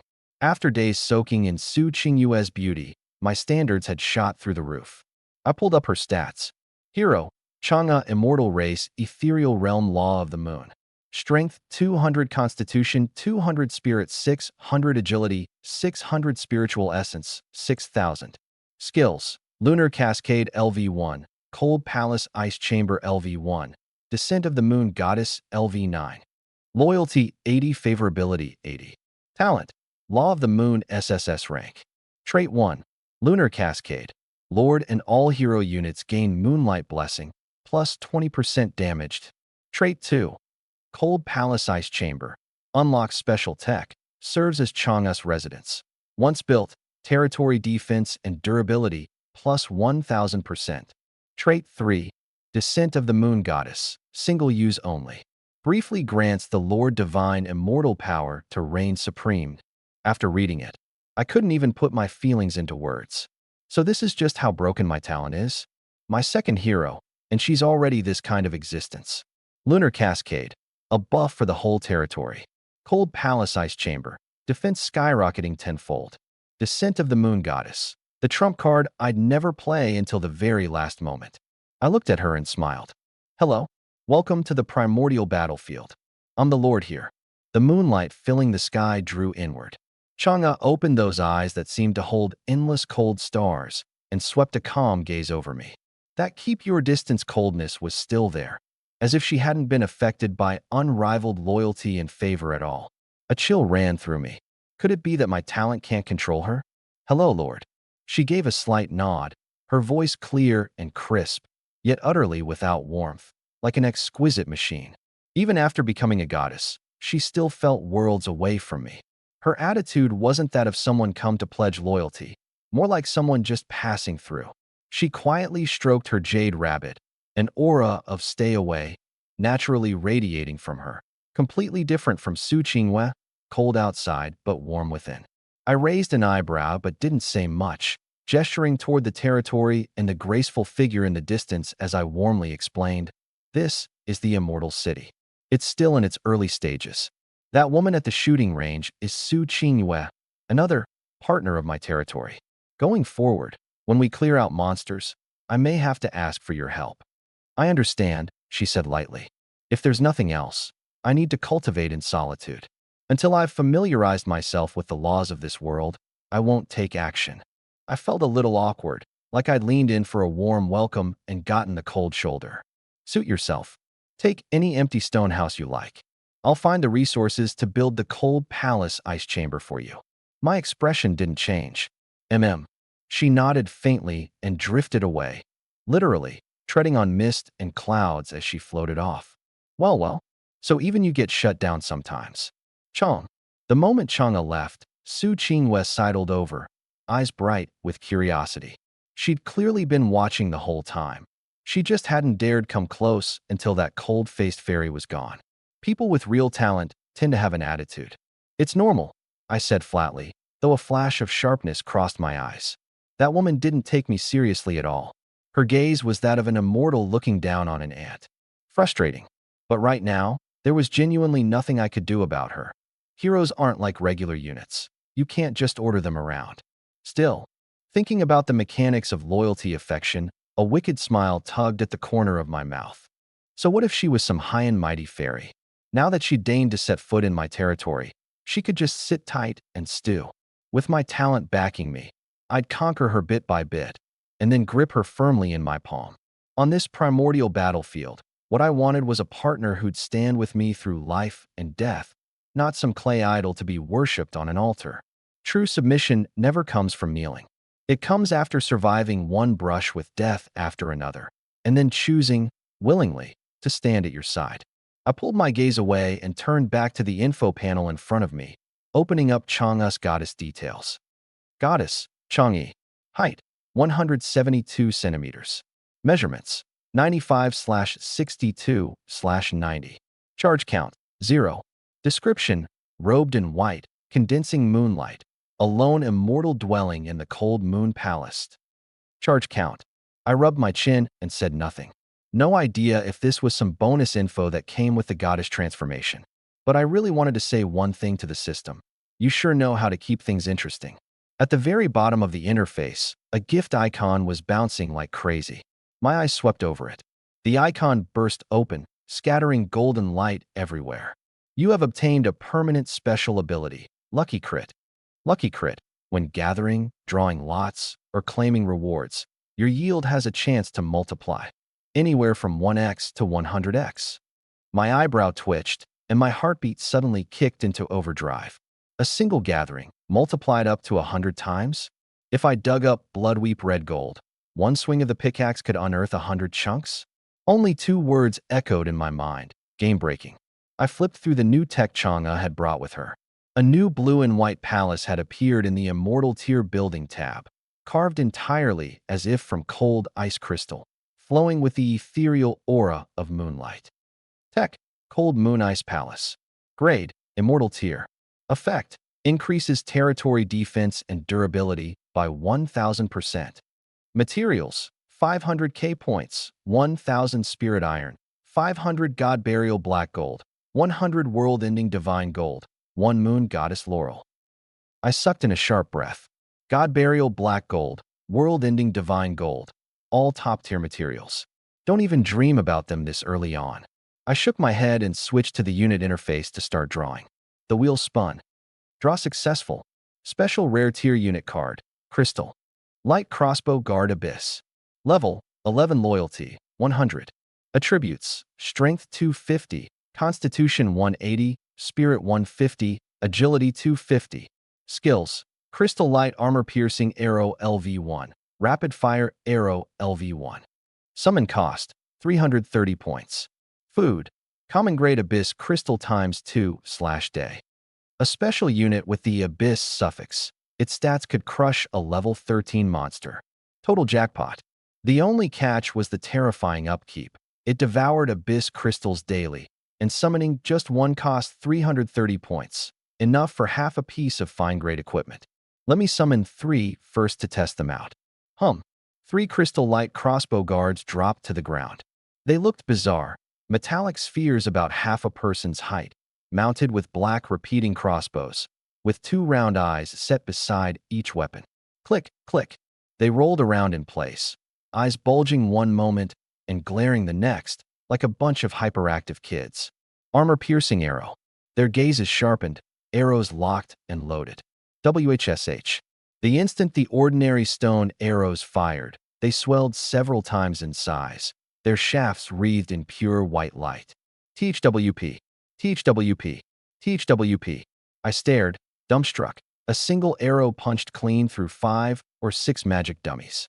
And those dummies had 200 points of constitution. I quickly figured it out. That white light was Chang'e's passive trait, Lunar Cascade, which buffed the Lord, heroes, and units all at once. I tested the rapid-fire arrow next. Slightly weaker, but it could loose 10 shots in a single burst. After a few rounds, the arrows ran dry. I crafted a batch of stone arrows at the workbench and set them next to the crossbow guards. In a flash of light, every arrow was absorbed into their bodies. Unlimited reloading. Whoa, Chang'e's cascade skill is insane. Even my forbidden spell got a huge boost. Su Qingwei had just returned from monster hunting outside the territory. She'd cast a skill and startled herself with the result. Check out my new unit. It's even fiercer under the cascade buff. I gestured toward the crossbow guards and gave her a demonstration. Her eyes grew brighter and brighter, a hint of admiration creeping into the way she looked at me. I'll summon 20 and give you 10. I summoned 17 more and handed control over to her. Then I took the Black Rock Guards and 10 crossbow guards to explore the map on the other side of the territory. We ate before setting out. To keep things simple, we both chomped on Thunder Dragon meat. Once we were full, we split up. I went to scout and explore new terrain, while she cleared monsters to farm points. The days slowly passed, and evening drew near. On the first floor of the stone house, Su Qingwei and I wolfed down our food. The dishes on the table had come from the trading hall. I'd struck a deal with a lord who had a chef class this afternoon, setting up regular meal deliveries. Too lazy to cook myself. Should we send some to Chang'e? Su Qingwei asked, her cheeks puffed full of food. No need. She's above earthly cravings. I'd brought her food before, and she'd coldly. She turned me down flat, said she only consumes the moon's essence and doesn't touch mortal food. Mythical beings are something else. She doesn't even need to eat. Su Qingyue's face was full of envy. I didn't respond. My mind was completely occupied with figuring out how to win Chang'e over and push her affection and loyalty up to 90 points. That afternoon, I offered her abyssal crystals, minerals, and equipment, all coldly rejected. I just hadn't found the right gift yet. With all the treasures in this primordial battlefield, I refused to believe nothing could move her. Every time I thought about her icy aloofness and her peerless beauty, the urge to conquer her burned even hotter inside me. Shower her with gifts, chip away at her heart little by little. Besides, I had the system. Given enough time, her affection was bound to rise. Once we finished clearing the area, the two of us stepped out of the stone house again and walked to the edge of the defensive barrier. Night fell. Level 10 to 15 monsters began to swarm out, and every now and then in the dead of night, something above level 15 would emerge. Thankfully, that giant foot hadn't shown up again these past few days, which put me a lot more at ease. During the day, I couldn't break down anything into fine-grade materials, so I planned to rely on night hunting to see if I could get some fine-grade abyssal crystals. In the distance, a new type of monster was closing in mass. I activated observation. Corrosive Venom Scorpion LV11 skills. Corrosive Venom Sting LV2. Hardened Carapace LV2. Phantom Bone Wraith LV11 skills. Bone Spear Throw LV2. Phantom Blink LV2. Early night monsters. Their stats didn't even measure up to mine. Boom. Su Qingyue raised her hand, and a solar blaze came crashing down. A dozen or so scorpions, shell and flesh alike, were blown to bits. Corrosive Venom Scorpion slain, plus 10 points. Corrosive Venom Scorpion slain, plus 10 points. The points are climbing again. I arched an eyebrow and joined the fight too, wielding the Skyfeather Bow, picking off the ones trying to flank us or snipe from a distance. What followed was a completely one-sided slaughter. The Blackrock Guardians raised their stone walls and pushed forward steadily. Su Qingyue hammered down forbidden spells from the rear. The crystallite crossbow sentries wove through the gaps, unleashing wave after wave of armor-piercing bolts and rapid-fire volleys. The entire southern territory surged with moonlight essence, every single strike amplified by the Sky Cascade. This Lord's Ascension game is basically turning into a power fantasy. I couldn't help but sigh as I fired arrows and directed my troops. The abyssal monsters surged at us like a tide, only to be blasted into ash before they could even get close. So satisfying. Breaking down Corrosive Venom Scorpion. Corrosive Venom Gland ×1, Carapace Fragment ×6, Abyssal Crystal ×1, Fine Grade, Lord Coin ×3. Ding. Lucky Crit triggered, Multiplier ×9.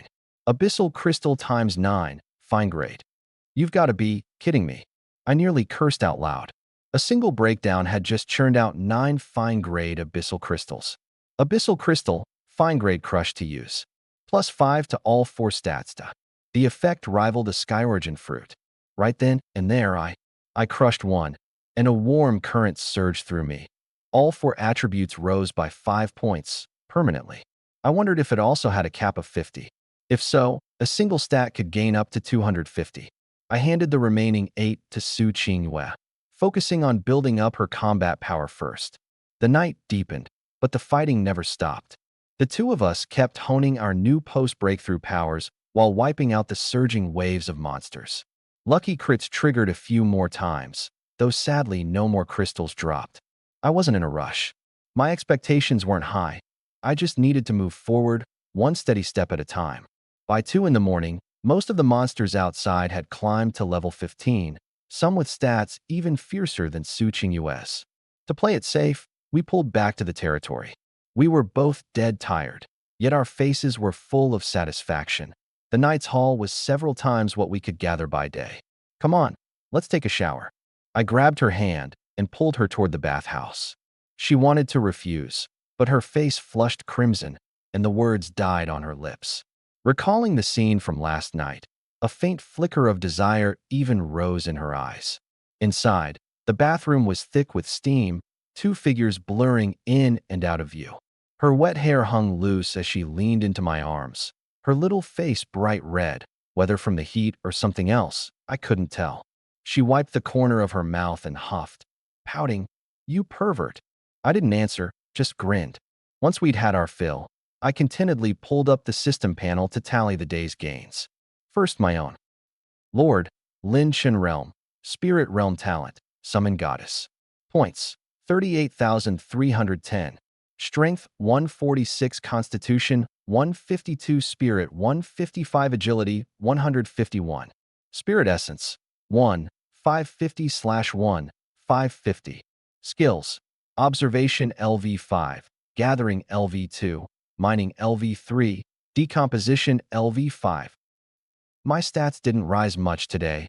Most of the gains came from buying up spirit materials.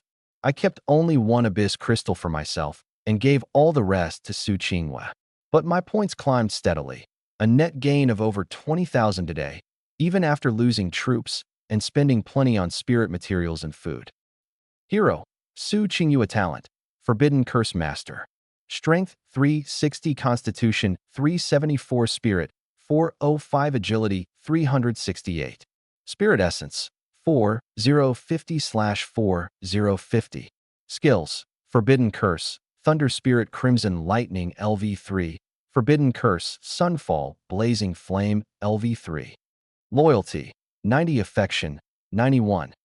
She'd hunted down 29 superior grade abyss crystals today and used 28 of them, sending her stats through the roof.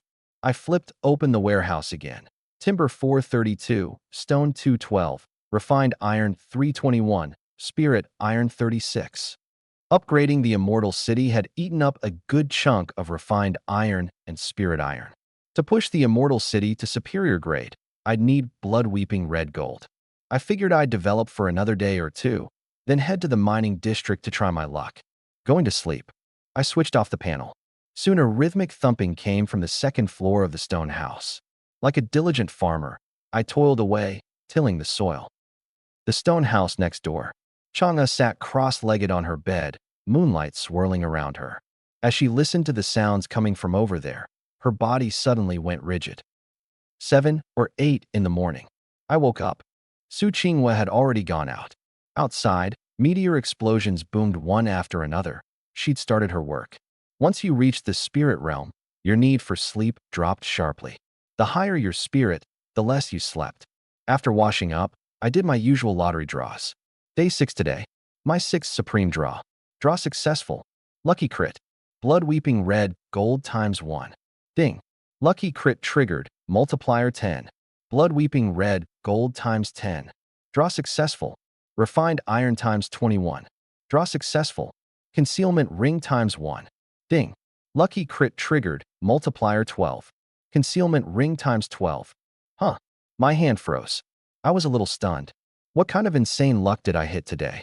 Not only did all 3 draws come with built-in crits, but they'd chained right into my own lucky crit on top of that. Pulling blood-weeping red gold every single day. I won't even need to hit the mines. I grinned to myself and pulled out one of the rings. A dark purple band, small and delicate, set with a few emerald green crystals. The concealment ring, a named piece on the primordial battlefield's equipment rankings, right up there with the paralysis ring and the bloodthirst ring.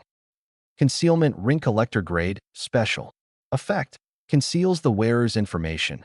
Cannot be detected by observation type skills. Description: the great hermit hides in the marketplace. The lesser hides in the hills. Just one effect, but it was a perfect tool for robbery and plunder. Duck into the bushes in a forest, and you could stay hidden even as someone's observation technique swept right over you. Pair it with an assassin class and you'd vanish without a trace, coming and going like a ghost. 12 of them. I kept 5 and listed the rest on the trading house, hoping to swap them for blood-weeping red gold or collector-grade gear. Then again, at this stage, hardly anyone would buy. Even if they had collector-grade goods to trade, everyone was keeping them for their own use. I'd list them anyway and see. There's still a reward from yesterday, I haven't checked. Just as I was about to close my inventory, I caught sight of a sword glowing with blue light. I pulled it out.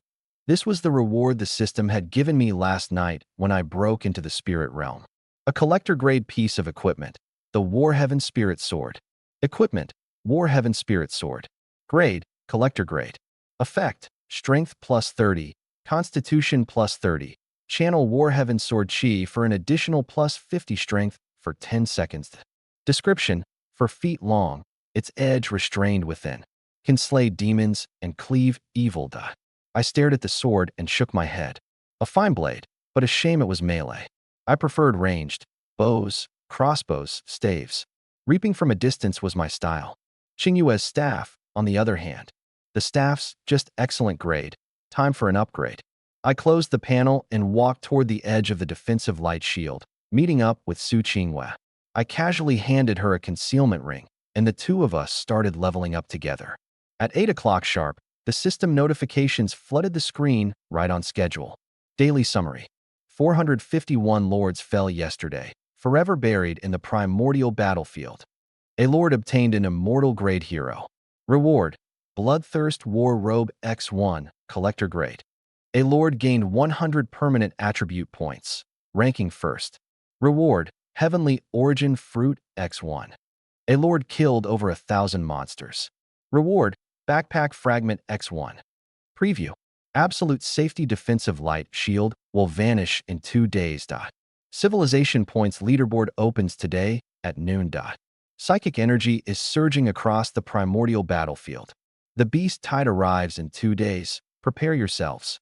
Shadow Abyss and Corrosion Abyss. The beast tide has already begun. Proceed with caution. Wilderness dungeons are being randomly generated. Go explore. The death count was climbing. Nobody could just hunker down in their territory forever. Head out to explore, and you'd run into trouble, and trouble meant death. Over the past few days, notifications of humans being killed by other races had piled up in the group chat. More each day. Race clashing against race would only get bloodier. But those last few previews, those were what really mattered. The beast tide would come crashing down on my head today. Just how big it would be, I wouldn't know until I had to face it head on. I pulled up the map and scanned it. Where the fog had cleared, there were no space-time rift markers.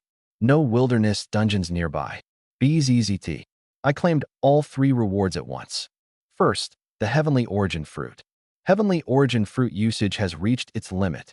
Just as I'd expected, every spiritual item had a cap, and the lower your realm, the weaker the boost. If you wanted to get stronger, you couldn't rely on being spoon-fed forever. I used up the backpack fragment, then pulled out the Bloodthirst War Robe. Equipment: Bloodthirst War Robe. Grade: Collector. Effect: all attributes plus 20. Chance to drop healing light when killing monsters. Description: crimson as blood, imbued with the power of self-regeneration. I threw on the robe, sharply cut, hugging my spine. Crimson light flowing across its surface like living veins. A single thought, and the effect dimmed. True edge doesn't need to show off. The group chat had already exploded. Holy crap. Beast Tide Preview. Both major abysses are about to blow. Big bro Lin Chen's still in the Corrosion Abyss, right? He's done for. Surviving 3 days in an abyss would be a miracle. There's no way he'll make it. You think the guy who got the immortal grade hero yesterday could be Lin Chen? No chance. Even an SSS grade talent might not roll one of those. Quick, check the All Races group. Someone posted pics from the Shadow Abyss. I switched over to the All Races group. Under a pitch-black sky, shadow monsters were swallowing up the territory like a rising tide.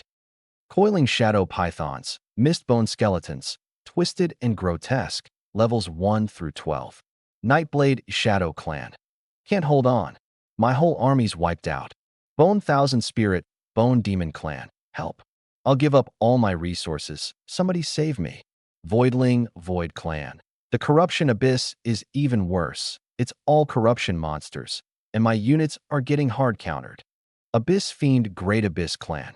Haha, isn't that human worm Lin Chen stuck in the Corruption Abyss too? Just wait to die. Abyss Fiend Great Abyss Clan. The beast tide's gonna put you in your place. Yao Qing Xian Celestial Clan. Abyss Fiend, watch your mouth. My eyes went cold. I typed out a single line. Lin Shun Human Clan. Your whole Great Abyss Clan could drop dead, and I'd still be living just fine. Abyss Fiend Great Abyss Clan. Arrogant fool. The shield's got 2 days left. Let's see how you survive. Lin Shun Human Clan. So touched you're this worried about your daddy. Abyss Fiend Great Abyss Clan. You hashtag $% hashtag. Satisfied, I left the group chat. When I found Su Qinghua, she was frantically farming monsters. But the numbers were clearly climbing. Across the corrupted wasteland, dark red mist churned, and a low, rumbling stampede rolled through the withered forests and dead land, as if 1,000 monsters were massing. Here it comes. I climbed the arrow tower and surveyed the fields. Rumble. The monsters thickened from a trickle to a flood, a black tide surging against the shield, roaring as they slammed into it with dull, muffled thuds. All corruption monsters, levels 1 through 8. An endless dark red sea stretching beyond sight. I didn't have Su Qinghua engage. The Blackstone Guardians and Crystalline Crossbow Sentinels charged straight out, a wedge formation tearing open a gap before shifting into a square to hold the line. 30 crystalline crossbow sentinels were already arrayed. At a single thought from me, their round eyes snapped open in unison, repeating crossbows clicking as they loaded. Flip, flip, flip. A rain of arrows wrapped in moonlit radiance poured down.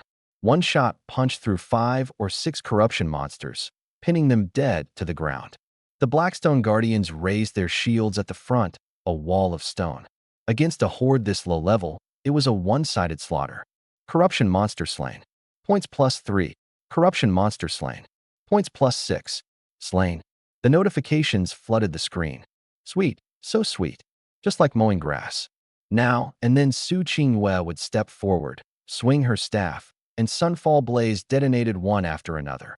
Molten flame laced with damage-boosting moonlight, turning whole swaths of monsters into points. I glanced at my balance, climbing a few hundred points a minute. This beast tide is basically handing me money, I said, the corner of my mouth curling up. The good times didn't last. 2 or 3 hours later, the higher-level monsters started showing up. Bonebreaker generals, soul-eating demon spiders, corrupted demon soldiers, all level 10 and up, with the occasional level 12 to 15 Thunder Corruptling or Flame Corruptling mixed in. The Blackstone Guardians were only level 8, after all. They couldn't hold, going down by the batch. I had no choice but to burn points like crazy to replenish my troops. Su Qing. The moon got busy. Once I cleared out some space, she stepped in and unleashed her skills. Solar Blaze and Thunder Spirit's crimson lightning ravaging in all directions. Farming mobs earned 10,000 points an hour, easy. But under the buff of the Lunar Cascade, my crystal-like crossbow guards mowed down monsters like it was nothing. Even soul-type creatures like the Flame Wraiths couldn't survive more than 2 seconds against a single volley of armor-piercing arrows. Flame Wraith slain. Points +15. Ding. Lucky crit triggered. Multiplier x12. Points gained x180. TCH. Lucky crit. You're my real MVP. Earning more than I was spending. This wave was pure profit. Out of potions, Su Qinghua shouted, waving her staff at me. I nodded and pulled up the chat group. Lin Shun Human Race. Fairy Yao. Got any treasured grade spirit essence potions? Yao Qing Xian Celestial Race. Got superior grade. They're pricey right now, 50 points a bottle. Lin Shun Human Race. I'll take 100. Any discount. Yao Qing Xian Celestial Race. Is farming points in the abyss really that good? You've got me tempted to go myself. We've worked together long enough. 42 a bottle for you. Lin Shun Human Race. Thanks, Fairy Yao. Beautiful and kind-hearted.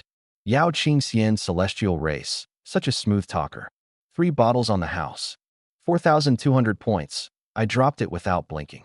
Potions that went for 60 on the market, snagged at 42. Absolute steal. Spirit Essence Potion. Superior grade. Instantly restores 300 spirit essence. Too bad nobody could craft treasured grade. Not even Yao Qing Xian. And she had a real talent for alchemy.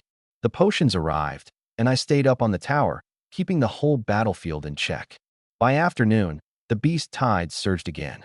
Level 12 to 15 monsters flooded in by the hordes, and some new faces showed up too.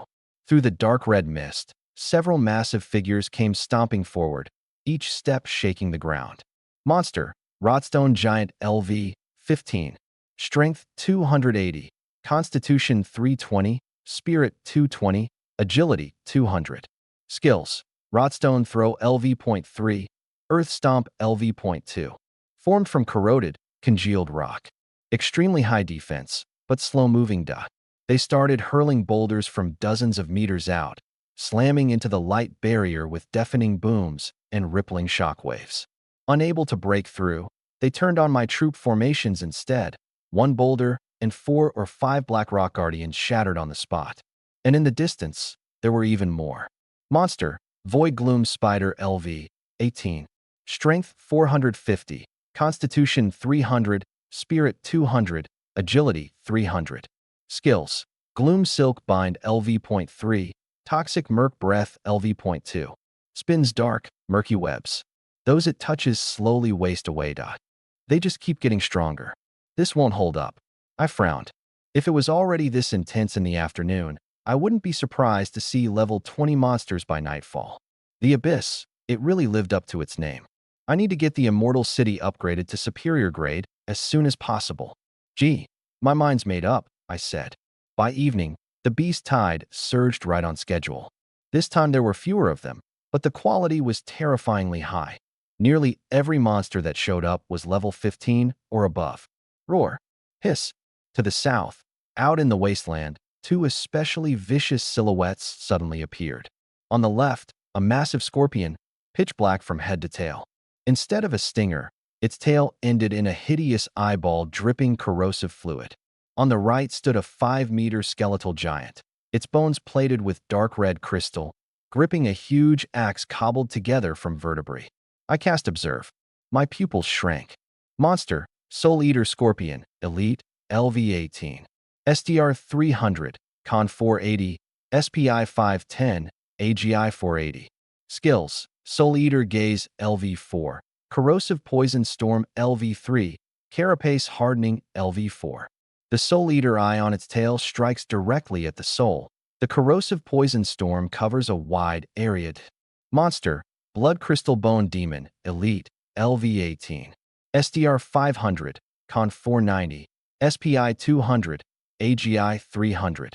Skills, Blood Crystal / LV4, Skeleton Revival LV3, Corrosion Aura LV3.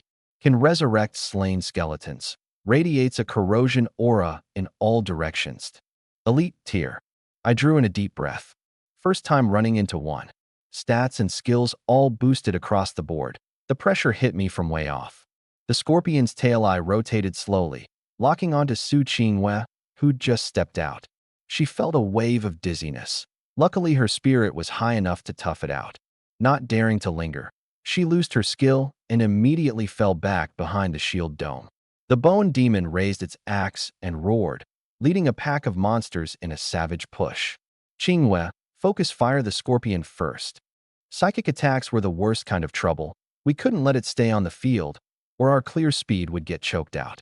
I swept a glance across her panel. Hero, Su Qinghua Human Spirit Realm Forbidden Curse Caster. SDR 53500s, Con 526/512, SPI 600/580, AGI 546/508. Spirit Energy 6000/6000. Skills, Thunder Spirit Crimson Bolt LV3, Sunfall Blazing Flame LV3. From an afternoon of breaking down materials, I'd pulled excellent tier Abyss crystals and dumped all 22 of them into her at once. Then I bought up spirit materials and pushed every one of her 4 stats past 500. Her spirit just 20 points shy of the cap. Rumble. Onyx Guardians kept pouring out at my command like a suicide squad, plugging every gap. I threw myself into arraying the formations. It's not about how many formations you know. It's about how you shift between them. The battle changes in a heartbeat, several times over. You take the formation you know best and set the exact right counter. That's what truly tests a lord. And this was my battlefield. Guardians kept filling in. The ranks kept shifting, forcing open a clear pocket in the middle of the high-tier beast tide. Ground. Su Qinghua stood at the center of the formation, a storm of moonlit arrows soaring up behind her, holding back the monster's advance. She felt completely safe, because I'd already secured her an absolutely foolproof escape route. So this is what a tactical genius looks like. She glanced at the troop formation around her, something shifting in her eyes. Use Thunder Spirit's Crimson Bolt, I shouted from atop the tower. She didn't hesitate this time. She swung her staff. An arc of lightning compressed wildly at its tip. LV3, an 8-second cast time. 8 seconds later, a bolt of blue-white thunder as thick as a bowl crashed down from the sky, striking the demon scorpion square in the skull. Crack! Lightning burst apart, scorching its shell black and splitting it open. But it didn't go down. Its tail eyes snapped open, firing off an invisible wave of psychic force.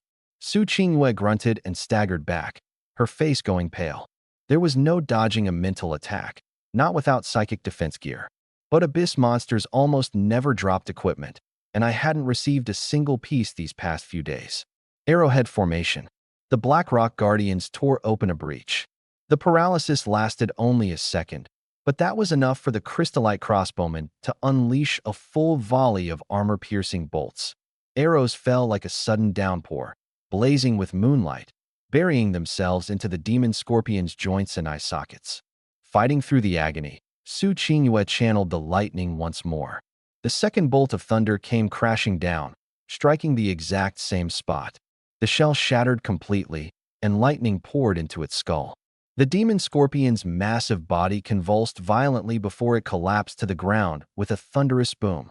At that very moment, the blood crystal bone demon had already closed in, its massive axe sweeping across. Crack! Boom! A dozen black rock guardians crumbled into dust like shattered chickens. It swung its axe in a rampage, wiping out the guardians by the batch. Su Qingyue retreated decisively, pulling back into the light barrier under the protection of the formation. No rush. Take a breather, I said, my expression calm. There's only one left. Killing it is just a matter of time. The demon scorpion, with its ranged mental attacks, was dead. As for this remaining brute, no matter how broken its stats were, I had plenty of ways to grind it down with my formations. You have slain the soul-eroding demon scorpion, elite. Plus 100 points. Ding. Lucky critical hit triggered. Multiplier, 100. Choose your reward. Option 1, 10,000 points. Option 2, Abyss Equipment, Soul-Eroding Eye. My heart skipped a beat. Here it is. Equipment, Soul-Eroding Eye. Grade, Collector's Grade Abyss. Normal effect, Spirit plus 100, Spirit Energy Recovery plus 100%. Grants the skill Soul-Eroding Gaze, Single Target Psychic Strike, 1 second stun, 60-second cooldown. Abyss effect, Spirit Attribute may exceed its cap by 100 points. Description, the core eye of the soul-eroding demon scorpion. My eyes lit up. For Su Qingyue, this was an epic tier boost. Especially that Abyss effect, breaking through the attribute cap. I did some quick mental math. Combined with the Sky Thunder Dragon meat, her spirit could stack all the way up to 730 points. 730. Even monsters above level 20 stand a fighting chance. I summoned Su Qingyue. The moment the eyeball landed in her hands, she froze for a second, then fitted it into place. The low-tier dragon pearl was swapped out, and an eerie green eyeball now hovered beside her. I listed the old pearl on the trading house, 250 points, the going rate for excellent grade. Her stats changed. Spirit 730, mana regen 27 per second. Still too slow for my liking. At this rate, she could cast Solar Meteor Blaze 6 times a minute, burning through 3,600 mana, and she'd still need potions to keep going in between. Let's go kill that blood crystal bone fiend. With this I plus Thunder Spirit Crimson Lightning, I can hardlock it down for 2 seconds. She was itching to try, casually switching off the eyeball's visual effect. Too creepy. We can take it. Rest a bit first. Let me restock troops. I topped off the Black Rock Guardians and only added 3 or 4 Crystal Light Crossbowmen. 330 points each. Can't afford to lose them. The troop formation pushed out its light barrier again. Su Qingyue had already started channeling inside the dome, and the instant we cleared the line, boom, thunder crashed down, and the Bone Fiend was paralyzed. She immediately followed up with soul-corroding gaze. Freeze. She actually had the nerve to add her own sound effects. The Bone Fiend's body swayed, stunned. The Crystal Light Crossbowmen fired in unison, armor-piercing arrows wrapped in white radiance pouring down. Boom, boom. The Bone Fiend staggered back several steps, most of its sternum shattered. But then its skeletal revival kicked in. The scattered bones flew back and rapidly patched the wound. Pain in the ass. I narrowed my eyes. Monsters that heal are always the worst to deal with. Whoosh. Flames surged. A 20-centimeter meteor of fire condensed at the tip of her staff. Solar Meteor Blaze shouldn't be that big. Before I could think it through, the fire meteor slammed into the Bone Fiend's chest, right where it was mending. Crack. The chest cavity was blown wide open, and a glowing red crystal shattered with the impact. Roar. The Bone Fiend let out a furious, defiant roar, its skeleton collapsing to pieces. Blood Crystal Bone Fiend, Elite, slain. Points plus 100.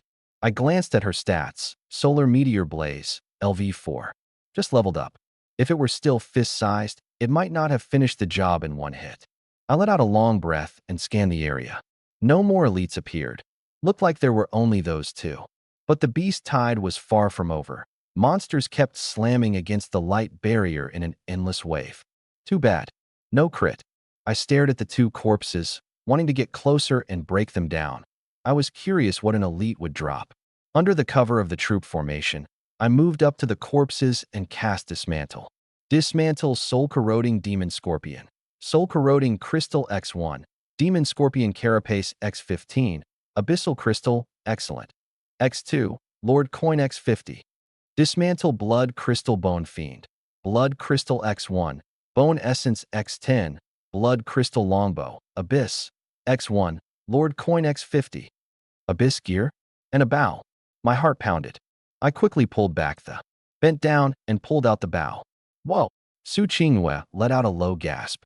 The entire thing was forged from red crystal, its critical joints wrapped and connected with gleaming white bone, a faint blue radiance flowing across its surface. Treasure grade. One look at the coloring told me. Same tier as the Soul-Eating Eye. Equipment. Blood Crystal Longbow. Grade. Treasure grade Abyss. Standard effects. Strength plus 60, Agility plus 60, Bow Skill Power plus 20%, Passive Armor Break. Arrows carry piercing effect. Abyss effect. Strength and agility can exceed the 100-point cap. Description. In its early years, the Blood Crystal Bone Demon devoured a powerful archer, and this bow remained inside its body. Nice bow. I ran my hand along the bow's frame, the hunter's instinct suddenly stirring in me. I directed my troops to press up a light barrier, clearing out an open patch of ground, then drew the bow and knocked an arrow. Creak. The bowstring pulled taut. With my 206 points of strength, I could only draw it back 1/5 of the way. Whoosh. The stone arrow shot out, wrapped in the white glow of armor break. Thud. Thud. Thud. 3 monsters were skewered on a single arrow, the head of the lead soul-eating spider bursting apart on the spot. Insane. If I'd used an iron arrow, it would have hit even harder. Fall back. I retreated after just one shot. Didn't want the ranged monsters locking onto me. Back inside the barrier, I stowed the bow, then casually listed the sky feather bow on the trading hall for 500. Weapons sold well. Almost all of them cleared 500 points easily. The sky was growing dark, and monsters between levels 18 and 20 kept appearing. We pulled back to our territory and let the beast tide rage. The abyss really does live up to its name. Once the barrier disappears the day after tomorrow, what are we going to do? Su Qinghua stood atop the tower, her face full of worry. Right now, our territory was like a lone boat tossed about in a storm. The dark red mist spread everywhere, monsters crashing in like wave after wave of a violent sea. Been collecting blood-weeping red gold all day, and only got 6. No shortage of refined iron or spirit iron, though. I flipped through my pack, my expression turning somewhat grim too. A common-grade immortal city probably really couldn't hold back this endless beast tide. Let's eat first. We've still got more than a day. Let's see how things change tonight and tomorrow before deciding. In a death trap like the abyss, all you could really do was take it one step at a time. 8 dishes and a soup, meat and vegetables both, all prepared by the chef lord. After eating my fill, I leaned back in my chair and tallied up the books. A painful yet satisfying day. Points came in and went out in big amounts, but the haul far exceeded expectations. Just those 2 treasure-grade abyss equipment pieces alone were worth an incalculable amount. Goods like these would start at 5,000 points minimum if listed on the trading hall. Backpack. Fine-grade spirit items. 9. Common grade. 12. Fine-grade abyss crystals. 82. Common grade. 231. Blood-weeping red gold. 21. Refined iron. 529. Spirit iron. 121. Lord coins. 62,132. Blood-weeping red gold was terrifyingly expensive right now. 2,000 points per unit, and almost nobody was even selling. That's the core material for upgrading a building to superior tier. Qinghua, come here. Time to boost your stats. Bagged plenty of spirit items today, didn't we? Her eyes sparkled as she leaned in with a bright smile. I pulled out the superior tier crystal and all the spirit items, plus 2 special crystals. 1 red, 1 green. Soul eroding crystal, superior tier spirit item, all 4 stats plus 10. Blood crystal, superior tier spirit item, strength plus 20, Constitution plus 20. I gave her most of the spirit items. She was the top fighter in the territory. Feeding her first would maximize the payoff. She took the items, but just stared at me with gleaming eyes for a good while before finally turning away to allocate her stats. That look, it gave me the creeps. Affection?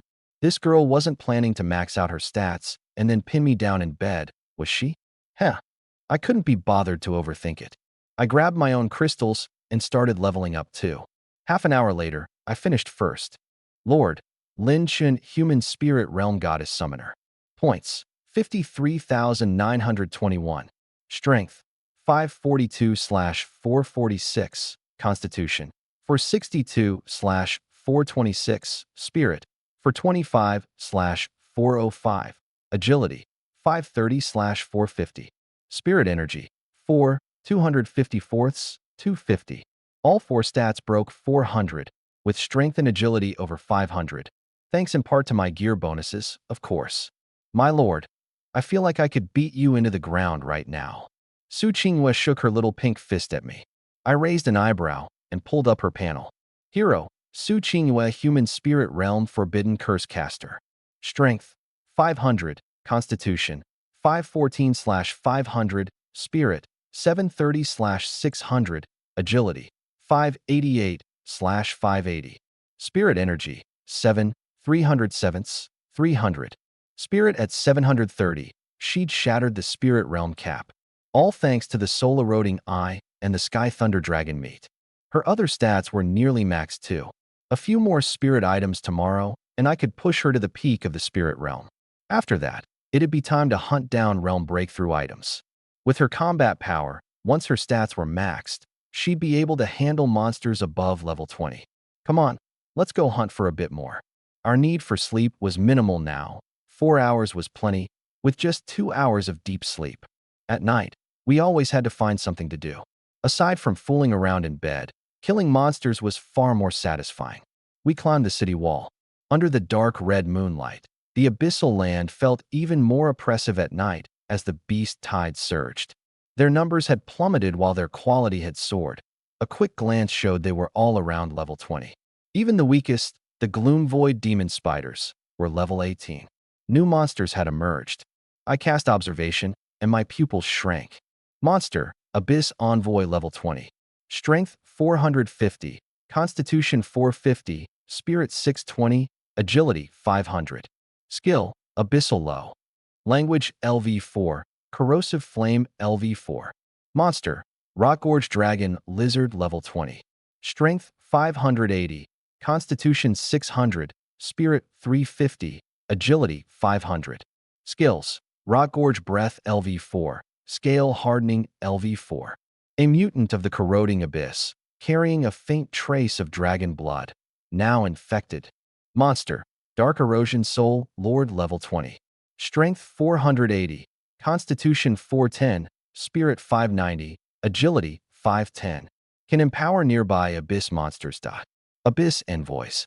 I locked onto a few of the figures. Beneath their dark purple cloaks, 2 crimson pupils glowed faintly. These things can drop abyss fear cores. Yao Qingxian's bought them before.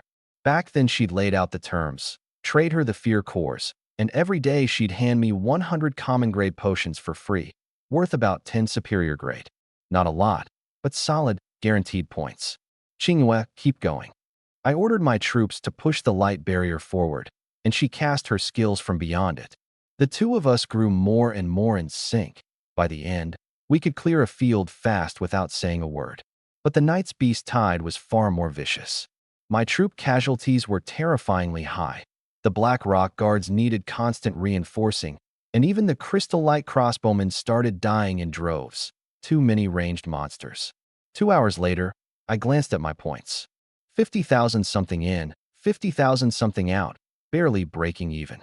At least the bodies were piling up, and the crystal materials from breaking them down sold well. Though I hardly ever sold abyss crystals, I traded them for goods instead.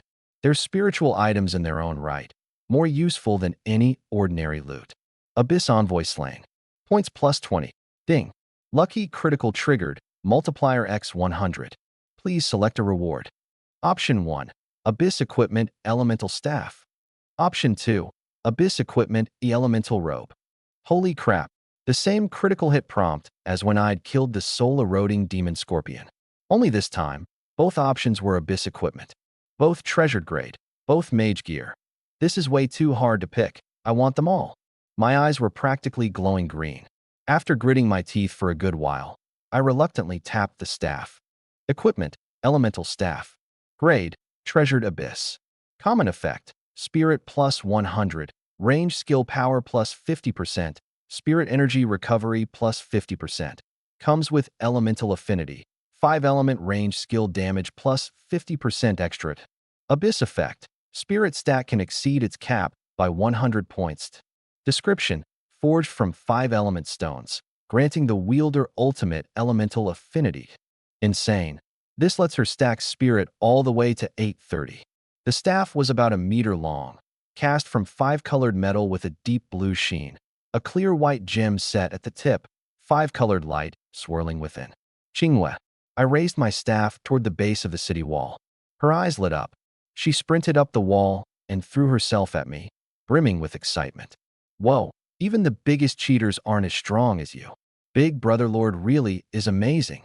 She leaned in close, her breath warm as a spring breeze against my ear, then puckered up and planted a smooch on my cheek, before smoothly swiping the staff right out of my hand. Little minx. I touched my cheek. This wasn't like her usual dignified self at all. She was definitely playing coy just to get that staff. She'd already turned away, leaving nothing but a graceful silhouette behind. The battlefield that followed became a total slaughter. Solar Eclipse Blast was still only 20 centimeters wide, but its power had doubled. The staff gave a 50% boost, Elemental Affinity stacked another 50%, and the Solar Eclipse Blast buff was maxed out at 100%. Against anything under level 20, it was a curb stomp, plain and simple. Scalding lava, whirling flames. Like a soul-reaping demon, she scythed through the beast tide. This one-sided massacre went on for over an hour. 2 in the morning. The tide shifted. In the distance, several terrifying figures slowly emerged. Get back here. My gaze hardened. I ordered Su Qinghue to retreat into the territory. To the south, several horrifying shapes were prowling toward us. My pupils shrank. I cast observation in an instant. Monster, Rotgorge Dragon Lizard Elite. Level, 23 SDR 1010, Con 1050, SPR 600, AGI 890. Skills, Rotgorge Breath LV4, Scale Hardening LV4, Dragon's Might LV4. Monster, Lava Rot Fiend Elite. Level, 24 SDR 1190, Con 1050, SPR 800, AGI 800. Monster, Corrosive Ghost Vine Elite. Level, 24 SDR 600, Con 800, SPR 1090, AGI 800. 3 elite monsters. Their stats were suffocatingly high. Any one of them could shred my current battle formation to pieces. And it wasn't just the south. North, east, west. All 3 directions were crawling with level 22 to 25 elites, each trailed by hundreds, even thousands of lesser minions, all bearing down on the territory. I drew in a deep breath. The abyss's sheer horror had, once again, rewritten everything I thought I knew. Cease hunting, I decided on the spot. Sending the Black Rock Guards out there wouldn't even be enough to get stuck in their teeth. But Su Qinghue's pretty little face went taut. The morning after tomorrow, at 8 a.m., the defensive barrier disappears. A beast tide like this, can we even survive it? We take it one step at a time. I didn't say more. I still had one last card to play, Chang'e's Moon Goddess Descent. In that moment, she could briefly wield the power of an immortal deity and look down on the whole world with contempt. But I didn't want to use it unless there was absolutely no other choice. A trump card only works once. Boom. In the distance, the Rotgorge Dragon Lizard opened its maw and unleashed. A dark green breath spewed out, corroding the ground into a deep trench. Each step the lava corruption fiend took left burning footprints, molten lava dripping and sizzling. The lesser monsters splashed with lava actually sprouted a layer of crimson armor. The corrupting devil vine was like a monstrous, clawing tree, its tendrils writhing forward across the earth as black death aura spread all around. Go get some rest, I said, turning away. The more I looked, the more it grated on me. No way I'd be sleeping tonight. Su Qingwe nodded. Ryup. To the southwest, the void suddenly split open with a flash of purple, like something being torn apart alive. She and I had just started down from the wall when a jolt shot through us. We whipped our heads around in unison. A pitch-black rift, nearly 200 meters long, unfurled out of thin air over the corrupted wasteland. Inside it, starlight swirled. Ghostly images of mountains and rivers flickered in and out of view, and the edges kept peeling off into fragments of space that were then reassembled by some underlying law, like a colossal maw devouring all things. Beneath the rift, those abyssal monsters actually behaved as if they'd met a natural predator, giving it a wide berth. Ding! A spatial rift has appeared near your territory. A field dungeon, I blurted out, and it spawned right next to us. Su Qingwe exclaimed. Dungeons were a signature feature of the primordial battlefield, and they came in two types. Fixed dungeons, which only spawned in special locations like ruins or lands of creation, and field dungeons, which randomly tore open the void, appearing as spatial rifts. At this distance, we should be able to join directly, she said, excitement in her voice. I stared at the rift. Only a lord could view dungeon information. Field dungeon, beast arena, abyss. Type, multi-lord, trial, ranked competition. Grade, superior, abyss. Requirements, lords of spirit realm rank and below may participate. May bring no more than 1 hero and no more than 100 troops. Opens, tomorrow, 12 o'clock. Rules, upon entry, you have 30 minutes to select trial events. Participation earns ranking points, and the top 10 at final settlement receive rewards. Ranking rewards. First place, treasure grade abyss equipment ×1, collector grade ×2, advanced resource chest ×5, blood weeping red gold ×10, superior grade building blueprint ×1, superior grade realm breaking spirit item ×1. Second to third place, collector grade ×2, advanced resource chest ×5, blood weeping red gold ×5, superior grade blueprint ×1. Fourth to 10th place, collector grade ×1, intermediate resource chest ×5, common grade blueprint ×1. Warning, this dungeon has been invaded by the abyss. Choose your trial events with caution. A multi-lord trial competition, I said, sharing the information with her. First place gets treasure grade equipment. Su Qingwe's eyes lit up. More importantly, there's blood weeping red gold and a realm breaking spirit item. I said, my gaze. Grave, she said. This dungeon, we have to enter it. And we have to take first place. Taking first place would push my territory up another tier. An excellent grade immortal city might not be far off. But what if the lords of the Dragon Clan, the Celestial Fairy Clan, and the Zerg are all there?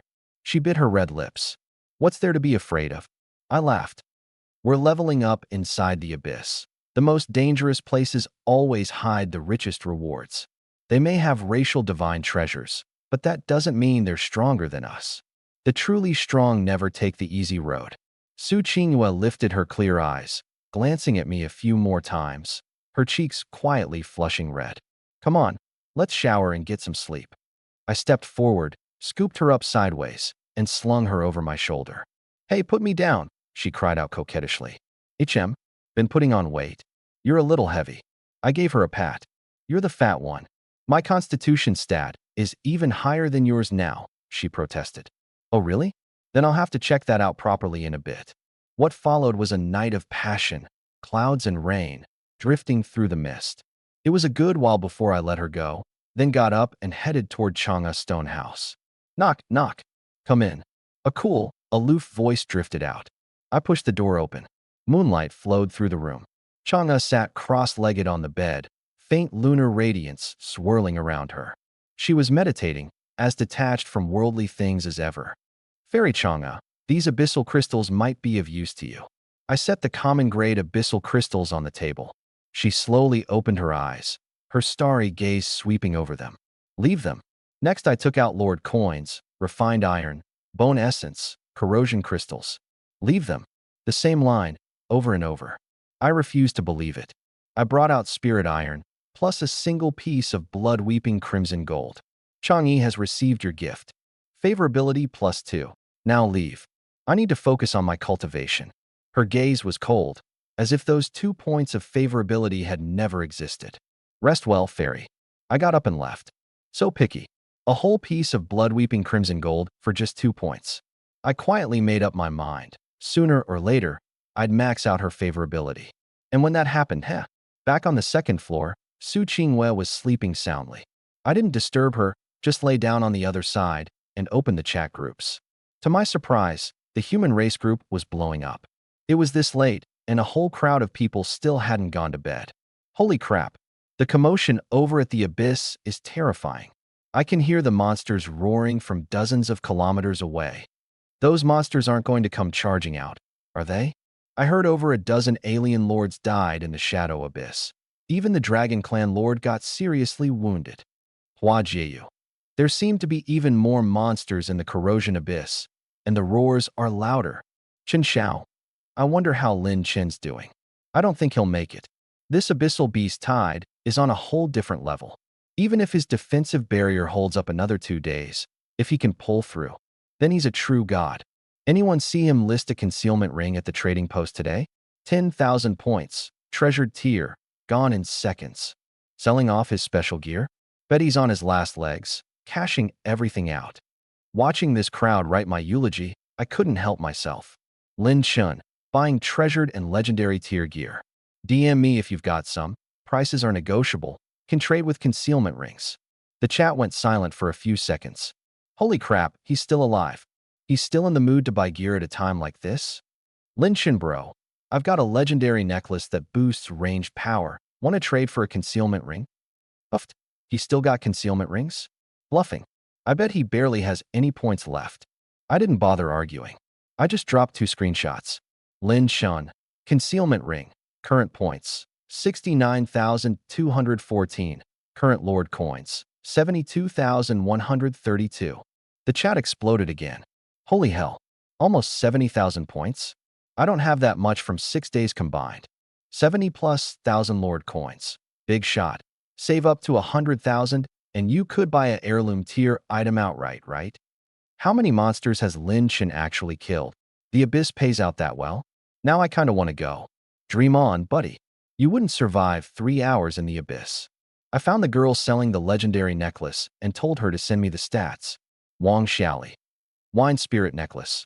Bro, give me a few extra points, pretty please? The regional domination event just opened. I could be your vassal lord. Do whatever you want with me. I ignored that and opened the stats. Equipment. Wind Spirit Necklace tier, legendary. Effect 1. Agility plus 50, range skill power plus 10%. Effect 2. Movement speed plus 30%. Good stuff. This necklace would help both me and Su Qingwei.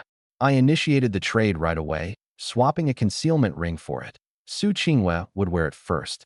Her combat power was higher, so the necklace would perform better in her hands. Using people is like using tools. Every ounce of strength should land where it cuts sharpest. Once that was done, I opened the Myriad Races chat group. Just as lively. Su Lingzi Void Race. The Corrosion Abyss is terrifying. I'm looking out from Thousand Peak Mountain, and the monsters inside are pouring out like a tide. Image.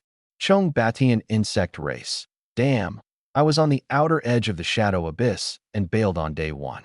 Good thing I ran fast. Yin Tuliing Inferno Hell Race. Demon bro, send some supplies. The 2 of us are stuck in the Corrosion Abyss and can't get out. Yuan Sha Giant Abyss Race. Hearing you all talk, I'm really looking forward to how that human ends up.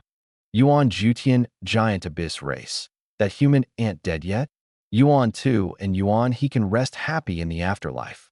I smiled. Lin Chun human. Hey, Abyssal Titan, your daddy's still alive and kicking. Yuan Sha Abyssal Titan, huh? Been hiding under that defensive dome all day, huh? We'll see what you do come the day after tomorrow. Yuan Jutian Abyssal Titan. Humans, arrogant, as always. Wash your neck and wait for the regional war. Lin Chen human. You wash your ass first. I'll have my goblin troops treat you real nice. The chat instantly filled with a row of ellipses. Yuan Jutian a Abyssal Titan. FK. You just wait. You son of a BH. I couldn't be bothered to respond. I posted a notice to buy up gear and spirit items, then pulled Su Qingwei close and drifted off to sleep. Tomorrow, I'll see them in the arena. At 8 in the morning, I opened my eyes to find Su Qingyue already gone from my side. She'd probably headed out to clear monsters. I yawned, and while washing up, I pulled the lottery. Obtained, Blood Weeping Red Gold times 2. Obtained, Spirit Iron times 10. Ding. Lucky Critical Hit. Crit Multiplier 10x. Obtained, Spirit Iron times 100. Obtained, Chain Blast Arrow LV1. Rare Grade. An archery skill? I froze, then immediately opened my inventory. Chain Blast Arrow LV1 Rare Grade. Consumes 50 Spirit Essence. Fires 10 arrows in rapid succession, each dealing explosive damage. Cooldown, 15 seconds. Not bad. This was my first real attack skill. Without hesitation, I equipped it and headed up to the city wall to test it out. I drew the string, 10 arrows loosed at once. Boom, boom, boom. Explosions ripped through the horde of abyss monsters in a blaze of fire. The power was greater than I'd expected, maybe thanks to the Moonlight Cascade bonus. Level 18, level 20 monsters. I could pierce right through them with a single iron arrow. After testing it, I teamed up with Su Qingyue to clear the surrounding area. Daytime was quiet, just as I'd figured, with almost nothing above level 20. But compared to yesterday, the beast tide had definitely ramped up a notch. Before entering the dungeon, I needed to swap out my gear. I opened the trade market. For this open-world dungeon, I'd already gone all in. I wouldn't hesitate to blow any amount of points on treasure-grade gear. Unfortunately, after browsing around, the best I could find was collector's grade. Guess this'll have to do. Soon, I picked up 2 rare grade sets. Sunflame set strength plus 40, constitution plus 20, agility plus 40, range skill power plus 20%, attack speed plus 10%, movement speed plus 3%. Frostbind set spirit plus 80, agility plus 20, spirit essence recovery plus 40%, range power plus 20%, elemental power plus 20%, movement speed plus 3%. I recalled Su Qingyue and gave each of us a set. My Sunflame set was a dark, blood red, its plating etched with burning flame patterns. Paired with the Bloodthirst War robe, it made me look like a god of war. Awesome. Impressive, sure, but the outfit chafed like hell. All looks, zero comfort. Once the regional shop opens, I'll grab a transmog set and swap into something built for combat. That'll feel a lot better, I muttered. Su Qingyue changed into the Frost Condensed set, pure white from head to toe, a flowing silk robe, elegant and refined. I picked up 4 more rings. Swiftness Ring Agility plus 20, Ranged Power plus 20%, Movement Speed plus 10%. Burst Ring Spirit plus 20, Spirit Essence Recovery plus 15%, Range Power plus 20%, Movement Speed plus 10%. 2 Swiftness Rings for me, 2 Burst Rings for her. 2 gear sets plus 4 rings, 5,600 points total. Not bad at all. I checked my own stats. Strength, 596 Constitution, 462 Spirit, 425 Agility, 570. Bow Power plus 20% Ranged Power plus 40% Movement Speed plus 23% Attack Speed plus 10%. Satisfied. Then I looked at Su Qingyue's. Strength, 500 Constitution, 502 Spirit, 830 Agility, 600 Spirit Essence, 8300. Range Power plus 110% All Skills plus 50% Movement Speed plus 23% Spirit Essence Recovery plus 225%. My pupils shrank slightly. Those stats put her leagues ahead of anyone in the entire human race. At this stage, I doubt any lord or hero could stand up to her. As for the alien race lords, well, we'd have to go in and find out. I closed the stat panel and gazed at the distant rift in space-time. Less than 2 hours until the dungeon opened. Su Qingyue and I kept clearing mobs and breaking down the drops. The lucky crit chime rang out again and again. It felt incredible. The time ticked away, minute by minute. Crack, boom. At exactly noon, the rift erupted with an ear-splitting roar. Enter the beast arena. I ordered Su Qingyue to pull back to the territory and had the troops retreat behind the defensive barrier. Enter. Not a shred of hesitation. Please select the hero to bring. Please select your troop composition. I chose Su Qingyue without missing a beat, along with 20 Blackrock guards and 80 crystalline crossbow sentries.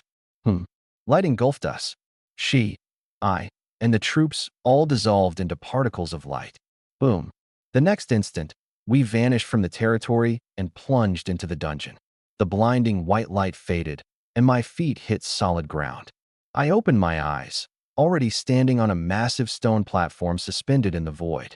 Beneath my feet were obsidian tiles carved with golden runes. A churning sea of clouds surrounded us, and a vast starry sky stretched overhead. We were floating in midair. You have entered the wilderness dungeon. Beast Arena, the Abyss. Current location, starting trial platform. 12 trials available. The more you clear, the higher your ranking score. Selection time remaining, 29. 59. So this is the Beast Arena? Su Qingyue stood at my side, the gem atop her elemental staff pulsing with five-colored light. Not bad. I lifted my gaze and looked around. Several massive screens hung beneath the starry sky, live broadcasts, leaderboards, the number of participating lords, the races and the fight, all laid out at a glance. Straight ahead, hundreds of circular arenas floated amid a sea of clouds, each one towering like a small mountain. Some had edges wreathed in dark red flames, some coated in frost, some crawling with shadow creatures. Hum, hum. In the distance, streaks of light flickered into view, other lords. In just a few minutes, 100 or 200 lords appeared one after another, each accompanied by a single hero, their troops tucked away in their spatial storage. I saw plenty of humans, but also foreign races I'd never encountered offline. The tiger-headed, human-bodied tigerkin, the abyss scale race that emerged from the deep sea, the frost soul race formed from ice, the stunningly beautiful elves, and bears, rock crystals, blood wraiths, steel mechs, phantoms. It was a real eye-opener. Roar. A dragon's roar exploded through the air as a golden figure materialized out of nowhere. It was a young man clad in dragon-scale armor, with golden hair and golden eyes. Behind him floated the phantom of a golden dragon, its majestic aura radiating faintly. Coiling at his side was a blue flying dragon over a meter long. The crowd instantly stirred. That's Long Kanglin of the dragon race.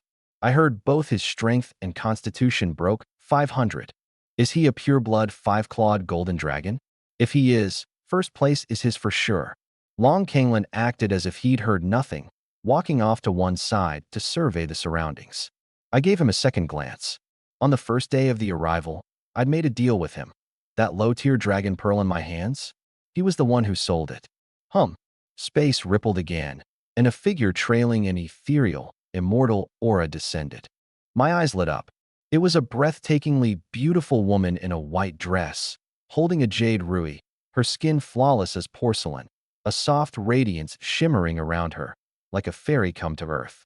In terms of beauty, she was on par with Chang'e and Su Qingyue. Wow.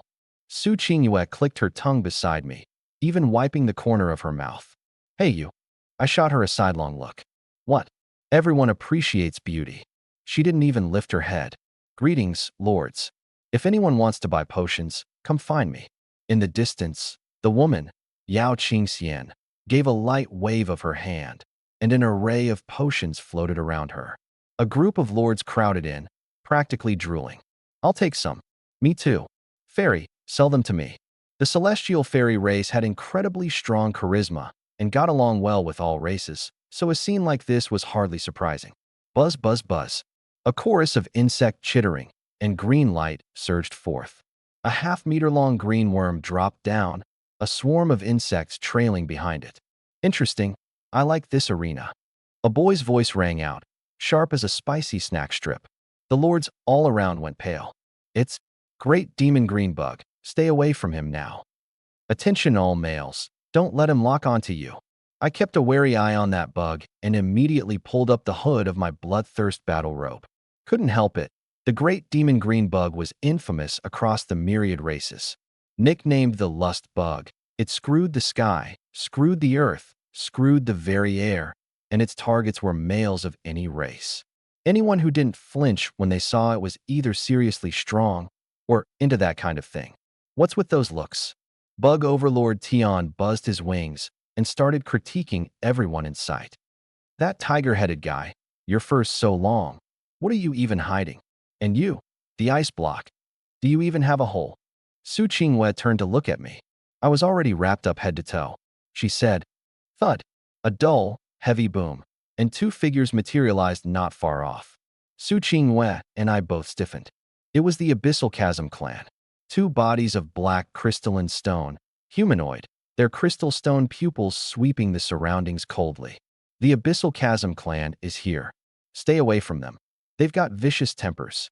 The lord scattered in a hurry. Scram. A blue crystal embedded in his forehead. Yuan Sha shot a fierce glare at a lord who hadn't moved, his tone domineering. The lord looked thoroughly resentful, but didn't dare talk back. Nobody wanted to get on the bad side of this grudge-holding, savage race. Real high and mighty, Su Qingwei said, eyeing the two of them coldly. The one next to him with the purple crystal on his head. That's Yuan Juntian, right? One of the top figures in the Abyssal Chasm clan. My eyes narrowed slightly. In the Myriad Races chat group, the Abyssal Chasm clan and I had traded barbs plenty of times, and I dug up info on these two. Yuan Juntian had an SS rank talent and was one of the Abyssal Chasm clan's seed lords. Except, the Abyssal Chasm clan possessed a divine treasure called the Origin Core. Whenever one of their kind died in battle, their origin energy would be absorbed by nearby clansmen, leaving subtle changes on the bodies of those who absorbed it. But neither Yuan Sha nor Yuan Juntian showed any such changes. Last time, after Yuan He and Yuan Tu died, their origin energy hadn't gone to these two, which meant there was an even stronger Abyssal Chasm clan lord hidden somewhere in Zone 10010. I gave Yuan Juntian a long, hard look. Swish, swish. More lords descended. The Void clan's void spirit child, its form drifting like a wisp of shadow, as if it could melt into the void at any moment. And the ancient god clan, a 1-meter-tall little lowly with twin pigtails, a pink princess dress, hugging a lollipop bigger than she was. Soft, cute, adorable. Yet every lord who looked at her did so with wariness written all over their faces. Because the ancient god clan's specialty was gigantification. The moment battle broke out, this adorable little girl could transform into a 10-meter-tall wall of muscle in the blink of an eye. Boom. The sky screen suddenly trembled, and line after line of text surfaced. Trial 1. Level 3 Beast Tide. 100 Common Monsters Reward. 100 points. Trial 2. Level 5 Beast Tide. 100 Common Monsters Reward. 200 points. Trial 10. Level 16 Beast Tide. 300 Normal Mobs. 2 Elites Reward. 1,000 points. Trial 11. Level 18 Beast Tide. 400 Normal Mobs. For Elites Reward. 1,100 points. Trial 12. Level 20 Beast Tide. 500 Normal Mobs. 10 Elites Reward. 1,200 points. Rule 1. Choose any trials freely. Higher scores rank higher. Ties are broken by clear timed. Rule 2. Monsters killed within trials have doubled dismantle drop rates, with a tiny chance to drop Abyss tier gear. Holy crap, Trial 10 is already level 16. Can anyone clear that right now? Level 16. You'd need around 400 points in a single stat, right? We're just us. The geniuses are geniuses. The prodigies from the top 10 races might actually push all the way to Trial 11. Whatever. It's not a death dungeon anyway, so might as well try. Whispers filled the air as everyone began making their selections. I didn't rush in. There were still a dozen minutes left, and I wanted to read every trial carefully. Swish. Long Kanglin raised his hand, and all 12 trials lit up. Selected all of them. Right after, Yao Qianxian, Chong Batian, Yuan Sha, Yuan Jushin, Zilingzi, Gulinger. The powerhouses selected everything one after another. The remaining lords stopped moving. Knowing they wouldn't die, there was no point embarrassing themselves. Better to head out and start pioneering early than waste the time. Let's do it. I stopped hesitating and swept my hand up. 12 trials, lighting up one by one. In an instant, the entire trial platform fell dead silent. Because there, on the rosters for trials 10 through 12, for words had appeared. Lin Chun human race. Am I seeing this right? A human selected them all. Is he insane? Does he think he's a dragon? The top 10 races selecting everything makes sense. They've got the strength. But a human? What's he trying to prove? Lin Chun. That name sounds so familiar. It's him. The human who went head-to-head with the giant abyss race down in the abyss. Holy crap, it really is him. The pride of our human race. The murmurs erupted. The foreign lords swept their eyes across the humans in the arena, while the humans themselves searched around for me, faces blank with confusion. The Su family's campus belle is here too. Is that Lin Chen next to her? They're both wearing concealment rings. Can't see their info. A few lords from my old school walked straight over to say hello, and Su Qingwei and I exchanged a few pleasantries with smiles. Heh, Lin Chen.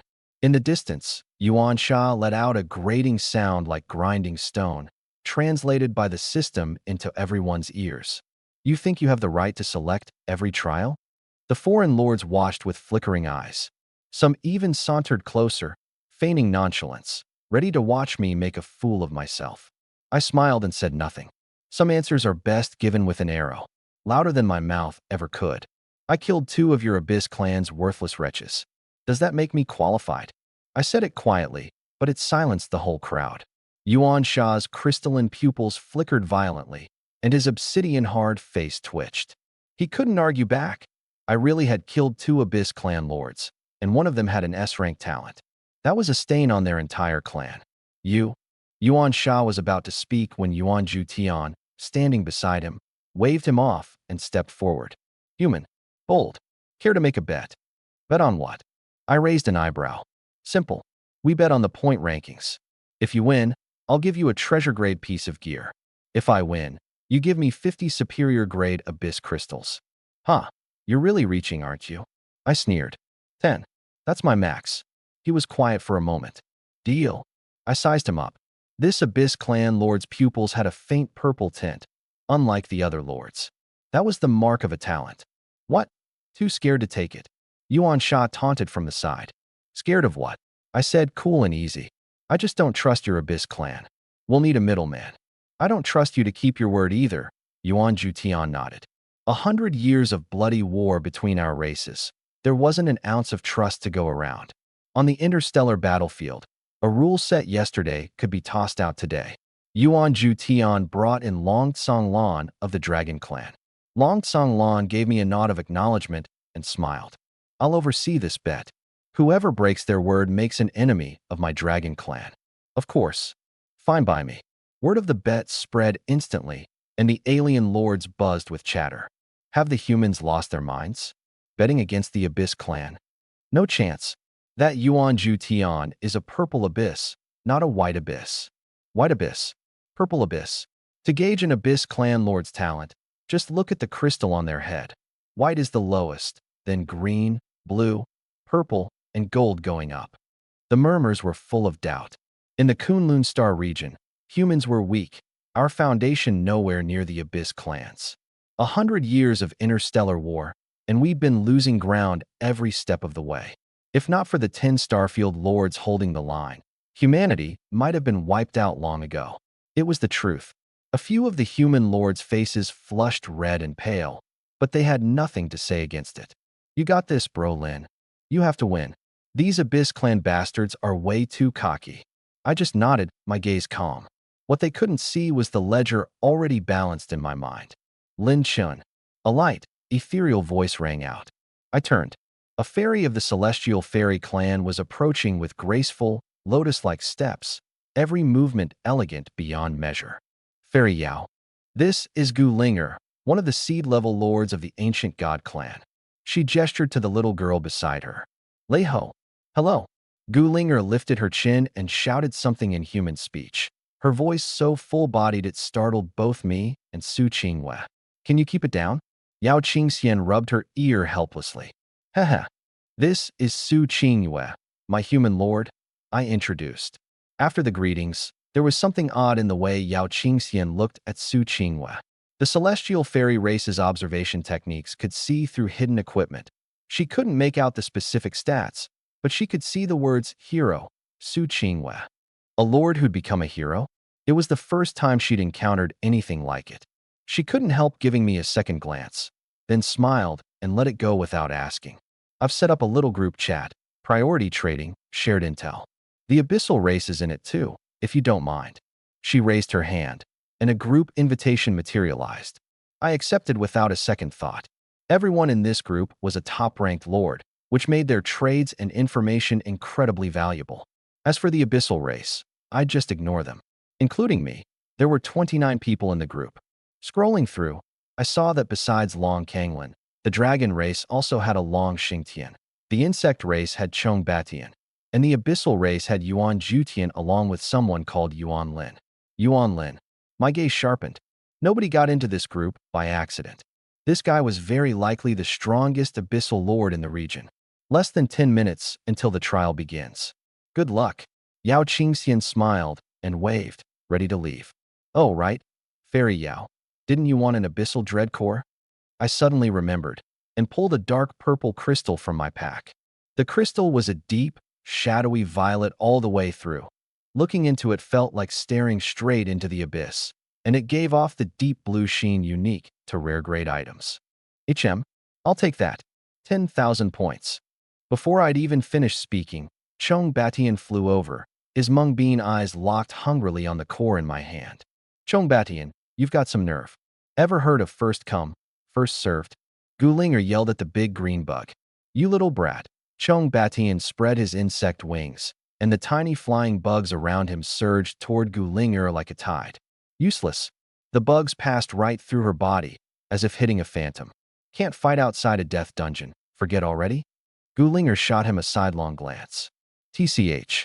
Chong Batian turned his head, staring at the core in my hand, practically drooling. Human, how about you sell it to me? Chong Batian, if you want one, buy it from him later. This one's mine. Yao Qingxian's starlight eyes glanced coolly his way. There's only so much good stuff to go around. Highest bidder wins. Chong Batian's wings buzzed, but his tone softened. He was a little afraid of her. Huh. Highest bidder wins? I want it too. Long Kanglin strode over, his golden eyes fixed on the core. I suggest. Auction. Right here, right now? Voidchild's form rippled as he drifted closer. The lords of the Titans, the elves, and the abyssal scale clan crowded in too. The scene instantly came alive. Yao Qingxian looked a little exasperated, those eyes of hers sweeping coolly in my direction, only to find me perfectly composed, as if I'd seen all of this coming from a mile away. Ahem, everyone. I reached into my pack and pulled out 7 more abyssal dread cores. I've got 7 right here. Enough to go around. For a split second, every gaze froze. Holy shit. Chong Batian charged straight at me, glistening drool dripping from the corner of his mouth. He lifted his beady little eyes toward the face beneath my hood. Bro, wanna hook up? Me? Lin Chen, you're really something. Sat on these the whole time, waiting to jack up the price, huh? A flicker of frustration crossed Yao Qingxian's eyes, quickly replaced by a beaming smile. Too much junk in my pack. Took me forever to find them, I said, straight-faced. Anyone with eyes could tell. Stuff was piled up in there. It wouldn't take any searching. But nobody bothered to call me out. Every gaze was glued to the cores. The abyssal dread core might only be superior grade, but it was a rare material for special structures. Humans had no use for such buildings, but the dragons and the celestials did. I'd been sitting tight this whole time, precisely to hold out for the best price. Brother Lin's got the makings of a real dragon among men. Abyssal envoys don't die easy. Long Kanglin drew near, his golden eyes narrowing, his tone loaded with meaning. This way there's no need to fight over them. A human expert, not one to underestimate. Several lords sized me up anew. Just got lucky, that's all, I said with a faint smile. 10,000 points each, call it making friends. Treasure-grade gear, blood-weeping crimson gold, spirit items. I'll take any of them as payment. Far from objecting, the crowd actually looked pleasantly surprised. If these had gone to auction, the price could have easily hit 15,000. 10,000 was already an extremely friendly deal. All 8 lords lined up to trade with me. Those with points paid in points. Those without offered goods in kind. Boss, those are abyssal dread cores. From a distance, Yuan Sha looked on with naked greed. I know. Yuan Jutian's gaze churned. He understood their weight all too well. The dragon's dragon nest, the celestials' immortal palace pavilion, the ancient gods' divine tombs, and their own great abyss clan's heavenly abyss monument. All these special structures required abyssal dread cores to build. No rush. Yuan Jutian sneered. He's off in the outer corruption abyss. He'll have to come out sooner or later. And when he does, he left the rest unsaid, but Yuan Sha caught his meaning and nodded along. Now I actually hope he makes it out alive. We team up with boss Yuan Lin, take him down, and all the resources are ours. Just wait. Let's see how long he keeps smiling. Ding. The trial is about to begin. Countdown, 3 minutes. I swept my gaze. I glanced at my inventory and felt a rush of excitement. This run alone had netted me over 40,000 points, plus a treasure-grade piece of equipment, 5 bloodweep gold, and a dozen or so spirit herbs. On top of that, there was a celestial stone and a lump of ambergris. The celestial stone was a specialty of the celestial race. Since Yao Qingxian had thrown it in, the free potions she'd promised earlier were off the table.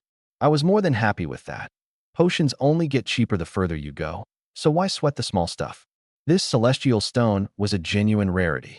Hundreds of beams of light enveloped every lord as the teleportation began. Kill, kill, kill. I dropped into the center of the beast arena, and the surrounding stands erupted with a deafening roar. Figures crowded layer upon layer, as if countless spectators really were watching the field below. I didn't give them a second look. It was all fake, a simulated environment, designed for nothing more than piling pressure on the trial takers. The real enemy was always inside the arena. Trial 1 is about to begin. Countdown, 10 seconds. 10, 9, 8. No warning at all. I immediately summoned my troops from the unit space. 20 Blackrock Guardians pushed forward with their stone shields raised, while the Crystal Bolt crossbowmen took position behind them, ready to fire. The countdown ended, and 100 level 3 corrosion beasts came charging. Wish, wish. The rapid-fire volley tore into them, riddling the corrosion beasts with holes. Corrosion beast slain. Plus 3 points. Slain. In under 10 seconds, they were wiped out. Trial 1 cleared. Ranking score plus 100. Trial 2 is about to begin. Countdown, 10 seconds. The second round was over just as fast. The early monsters were too low-level for Su Qingwei to even bother lifting a finger. I took the chance to hand her control of the troops and turn my attention back to my inventory. A cloak, the celestial stone, and the ambergris. All their details lay before me. Staring at the 2 treasures in my pack, I couldn't keep the corners of my mouth from curling up. Celestial stone, superior grade. Placed in a territory's core array, grants plus 10% to unit stats and makes units fearless in the face of death. Ambergris, superior grade. Placed in a territory's core array, grants plus 10% to unit stats. Both boosted unit stats. Combined with my title bonuses, my unit's total buff shot clean past 30%, which was already absurd. My level 11 Crystal Bolt crossbowmen saw their strength skyrocket from 250 to 325.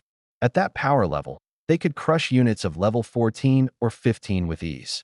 If only I could get my hands on a Sky Abyss steel, I could push my unit stats past the cap, I murmured to myself.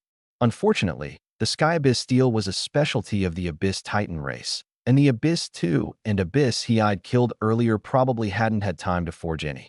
That's a problem for later. I shelved the thought and pulled out the cloak. Rain Spirit Cloak, treasure grade. Spirit plus 50, Constitution plus 30, Spirit Essence Recovery plus 20%. User plus 20% range skill power. That's more than double the boost on the one Su Qingwei was wearing. I handed it over to her. Before I knew it, the trial had already pushed into the 4th stage. Su Qingwei would occasionally swing her staff and blast the horde, but otherwise she was pretty relaxed. The first few waves were just appetizers. The real test wouldn't come until the 8th or 9th stage. I pulled a spirit item from my pack, gnawing on it while sharing some with her. Whenever the corpses piled up too high, I'd just casually break them down. Decomposing Corrosion Beast. Lucky critical triggered. The prompts kept coming, one after another. Trial 7, 8, 9, 10. The monsters grew fiercer and fiercer, and even elite mobs started showing up. The elimination wave had begun. Stage 9, 30% of the lords were knocked out. Stage 10, another 60% wiped. The ones who could hold on this long were all from the top powers, the Dragon Clan, the Celestial Clan, the Ancient Spirit Clan, the Giant Abyss Clan, and the Void Clan. And me? I was still leisurely munching on my spirit item. Outside the trial grounds, the eliminated foreign lord stared blankly at one corner of the screen. That human, what's he doing? Still eating. Every one of us fought for our lives out there, and he's more laid back than the Dragon Clan and the Celestial Clan. That's Lin Chun. Boom. Su Qingwei unleashed a solar meteor blaze, and two elite mobs were instantly reduced to charcoal. One skill takes out two elites. He's clearing faster than Long Kanglin and Yao Qingxian. Impossible. He's a human. How can he be stronger than me? Did you forget the human war godly from over a decade ago? He tore apart a giant abyss clan heavenly sovereign with his bare hands. That kind of person only comes along once every 3,000 years. Amid the chatter, a group of eliminated human lords gathered together, faces full of confusion. How is Su Qingwei in the same trial grounds as Lin Chun? Is this a bug? Could it be? Lin Chun became Su Qingwei's hero. No way. Meanwhile, on my end, decomposing materials. Decomposing materials. Not a single abyss piece of gear. The system really loves dangling empty promises. My face darkened. I'd broken down over 1,000 monsters and hadn't seen so much as the shadow of a piece of equipment. Ding. Dragon Clan's Long Kanglin has decomposed an abyss item, the Miracle Light Sword. The prompt lit up the giant sky screen, and the entire arena filled with envy.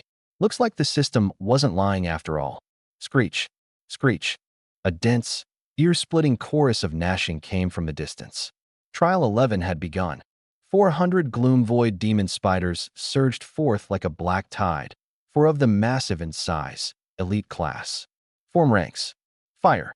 Without hesitation, I commanded my troop formation to meet the enemy, raising my blood crystal longbow at the same time. Chains of explosive arrows poured down like rain. This time, I was serious. Su Qingwei, however, was in no rush. She pulled out a spirit essence potion, sat cross-legged in meditation, and rapidly restored her mana. 5 minutes later, the trial. Silhouettes flickered into view one after another outside the trial platform. Long Kanglin, Yao Qingxian, Chong Batian, Yuan Jutian, Guling, all of them had been kicked out. The monsters in that round were insane. Those level 18 elites had better stats than level 20 regular mobs. Long Kanglin couldn't believe it. My units didn't even last 10 seconds. Yao Qingxian shook her head, breathing hard. The Celestial Fairy race had a 28-fold Spirit Essence bonus. Even with her 15,000 Spirit Essence, she'd fired off several fairy spells and still gotten swarmed and killed. I'm the last one out, right? I'm number 1. Chong Batian hollered from a distance. Where's Lin Chun? Come out and hand over your abyss crystals. Yuan Sha of the Giant Abyss race scanned the area, but couldn't find me anywhere. Lin Chun hasn't come out yet. Yuan Jutian's voice grated like stone scraping stone, especially harsh on the ears. Boom. On the screen, Su Qingwei swung her staff, and a sunfall blast flame slammed into the swarm of spiders, detonating violently. Dozens of dark ruined demon spiders were reduced to scraps in an instant. I directed the Black Rock Guardians and Crystal Light Crossbowmen to pick off stragglers and hold the line. The two of us worked in perfect sync. The final 4 elite monsters were all wiped out by her sunfall blast flame. Outside the trial platform, dead silence. How is this even possible? This is round 11. Every single lord got eliminated, and this one lousy human made it through. Something even Long Kanglin and Yao Qingxian couldn't do. The shock went beyond anything they could comprehend. In the eyes of these foreign races, no one was stronger than the dragon race or the celestial fairy race. Yet a weak frontier race that had only joined the war for supremacy 3,000 years ago had actually pulled it off. Luck. It was just luck. Yuan Sha's dark face turned even darker. Yuan Jutian couldn't be bothered with his idiot little brother. He just stared grimly at the screen. This Lin Chun is interesting. Long Kanglin's golden eyes narrowed slightly. The human race is about to produce a remarkable lord. He plays his units like a pro. Chong Batian was uncharacteristically quiet, constantly repositioning during combat. First time I've ever seen a playstyle like that. Hee hee. That's the first time I've heard you compliment anyone. Gulinger licked her lollipop. Haha. I'm gonna add him to my harem. Chong Batian suddenly roared. The surrounding lords all took a step back in unison, looking at him with disgust. The final trial, round 12. Do you think he can pass it? Yao Qingxian's beautiful eyes were locked on the screen. Most of them shook their heads. Doubtful, Long Kanglan said. Round 12 has 10 elite monsters. I can't think of any surefire way to clear it. You can't catch them, you can't shake them off. Those monsters move too fast. Zhangzi's voice was so magnetic it was impossible to tell if it was male or female. I actually think he can do it. A flash of starlight glinted in Yao Qingxian's eyes. This Lin Chun, it's like he hasn't been going all out this whole time. Long Kanglan raised an eyebrow, shot her a surprised glance, then turned back to the screen. None of the other lords logged out either. They wanted to see how it ended. On the screen, the battle had begun. The system reset, and my troop count was back to 100. In the trial dungeon, no one truly died. Everything reset each round. The enemies in stage 12 were Umbral Soul Lords, a range type I knew well. They could unfurl a soul domain to boost the stats of nearby monsters and cast Umbral Pierce, a long-range spike attack from the ground. 500 Umbral Soul Lords surged forward like black mist, with 10 elites entrenched dead center. The soul domain spread out in an instant. The whole area went pitch black, and the pressure hit me like a wall. Blackrock Guardians, shield wall, hold your ground. Crystal Crossbowmen, focus fire on the elites. I knew the truth. Against level 20 monsters, even the most flawless formation was like an ant trying to stop a wagon. I just had them line up in a single row to buy every second they could, to give Su Qinghua time to unleash her skills. My trump card was never my troops. It was her. Thwack, thwack. Armor-piercing arrows rained down, slamming into the Umbral Soul Lords, but it was like hitting a barrier. They couldn't even crack the armor. I'd actually noticed it back in the last stage. The Blackrock Guardians were only level 8. Even fully buffed, they'd be level 9 or 10 at best. Squelch, squelch. Ground spikes erupted like bamboo shoots. The frontline Blackrock Guardians dropped one after another, wiped out in under 10 seconds. The 80 Crystal Crossbowmen followed right behind them. In less than a minute, my entire army was annihilated. During that time, Su Qinghua struck 4 times, clearing over 100 Umbral Soul Lords, plus 2 elites. That's it, the troops are gone. No matter how strong the hero is, she can't hold off 10 elites. Umbral Soul Lords are fast, and they've got mental attacks too. This human faction is finished. But honestly, making it to stage 11 already proves this Lin Chen's got skills. I say it's luck. That hero's skill just landed a crit. Luck lets you crit every single time. You're so biased you've lost all shame. Just how high are that female hero's stats? Lin Chen really went all out. He even gave his hero a stealth ring. Her 4 core stats are probably past 500, or she couldn't one-shot Umbral Soul Lords. The chatter rose from all directions. Some shook their heads and wrote him off. Others simply quit the dungeon, vanishing in streaks of light. All troops lost, fighting alone against the horde. It's rough. Long Kanglan's golden eyes narrowed slightly. Umbral Soul Lords are far faster than normal. If you can't shake them, defeat is certain. Yao Qingxian frowned. Such a shame. So close. Chong Batian clicked his tongue. Gu Linger sucked on her lollipop, her little face full of regret. Everyone was convinced I'd already lost. But in the next second, the scene on the screen plunged the whole hall back into dead silence. The instant my troops fell, I grabbed Su Qinghua's wrist and shot backward. The two of us moved in perfect sync, sprinting and weaving through the arena.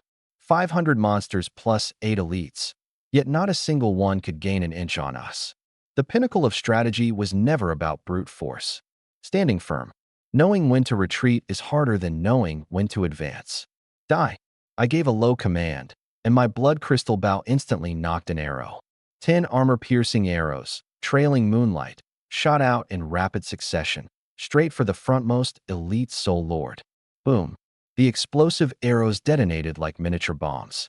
The elite rank Dark Erosion Soul Lord shuddered, dissolving into shards of light before crumbling to ash on the ground.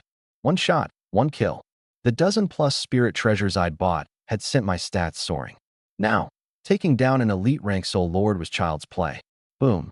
Su Qinghua followed right behind me, slamming down a solar meteor blaze. 1 elite Soul Lord, along with a dozen ordinary Soul Lords beside it. was reduced to charred corpses in an instant. We moved like phantoms, circling the arena's edge, fighting and retreating insanely fast. The Dark Erosion Soul Lords roared in pursuit, stabbing and firing wildly, but couldn't so much as touch the hem of our clothes. A shot, an explosion, a step, a dodge. 10 elite Soul Lords were run in circles, their condition visibly plummeting. On the initial trial platform, the alien lords fell dead silent. Their movement speed.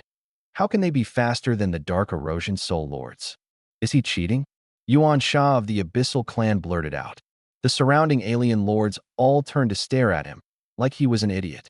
Watch your words. Yuan Juntian shot his younger brother a cold glance. They were surrounded by alien lords.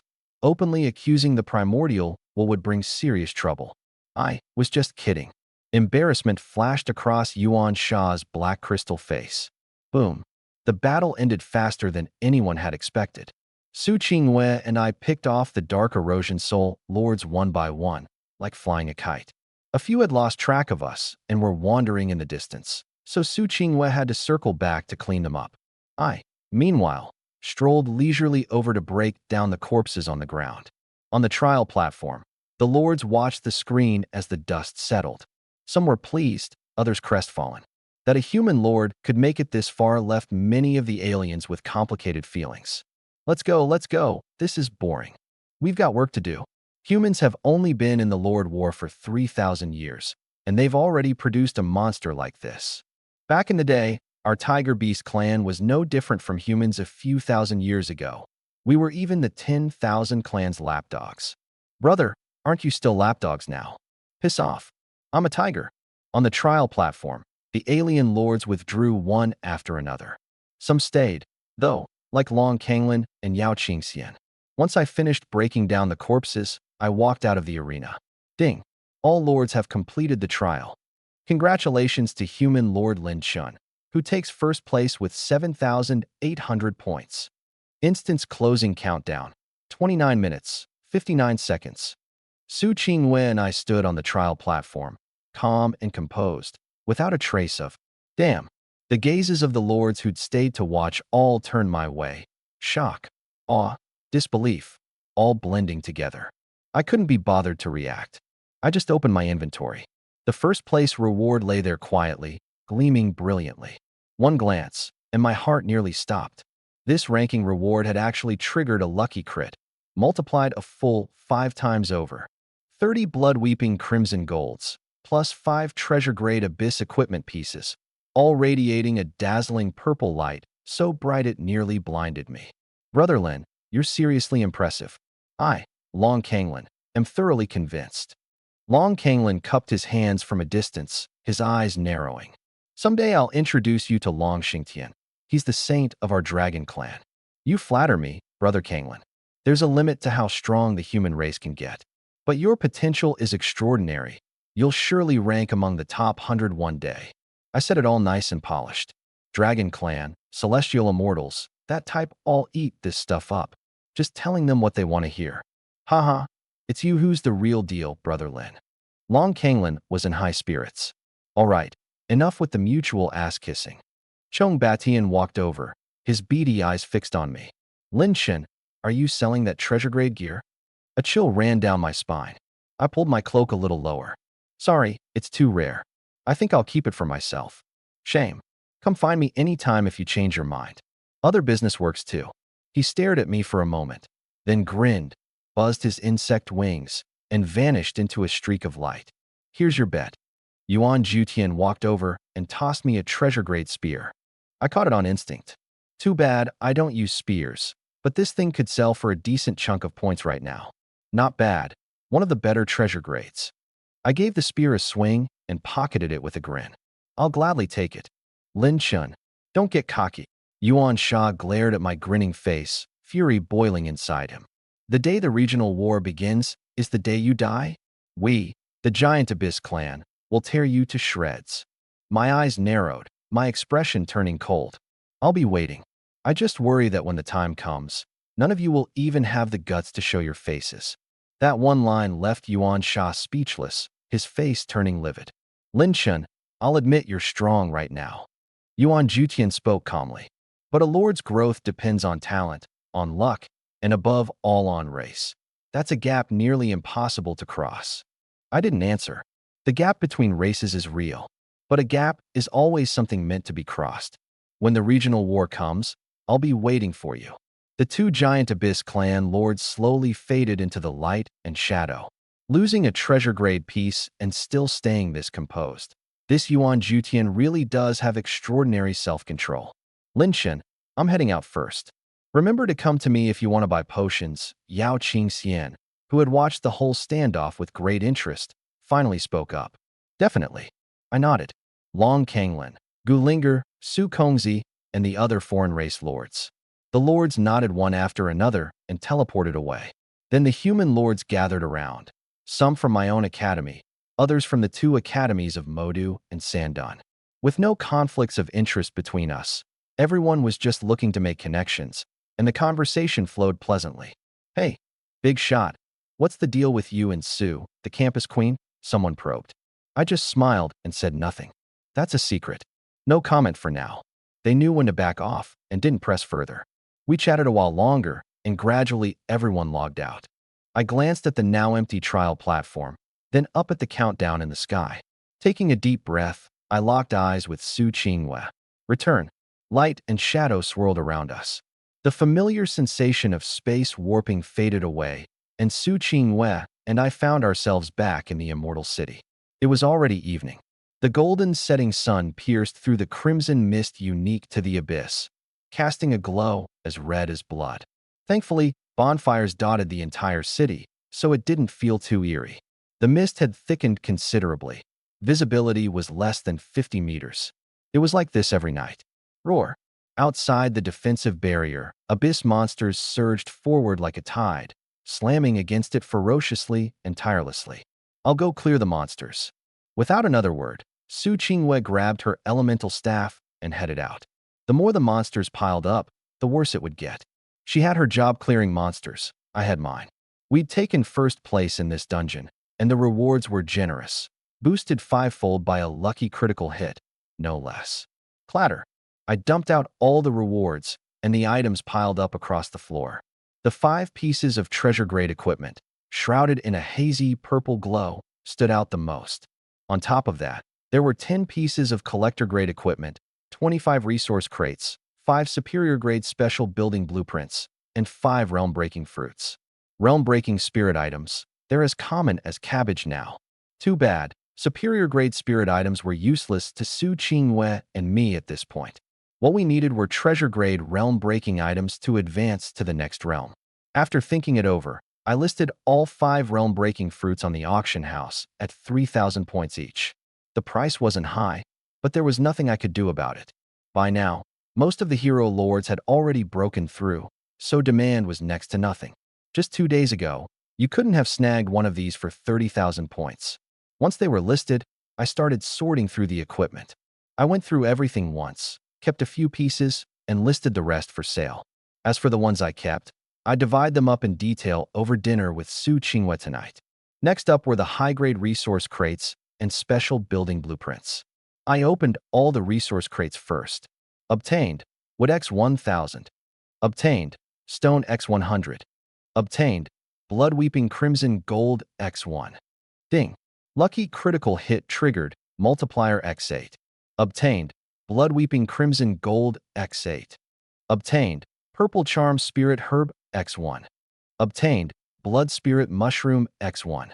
The notifications kept popping off one after another, with another critical hit landing partway through, netting me 8 more Blood Weeping Crimson Gold. The total count of Blood Weeping Crimson Gold had now reached 6. 15. Just a bit more timber, stone, and spirit iron, and I could upgrade the immortal city, pushing the entire territory up to fortified rank. I'll upgrade it tonight. A fortified rank immortal city. Even a level 30 beast tide won't break through. I glanced at my inventory and posted a few more purchase orders. Timber, stone, refined iron, spirit iron, the more the better. Once the defensive dome drops tomorrow, the monster assault is bound to eat into our durability, so I need plenty of materials for repairs. Then I took out 2 items. a stalk of purple grass, and a spirit fungus. A faint violet glow swirled around them, breathing out dense spiritual energy. Purple rhyme spirit grass, treasure rank spirit item, can shatter the peak of the spirit realm and ascend into the transcendence realm. Blood spirit fungus, treasure rank spirit item, can shatter the peak of the spirit realm and ascend into the transcendence realm. From a high-grade resource chest, I'd actually pulled 2 treasure rank breakthrough spirit items. This meant that once my stats maxed out, Su Qingyue and I could break through directly. Let's aim to get Qingyue into the transcendence realm tonight. They say once you enter transcendence, your body undergoes some truly incredible changes. I put the spirit items away. My 4 core stats were still a ways off from 600 points. Su Qingyue had consumed plenty of spirit items down in the dungeon. A few more, and she'd probably be maxed out too. I pulled out 5 fine rank building blueprints and used them one by one. Unlocked, Abyss Farm. Unlocked, Abyss Ranch. Unlocked, Flesh and Blood Ballista Tower. Unlocked, Premium Bathhouse. Unlocked, Advanced Hero Quarters. I closed my inventory and opened the tech panel for a closer look. The farm and ranch were pretty interesting. They could grow abyss crops and raise abyss creatures. The catch was that I had to find those first. Unfortunately, the map had only unlocked the corrupted wilds. The north, east, and west were all still a blur of chaos. The remaining 3 were all good stuff. Flesh and Blood Ballista Tower, an eerie ballista tower forged from the sacrificed flesh and blood of your troops. Requires 10 troops level 15 or above, 100 timber, 10 stone, 5 refined iron, 1 spirit iron. Premium Bathhouse, the ultimate in luxury. Permanently increases hero loyalty and affinity by +2. Requires 1 spirit elemental power device, 100 spirit iron. Advanced Hero Quarters, Hero Residence. Affinity and loyalty are less likely to drop. Requires 1 spirit elemental power device, 50 stone, 10 refined iron, 5 spirit iron. This spirit elemental power device is a real pain to get. Nobody can even craft it this early on. The bathhouse and hero quarters were both excellent, capable of massively boosting the territory's happiness. The premium bathhouse especially, with its forced boost to affinity and loyalty, meaning that for every hero I summoned going forward, I'd only need to add 8 more affinity points to hit 90. He who wins hearts wins the world, and the same goes for a territory. Winning your hero's hearts is the true foundation. No rush. A week at most, and I should. Someone's selling spirit core power units now. I closed the panel, unconcerned. The alien lords always had ways to get their hands on materials like that. When the time came, I'd just cash in my endless supply of points and lord coins for them. Time to collect spirit items. First, let's max out Qingyue's stats. With that, I opened the trading hall and chat groups. The human chat group had blown up. The lord who'd run the dungeon with me had gone and posted my record for everyone to see. Holy crap. First place in the dungeon rankings. Lin Chuan is a beast. He went toe-to-toe with those Dragon Clan and Celestial Clan lords and still came out on top. Are we humans about to produce another war god? No way. Just got lucky, that's all. Don't be a sore loser. Wait, when did Lin Chuan and Su Qingyue team up? If Lin Chuan made the rankings, doesn't that make Su Qingyue a hero? You bastard. Give me back my campus goddess, Su Qingyue. Hua Jiu at Lin Chuan, what's going on? Su Qingyue became a hero. Shui Tian. Bro, you'd better unbind her fast. Everyone knows now. When you get back to the real world, the Su family won't let you off easy. I let out a sigh. There was no way to keep this under wraps forever, and there was no good way to explain it either.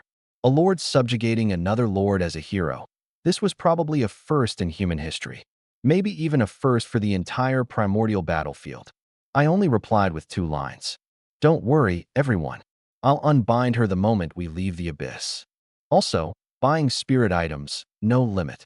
Explain too much, and you just paint a target on your back. If anyone caught on that my talent was abnormal, that's when the real trouble would start.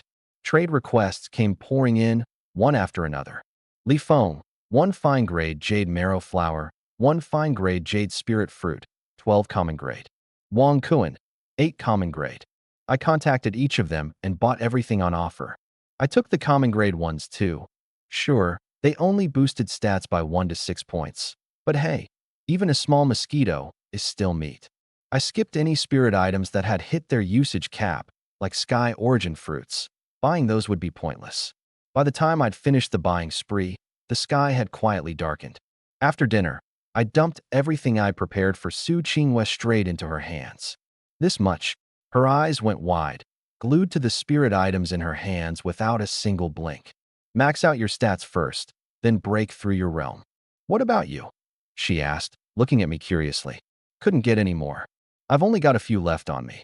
I felt a bit helpless. Those two dogs from the Giant Abyss clan were snatching up spirit items too. They did it on purpose. While I'd been buying in the Myriad clan group, Yuan Sha had popped up to drive prices up, even throwing around his clan status to pressure the other alien lords. It cost me a huge batch of spirit items, otherwise I could have broken through tonight. I knew they'd done it deliberately, but the market was free competition. I couldn't change that. All I could do was hold off for now and let Qinghua break through first. I'll go first. Come on. She clenched her tiny fists, huffing indignantly. These rotten bastards. Just wait till we get out. I'll bash their heads in. She walked off to the side and started devouring spirit items, her stats climbing higher and higher. I was eating too, but my eyes kept drifting toward her. The Transcendent Realm. What kind of level was it, really? Before long, she'd consumed every last spirit item. Then she picked up the breakthrough item, Purple Rhyme Spirit Grass. She drew a deep breath, her gaze condensing bright as the full moon, and without a moment's hesitation, popped it into her mouth. Spirit energy rippled outward like water, whipping up tiny storms all around her.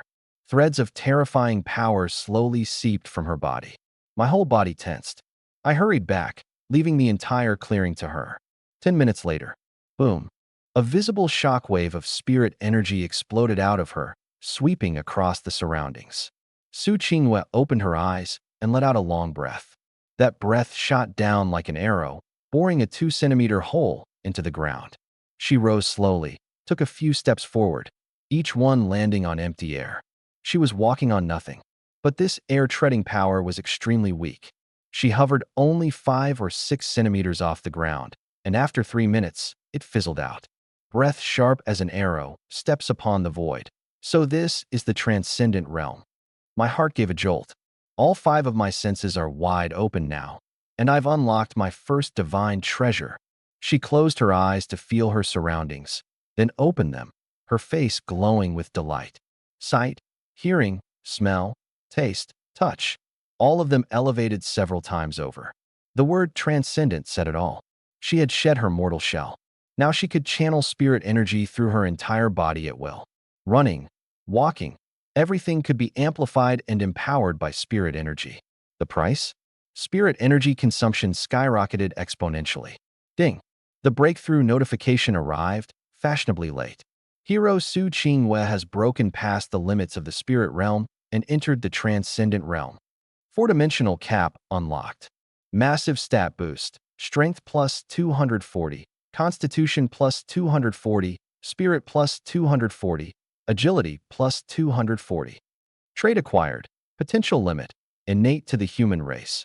Raises the stat cap for each realm. New skill. Forbidden Curse Frozen Domain LV1. Frozen Domain? Looks like another area of effect skill. I glanced at her.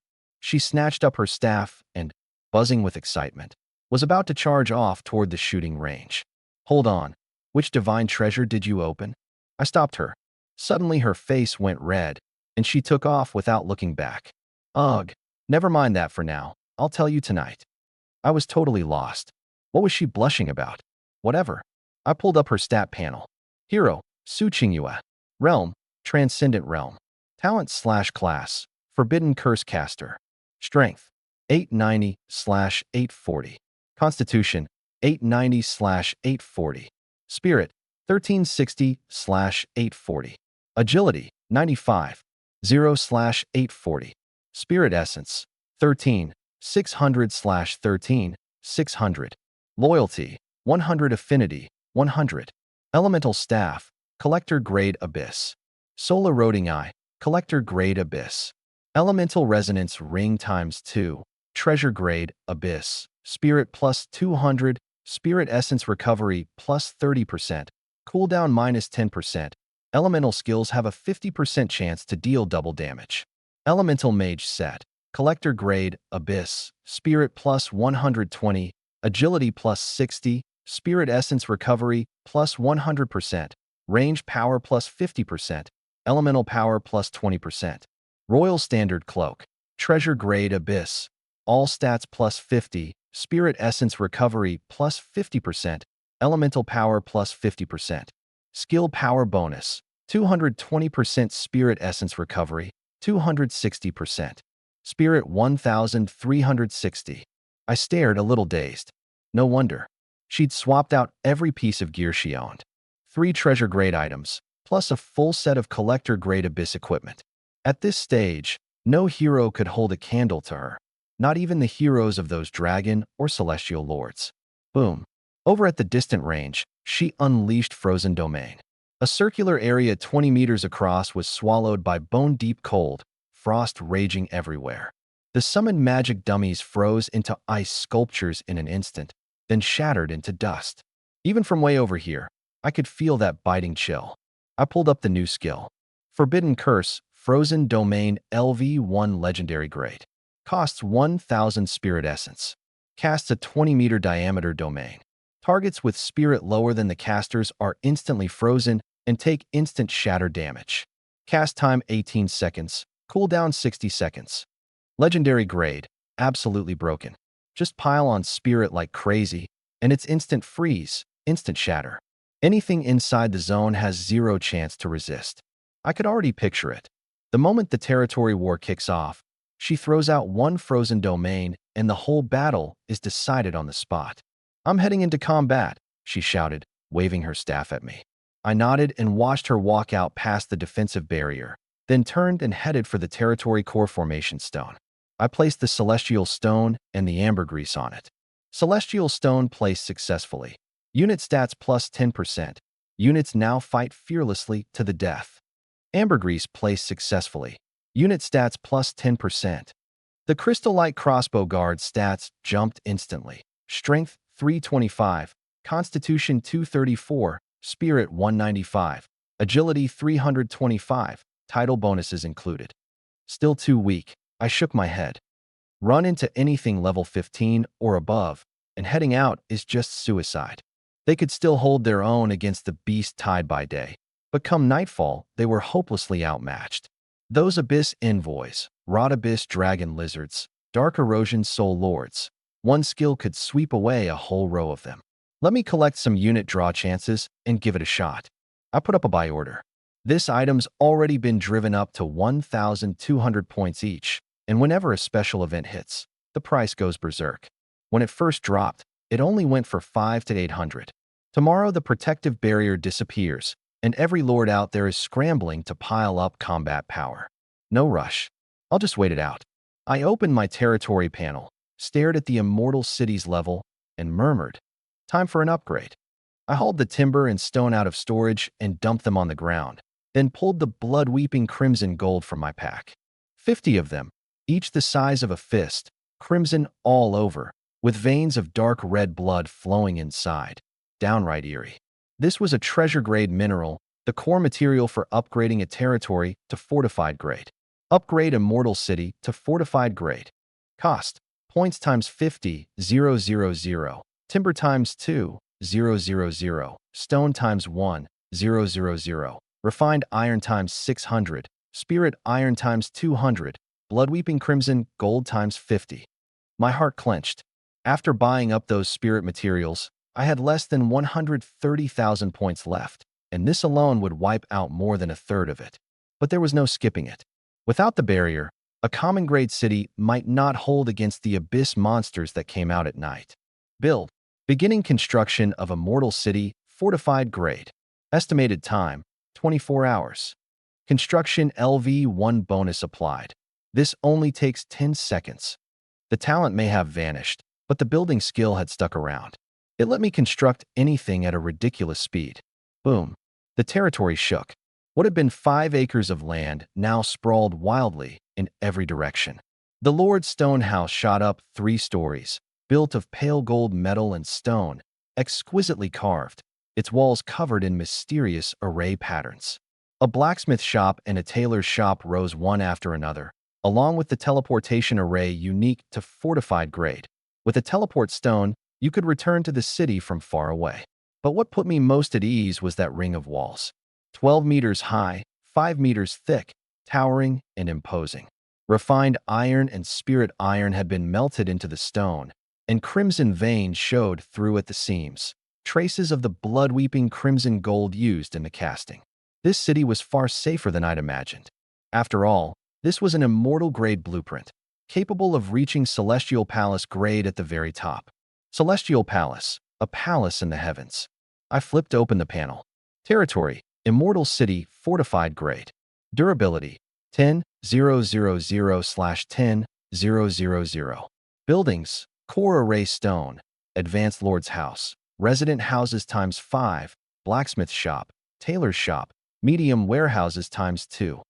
Next, upgrade materials. Points times 250,000, timber times 5,000, stone times 2,000, refined iron times 1, 500, spirit iron times 500, blood-weeping crimson gold times 120, soul-devouring platinum times 50, spirit element electric device times 10. The materials for rampart grade are even scarier. I nearly blacked out. Soul-devouring platinum was even higher grade than blood-weeping crimson gold and the spirit element. Defensive installations were even rarer. Maybe I could buy one from a mechanoid lord. Their divine treasure unlocks this stuff. But mechanoid lords were rare, maybe 1 per 10 regions at most. I'd been watching the group chat for days and hadn't seen even a hint of one. Our region probably didn't have any. I'll worry about it later. Fortified tier is good enough for the outer abyss. I closed the panel. Ding. You are the first lord in region 10010 to complete a full fortified tier domain. Reward. Defense Iron Thorn Rolling Log Device times 4. Human race announcement. Congratulations to Lord Lin Chun, first to complete a fortified tier domain in region 10010. Reward. Defense Iron Thorn Rolling Log Device times 4. The group chat blew up again. Chen Xiao? Hua Jiu? Shui Tian? You 3 big shots got a lot of question marks or what? A complete fortified tier? Are you serious, man? I'm still struggling to finish basic tier, and this guy's already got fortified. He definitely got building blueprints. Otherwise, imagine how many days it'd take to research each tech one by one. Upgrades take at least 24 hours each. How did he pull this off? I go to the same school as him. He's got the builder talent. He can construct tech in seconds. Damn, no wonder. Fortified tier needs at least 30 to 50 blood-weeping red gold, right? Is the abyss really that lucrative? Lin Chin's been buying up red gold like crazy these past few days. So that's what it was for, upgrading his city. Insane. At this stage, even Dragon Race and Celestial Race lords might not be able to afford a fortified tier upgrade. Why do I actually believe Lin Chen can survive in the abyss? The abyss, the deadliest place in all of history. It's buried countless lords with SSS tier talents. We can only pray he holds out against the monster siege. You got this, Lin Chen. Go for it. Reading through to the end, warmth spread through my chest. From their initial skepticism to their changed attitudes now. This was what strength had earned me. Especially after that dungeon battle, where I crushed both the dragon and celestial races to claim first place. So many people were seeing me in a whole new light. Lin Chen, let's all keep at it. I tossed off a quick reply, then got up to make dinner. I'd only bought 5 dishes today. Ever since Su Qingyue reached the transcendent realm, her need for food had dropped dramatically. With the spiritual energy circulating within her, she could absorb the essence of heaven and earth, going 10 days or half a month without eating just fine. I was pretty envious, growing more and more eager for the moment I'd break through myself. Right, that first divine treasure you unlocked. What exactly was it? After dinner, I slumped back in my chair and looked at her, curious. She drew a deep breath, closed her eyes, and slowly exhaled a wisp of murky air.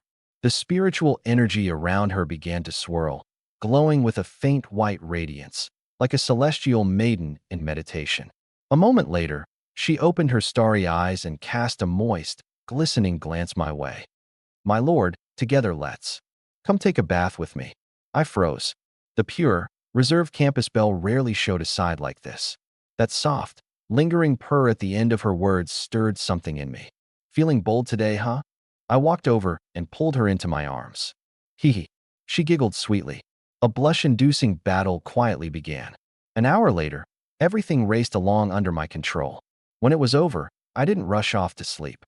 I opened my pack, pulled out a few things, and headed to Chang'e's room. Same routine as always, grinding affinity. "What is it?" she asked. Her eyes opened, that cold gaze sweeping over me. There was a flicker of something on her icy, gorgeous face that I couldn't quite read. "Brought you a few things. Figured they'd help you get familiar with this world." I took out some bleeding crimson gold, lord coins, materials, and even 2 treasured abyss-grade pieces of gear. Just as I'd expected, she kept the bleeding crimson gold and 1 ring. Chang'e received a gift. Affinity +3. A little more than yesterday. Her affinity had already hit 85. Another couple of days, and I'd max it out. Gift delivered, I strolled back to the Lord's quarters, wrapped my arms around the soft, warm Su Qingwei, and drifted off to sleep. The next day, I woke up a little after 6. I got out of bed feeling refreshed, and while washing up, I opened the chat group and the trading house. Overnight, a huge batch of trade requests and purchased items sat quietly in my trade space. I swept them all into my pack, did a quick calculation, and realized it was enough to max out all 4 of my core attributes. Today, I'd break through to the next realm. On top of that, I'd receive 12 troop summoning chances. I'd hold off on those for now. Better to wait until I hit the transcendent realm before drawing, since troop levels scale automatically with your realm. Using them now would be a waste. After scrolling through the chat group, I opened the lottery. Obtained, Bleeding Crimson Gold X5. Obtained, Spirit Iron X10. Ding. Lucky crit. Crit multiplier, 12. Obtained, Spirit Iron X120. Obtained, Fashion Research Lab X1. Treasure grade. Now that's the good stuff. The Fashion Research Lab could produce transformation outfits, letting you freely change the appearance of your clothing and even customize research directions. I glanced at Su Qingwei on the distant city wall, a mischievous grin tugging at the corner of my mouth. This thing? Guaranteed to boost the happiness in my territory. I casually used the codex on it. Fashion Research Lab. Treasure grade. Effect. Unlocks 12 standard outfits and 2 transformation sets by default. Unlocks the fashion research function. Materials. 12,000 points. Spirit Iron X10. Bleeding Crimson Gold X10. Transformation Wood X100. Not much in the way of materials. The only thing I was missing was transformation wood. The Abyss didn't have any of it. So I put up an order at the trading house, buying at 100 points apiece. Nobody could find any right now anyway. And for a treasure grade material, there had to be monsters level 25 or higher swarming around it. Guardian. I closed the panel and dumped out the spirit herbs one by one. 18 of them, 10 excellent grade, cost me over 18,000 points. Jade marrow flowers, verdant spirit fruits, plus the frost blue grass and earth bamboo I'd never seen before. I grabbed a jade marrow flower and shoved it into my mouth. The petals melted the instant they touched my tongue, and a warm surge of energy flooded down my throat and into every limb. My strength and constitution shot up on cue. Next came the verdant spirit fruit, sweet. Then the frost blue grass, the earth bamboo. Strength has reached the spirit realm cap. Spirit. Constitution. The notifications went off one after another. In the end, all 4 stats hit 600. I took a deep breath and pulled out the blood spirit Ganoderma. It was crimson through and through, blood-red veins flowing slowly across its surface, giving off a faint, almost imperceptible transparent aura. Down it goes. Without hesitation, I swallowed it in 2 or 3 gulps. A faint fishy taste, bitterness filling my mouth. But the moment it hit my stomach, boom, a domineering hot current exploded like scalding magma. I let out a muffled grunt, veins bulging on my forehead, teeth clenched hard. The medicinal power turned into pure spirit essence, rampaging through my body. My muscles swelled, my blood vessels bulged, my bones creaked and cracked. That surge of force roamed through me like blades, scouring my entire body. Nearly 20 minutes passed. The searing pain gradually faded. Click. As if something had been unlocked, my whole body felt light, almost as if I could ascend into immortality. That sharp spirit essence quieted down and slowly sank towards somewhere deep inside me. My first divine treasure. What's it going to be? Energy surged endlessly through me, body and mind at ease. But when that power settled into my abdomen, my expression shifted. You've got to be kidding me. Boom. A visible burst of blood energy exploded out from inside me, surging wildly in all directions. I opened my eyes and exhaled a mouthful of murky breath. It shot straight up into the sky, unlike Su Qingwei, who'd split the earth open back then. I stood up, and I could clearly feel I'd grown taller. I used to be 6 feet even. Now I was somewhere around 6'1". Power roared through me, spirit essence continuously drilling into my body from the air. Whoosh! I suddenly burst forward, stepping onto empty air, feet never touching the ground. I ran for 3 minutes and 20 seconds straight before my strength gave out, and I dropped down. Walking on air. This feeling is incredible. I took a nice, thorough shower. After a breakthrough, your skin gets all sticky. I came out feeling refreshed. Only then did the notification finally arrive. You have broken through the limit of the mortal realm and stepped into the transcendent realm. Rewards. Hero draw +1. Unit draw +3. 4-stat cap unlocked. Attribute boost. Strength, Constitution, Spirit, and Agility each +80. Transcendent realm trait acquired. Ultimate potential. Ultimate potential, treasure grade, human innate trait. Effect. Raises attribute cap by 500 points.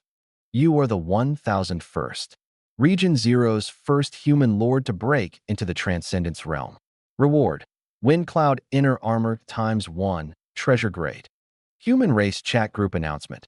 Congratulations to Lord Lin Shun for becoming Region 10,010's first Transcendence Realm Lord.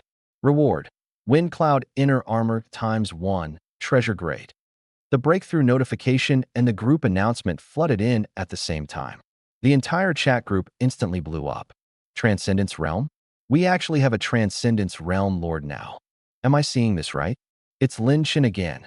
Bro, if you keep this up, I'm reporting you for hacking. Chen Xiao. Breath sharp as arrows, treading the void. I'm so jealous I could die. Hua Jiu, me too, I'm jealous. Shui Yin Tian. Bro Lin Chen. Which divine treasure did you activate first? Lin Chen. The Kidney Divine Treasure smile. The Kidney Divine Treasure is amazing. Stores essence, gathers chi, incredible vitality. My kidneys have been weak since I was a kid. I want to transcend too. Even among the other races, barely anyone's broken into transcendence. We humans are the first, right? Insane. Lin Chen, you're my role model. It had only been 2 or 3 days since my last breakthrough into the spirit realm. This speed, terrifying. I bragged in the group for a while, then reluctantly closed it out. The feeling of being showered with praise really was sweet. But I kept a level head. This was just the beginning. The road ahead was still long. You broke through. Su Qingwei walked over, a smile on her face. I glanced at her and grinned. Take a guess.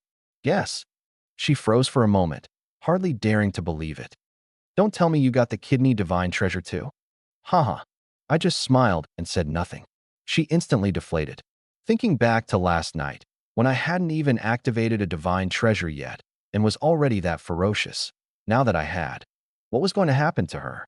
Her pretty face tensed, as if she could already see every restless night waiting for her ahead. My lord, why don't you summon another heroine or two to share the burden with me? Her little face drooped. Don't worry. Even if I summon one, I'll bring you along to enjoy it together. You? Pervert. Her face flushed red, and some kind of image had clearly formed in her mind. She stole an inadvertent glance at Chang'e's room, then spat lightly, spun around, and walked off, leaving behind nothing but a swaying ponytail and a lovely silhouette. I chuckled and turned to open my panel. Lord, Lin Chen. Race, human. Realm, Transcendence Realm. Talent, Summon Goddess. Points, 116,000. Strength, 960/680. Constitution, 750/680. Spirit, 700/680. Agility, 930/680. Spirit Essence, 7000/7000. Skills, Rapid Burst Arrow LV3, Observation LV5, Gathering LV2, GA, Mining LV3, Decomposition LV5. Equipment, Blood Crystal Longbow Collector's Grade Abyss, Bloodthirst War Robe Collector's Grade Abyss, Heart of Fear Treasure Grade Abyss, STR plus 100, AGI plus 100, Range Power plus 50%, Movement Speed plus 10%. Arrows inflict fear. Killing a monster briefly disrupts the minds of its kind. Jungle Shadow Set Collector's Grade Abyss, STR plus 50, AGI plus 50, Range Power plus 20%, Accuracy plus 20%, Movement Speed plus 10%. Stormwind Battle Armor Treasure Grade, STR plus 50, Con plus 50. Comes with a Heartguard Mirror, blocks 1 fatal blow, once shattered, costs 100 Bloodweep Red Gold to repair. Swift Ring Fine Grade, AGI plus 20, Ranged Power plus 20%, Movement Speed plus 10%. Her strength was a few dozen points higher than Su Qingyue's, agility about the same, and constitution and spirit slightly lower. Makes sense, since Su Qingyue had become a goddess, which gave her a higher baseline. Once I get my hands on a breakthrough spirit item, I'll give one to Chang'e and see what happens too. I glanced over Chang'e's stats. She was a special case. She leveled up through cultivation, exactly like the celestial immortal race. Could there be some kind of connection between the immortal race and the celestial immortals? All right, time to get down to business. I closed the info screen and pulled up the hero and troop panels. The breakthrough had granted me another hero draw and 3 more troop draws. I was really looking forward to my 3rd hero. But my eyes went to the troops first. Troop draws remaining, 13. I'd spent all last night buying things up and snagged 10 special items that boosted troop draws, plus the breakthrough rewards. 13 total. Drew a fine grade troop card, Jungle Treant, LV15. Fine grade troop card, Redstone Guardian, LV15. Fine grade troop card, Withered Mushroom Head, LV18. 8 draws in a row, all garbage. I took a deep breath, pushed down my irritation, and tapped the wheel, burning through my last 4 chances all at once. Hidden Valley Elk, LV19. Treasure Grade Troop Card, Lava Beast, LV22. Treasure Grade Troop Card, Fear Soul Body, LV21. Common Grade Troop Card, Berserk Hunter, LV10. 2 Treasure Grade cards. My composed expression finally cracked into a slight smile, and I immediately pulled up the details. Troop, Lava Beast. Grade, Treasure Grade / level, 22. Stats, STR 750, Con 800, Spirit 720, AGI 730. Skills, Lava Shield LV4, Lava Fist LV3. Troop, Fear Soul Body. Grade, Treasure Grade / level, 21. Attributes, Strength 790, Constitution 600, Spirit 600, Agility 720. Skills, Soul Strike LV4, Frenzied Will LV4. These stats were several times higher than the Blackrock Guardians. I decided to keep the Lava Beast in the front line, use the Dread Soul as my spellcasting core, put the Crystal Light Crossbow Guard on physical DPS, and add a Jungle Treant to haul materials. Everything else went straight to the auction house. The Crystal Light Crossbow Guard was too low level, basically useless against anything above level 20. It'd have to be replaced sooner or later. I'd just have to collect a few more troop draw chances down the line. With my troops sorted, I turned my attention to the hero interface. That hero draw I'd earned from breaking through to a new realm. Time to use it. Which heroine would it be this time? I hit the draw button. Draw successful. Legendary hero card, Succubus Albedo. Legendary. Just 1 tier below Chang'e. The instant I read the name, my heart skipped a beat. The Succubus race. The race of love and desire, ranked 19th on the Myriad Races leaderboard. And that name, Albedo. For some reason, it rang a bell. I opened the hero card. Hero Albedo. Race, Succubus / realm, Spirit Realm. Talent, Ultimate Lust. Strength, 1000, Constitution, 1000, Spirit, 1000, Agility, 1000. Spirit Essence, 10k per 10k. Skills, Chaotic Lust LV3, Drain LV3, Enchant LV3. Loyalty 100/affinity 100. Talent A Ultimate Lust SSS rank. Trait 1. Chaotic Lust can trap any living being except the Lord in an illusion. Trait 2.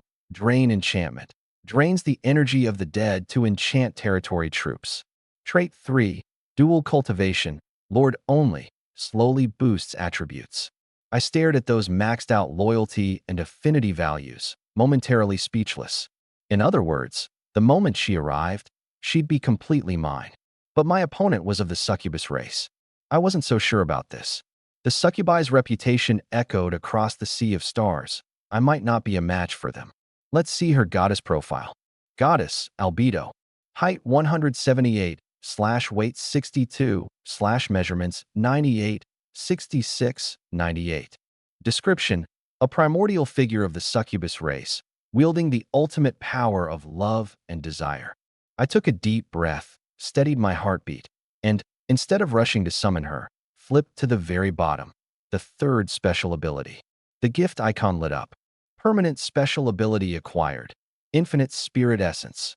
Effect: Spirit Essence remains eternally at peak, inexhaustible. The corner of my mouth curled up. Spirit Essence. Infinity/infinity. Infinite Spirit Essence. Those 3 words meant I could. Unleashing skills without restraint, without limit. If I could get my hands on a mage-class skill book at the auction house, I'd be a perpetual motion machine, stronger than Su Qingwei in the late game. I thought of that legendary place on the primordial battlefield, the myriad rifts of Genesis. Countless rifts through time and space, all opened with a bit of spirit essence, each hiding mythic-grade fortunes within. Who knows how many lords in past seasons had defied fate itself in that place. But it was far too distant. First, let's just make it out of this abyss alive. I shook my head, letting my gaze fall back onto the hero card. Now, summon albedo. Purple lights swirled into being, seductive as a cloud of burning mist. Click. A dark purple crystal shoe stepped out first, glistening toes exposed. Then, a figure slowly emerged. I held my breath in an instant. Dark purple hair cascaded like a waterfall down to her waist. A pair of jet-black wings curled forward from behind her, and the twin curved black horns atop her head marked her as one of the succubi. Her violet eyes narrowed slightly, and when they turned to me, they burned with undisguised fervor. That figure, there were only 2 words for it: absurdly gorgeous. She wore nothing but a slit silk gown, a pair of long, shapely legs fully exposed. "Master, what are you looking at?" She leaned in close, apricot eyes half-lidded, her breath brushing against my ear. "Your legs," I said bluntly. She paused, then smiled, drinking in my scent greedily. "Whatever master wants to look at, he may look at." My blood pressure shot straight up, and I forcibly swallowed down the restlessness in my chest. Now wasn't the time. It was almost 8 o'clock. The moment the defensive barrier vanished, that was what mattered most. The succubi truly lived up to their reputation. Every move she made silently radiated desire. Anyone else would have fallen on the spot. Is this the new hero? Su Qingwei walked over, amazement in her eyes. As she drew closer, she glanced down at herself, then looked up to size up albedo, and finally fell silent. She was simply outclassed. "Don't feel bad. You're not small either," I teased. Su Qingwei shot me a fierce glare. "Hello, my name is albedo." She composed herself and extended a hand solemnly. Yet that seductive aura still lingered, faint and elusive. "Hi, my name is Su Qingwei." Su Qingwei's cheeks flushed as she reached out to shake it. "Qingwei, dear, your hand is so smooth." Albedo grasped it, leaning in impossibly close. Su Qingwei froze instantly, her fair face flushing bright red, her eyes going hazy. Is that so? Yours is too." She could barely get the words out, as though something had seized her very soul. After a moment, albedo finally released her, gently pushing the girl into my arms. She laughed softly, a coquettish sound. "Master, such an innocent little thing. May I indulge?" "You used your skill on her?" I said, exasperated. "That's not fair. Her willpower just wasn't strong enough. She got flustered by my aura. But right now, her mind is filled with nothing but you, master." Albedo pinched Su Qingyue's chin, and a wisp of dark red energy dissipated. Bit by bit, clarity returned to Su Qingyue's eyes. What was I just doing? Her delicate body trembled, as if she'd done something utterly humiliating. I shook my head, understanding it all. I could stay immune only because my status as Lord suppressed this force of lust. But Su Qingyue was different. Standing that close, she'd fallen under its sway in the blink of an eye. Had Albedo not pulled back in time, who knows what would have happened? I let my smile fade, my gaze turning grave. Albedo, without my permission, you are not to use your force of lust as you please. Do you hear me? Those eyes of hers, burning with desire, met my calm and sober gaze, and gave the faintest tremble. Yes, master. She immediately bowed, her face full of self-reproach. But the next instant she lifted her head again, expectation surging in her eyes. Master, please punish Albedo. My expression turned strange. When she said the word punish, far from being afraid, she was practically yearning for it. I'll deal with you tonight. I waved my hand. The defensive barrier's about to fade. Let's get through today in one piece first. I looked up. Less than 10 minutes until 8 o'clock. Ending that suggestive exchange, I led Su Qingyue and Albedo up onto the city wall. I wanted to use this window of time to test Albedo's abilities. The dual cultivation skill couldn't be rushed. That would have to wait until the dead of night. For now, I only wanted to see two skills, Drain and Enchant. After the territory expanded, the defensive barrier had grown along with it. This stretch of land now spanned at least 15 acres. Beyond the barrier, monster corpses were piled like mountains. I hadn't had the chance to break them down yet. At the rate we're clearing monsters, even 10 decomposition assembly lines wouldn't be enough. I gazed down at the base of the wall, running the numbers in my head. The Undying City could still build decomposition stations and forging huts. None of them consumed spirit energy or electric power. I only needed to station the right unit types inside. Albedo raised her hand and cast the first skill, Drain. Below the wall, countless streams of crimson energy surged up like schools of fish, all converging on her and pouring into her body. Immediately after, dark purple energy welled out and cascaded down onto the units below. Unit number 367, Black Rock Guardian, has been enchanted. All 4 attributes plus 300. Unit number 687, Crystal Light Crossbowman, has been enchanted. All 4 attributes plus 300. My pupils contracted. That was a massive boost. The gain was based on skill level. Enchant was currently at level 3. If it reached level 9, each unit would gain 900 points across the board. For the units, that was nothing short of a total transformation. A complete transformation. Boom, boom. The troops below the city blazed with an eerie purple flame, their assault suddenly growing several times fiercer. Monsters were torn to shreds, one after another. TCH, what disgusting things. Albedo stood with her arms crossed, looking down at the battlefield below with utter contempt written across her face. That haughty expression, if she pulled it off in the real world, she'd probably have a whole crowd chasing after her, chanting Queen. My lord, did I do well? She suddenly turned to face me, her cold elegance melting away as a faint blush crept across her cheeks, as if waiting for me to praise her. Very well, Albedo. But you'll have to work even harder in a bit. This is just the appetizer. To be recognized by my master is my honor. However hard master wishes me to work, I'll gladly do it. She lightly touched her red lips with a fingertip, revealing a flash of pearly white teeth, then ran her tongue along the corner of her mouth, desire swirling in her eyes. What a shameless vixen. Su Qingyue couldn't stand it any longer and shot her a vicious glare. Hee, are you complimenting me? Instead of getting angry, Albedo seemed delighted and kept staring at Su Qingyue's lips. Su Qingyue recalled the scene from earlier, and her face flushed crimson in an instant. I should summon my troops now. I cut in between the two of them. Qingyue, hurry and clear the surroundings. We've only got a few minutes. Albedo, you'll need to enchant the new units in a moment too. I began summoning lava beasts and dread spirits.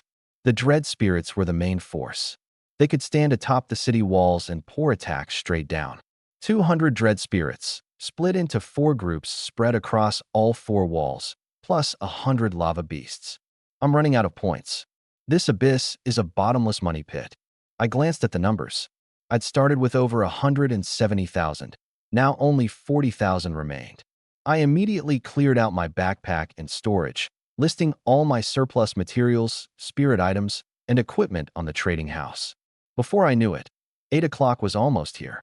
The entire primordial battlefield seemed to freeze, as if someone had pressed pause. Then, just as suddenly, everything snapped back into motion. The defensive light barrier overhead crumbled like a collapsing sandcastle, dissolving into scattered specks of light before fading into nothing. The deep, decaying abyssal aura came flooding in like a burst dam, pouring into the territory. My skin prickled faintly, as if something were gnawing at me inch by inch. But I paid it no mind. Back when I'd explored the mining district, I'd already tasted this sensation. It was the corrosive power unique to the corruption abyss.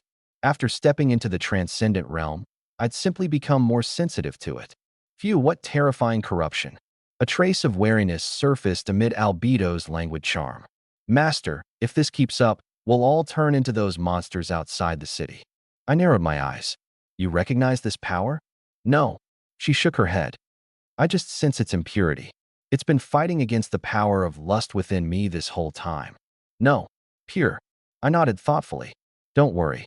Once the territory levels up again and we've got enough troops, we'll break out toward the edge of the abyss. Within 10 days, we have to move our territory away from here. No exceptions. I gazed off toward the southeast. A dark red river ran there, and on the far bank stood a rotting, deathly silent forest. From day one, I'd been surveying my surroundings. To the north and far to the west loomed massive rust-red mountains, clearly the heart of the abyss.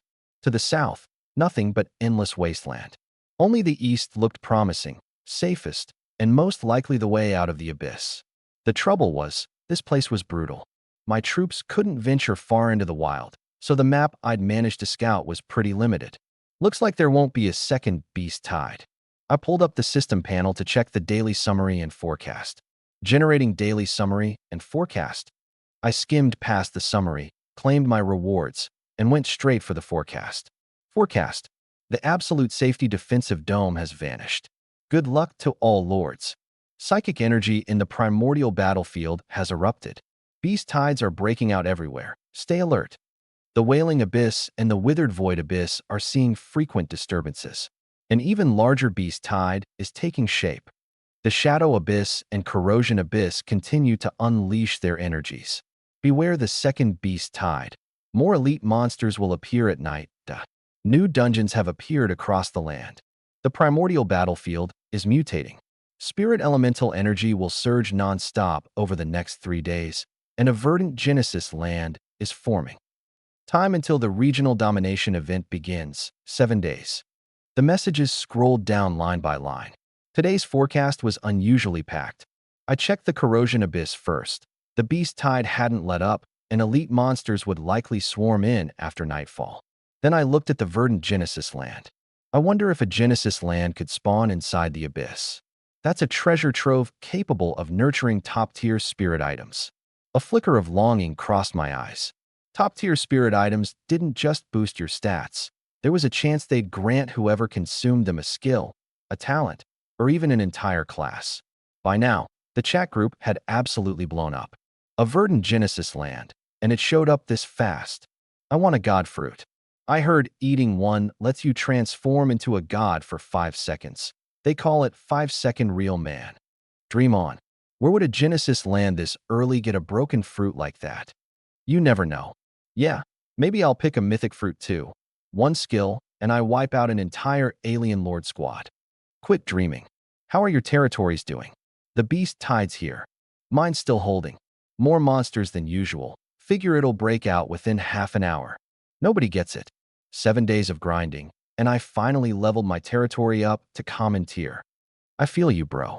I haven't slept right in 7 days either. 4 hours a day. You still get 4 hours? I haven't closed my eyes in 3 days. Hitting the spirit realm is amazing. 3 days with 0 sleep, and I don't feel a thing. They say the regional domination event is coming up soon. That's when they'll pick the top 10 of the region. The number one on the civilization points leaderboard is already at 1,220 points. Long Xingtian of the Dragon Clan. I just spotted the big shot Lin Chun. 600 points, ranked 8th. It hasn't officially started yet. The current rankings are just for show. Whoever ends up in first place gets an epic title. Let's not even dream about it. Leave that fight to the big shots like Lin Chun and Qin Xiao. If we go in, we're just cannon fodder. This region's got the Dragon Clan, the Celestial Clan, and the Ancient God Clan, after all. My money's on Lin Chun. Lin Chun's a beast, sure, but region number one? All his rivals are top-tier races. And us humans. A human's gotta have a little ambition. I watched with great amusement, occasionally popping in anonymously to fully enjoy the show as a spectator. Suddenly, a highlighted alert jumped up in the All Races chat group. Someone had at me. I raised an eyebrow. Who'd be tagging me in the All Races group? Abyssal Fiend, Great Abyss Clan at Lin Chun. You still alive, Ant? Has your territory been drowned by the beast tide yet? I rolled my eyes and glanced around. The walls stood 12 meters high. Forget ordinary monsters. Not even elites could get over them. Wave after wave of level 15 to 20 abyss monsters crashed against the walls, and the territory's durability didn't budge an inch. Boom, boom. The dread soul bodies kept hurling down orbs of soul light, and the monsters below dropped in droves. As long as no flying monsters showed up, the city of immortality was impregnable. Even surrounded by a ring of elites, it had cost me nothing more than a bit of repair material. And with Su Qingyue here, I never once worried about how fast the monsters got cleared. Lin Chun, Human Clan at Abyssal Fiend. Your daddy's doing just fine. Abyssal Fiend, Great Abyss Clan. Talk big all you want. Ant, bet you already pissed your pants. Lin Chun, Human Clan. I know you're thirsty. Open wide. Here it comes. Abyssal Fiend, Great Abyss Clan. I hashtag $% at. Long Kanglan Dragon Clan. Ahem, if you can't out-talk him, stop provoking him, Abyssal Fiend. You've never won a single roast battle. Flame Demon Inferno Clan. This trash talk is making me curl my toes.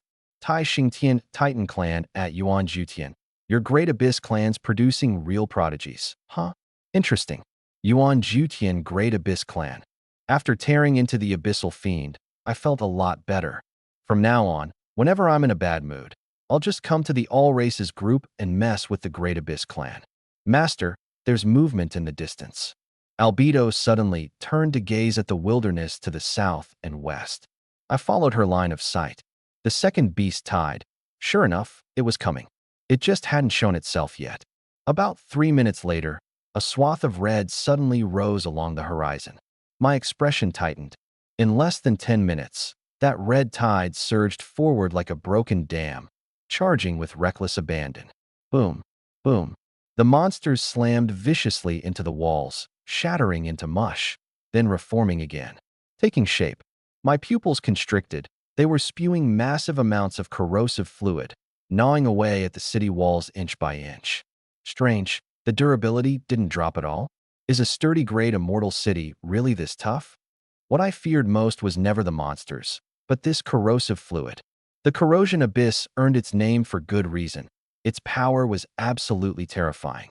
A single drop on a person would rot their entire body into pus. Luckily, after stepping into the transcendent realm, my resistance to abyssal forces like corrosion and shadow had also improved. Maybe these monsters are just too low level. The corrosive energy in their fluid isn't much of a threat. I looked down at the walls. The corrosive fluid sizzled for a moment, then completely solidified, cracked dry, and fell silent.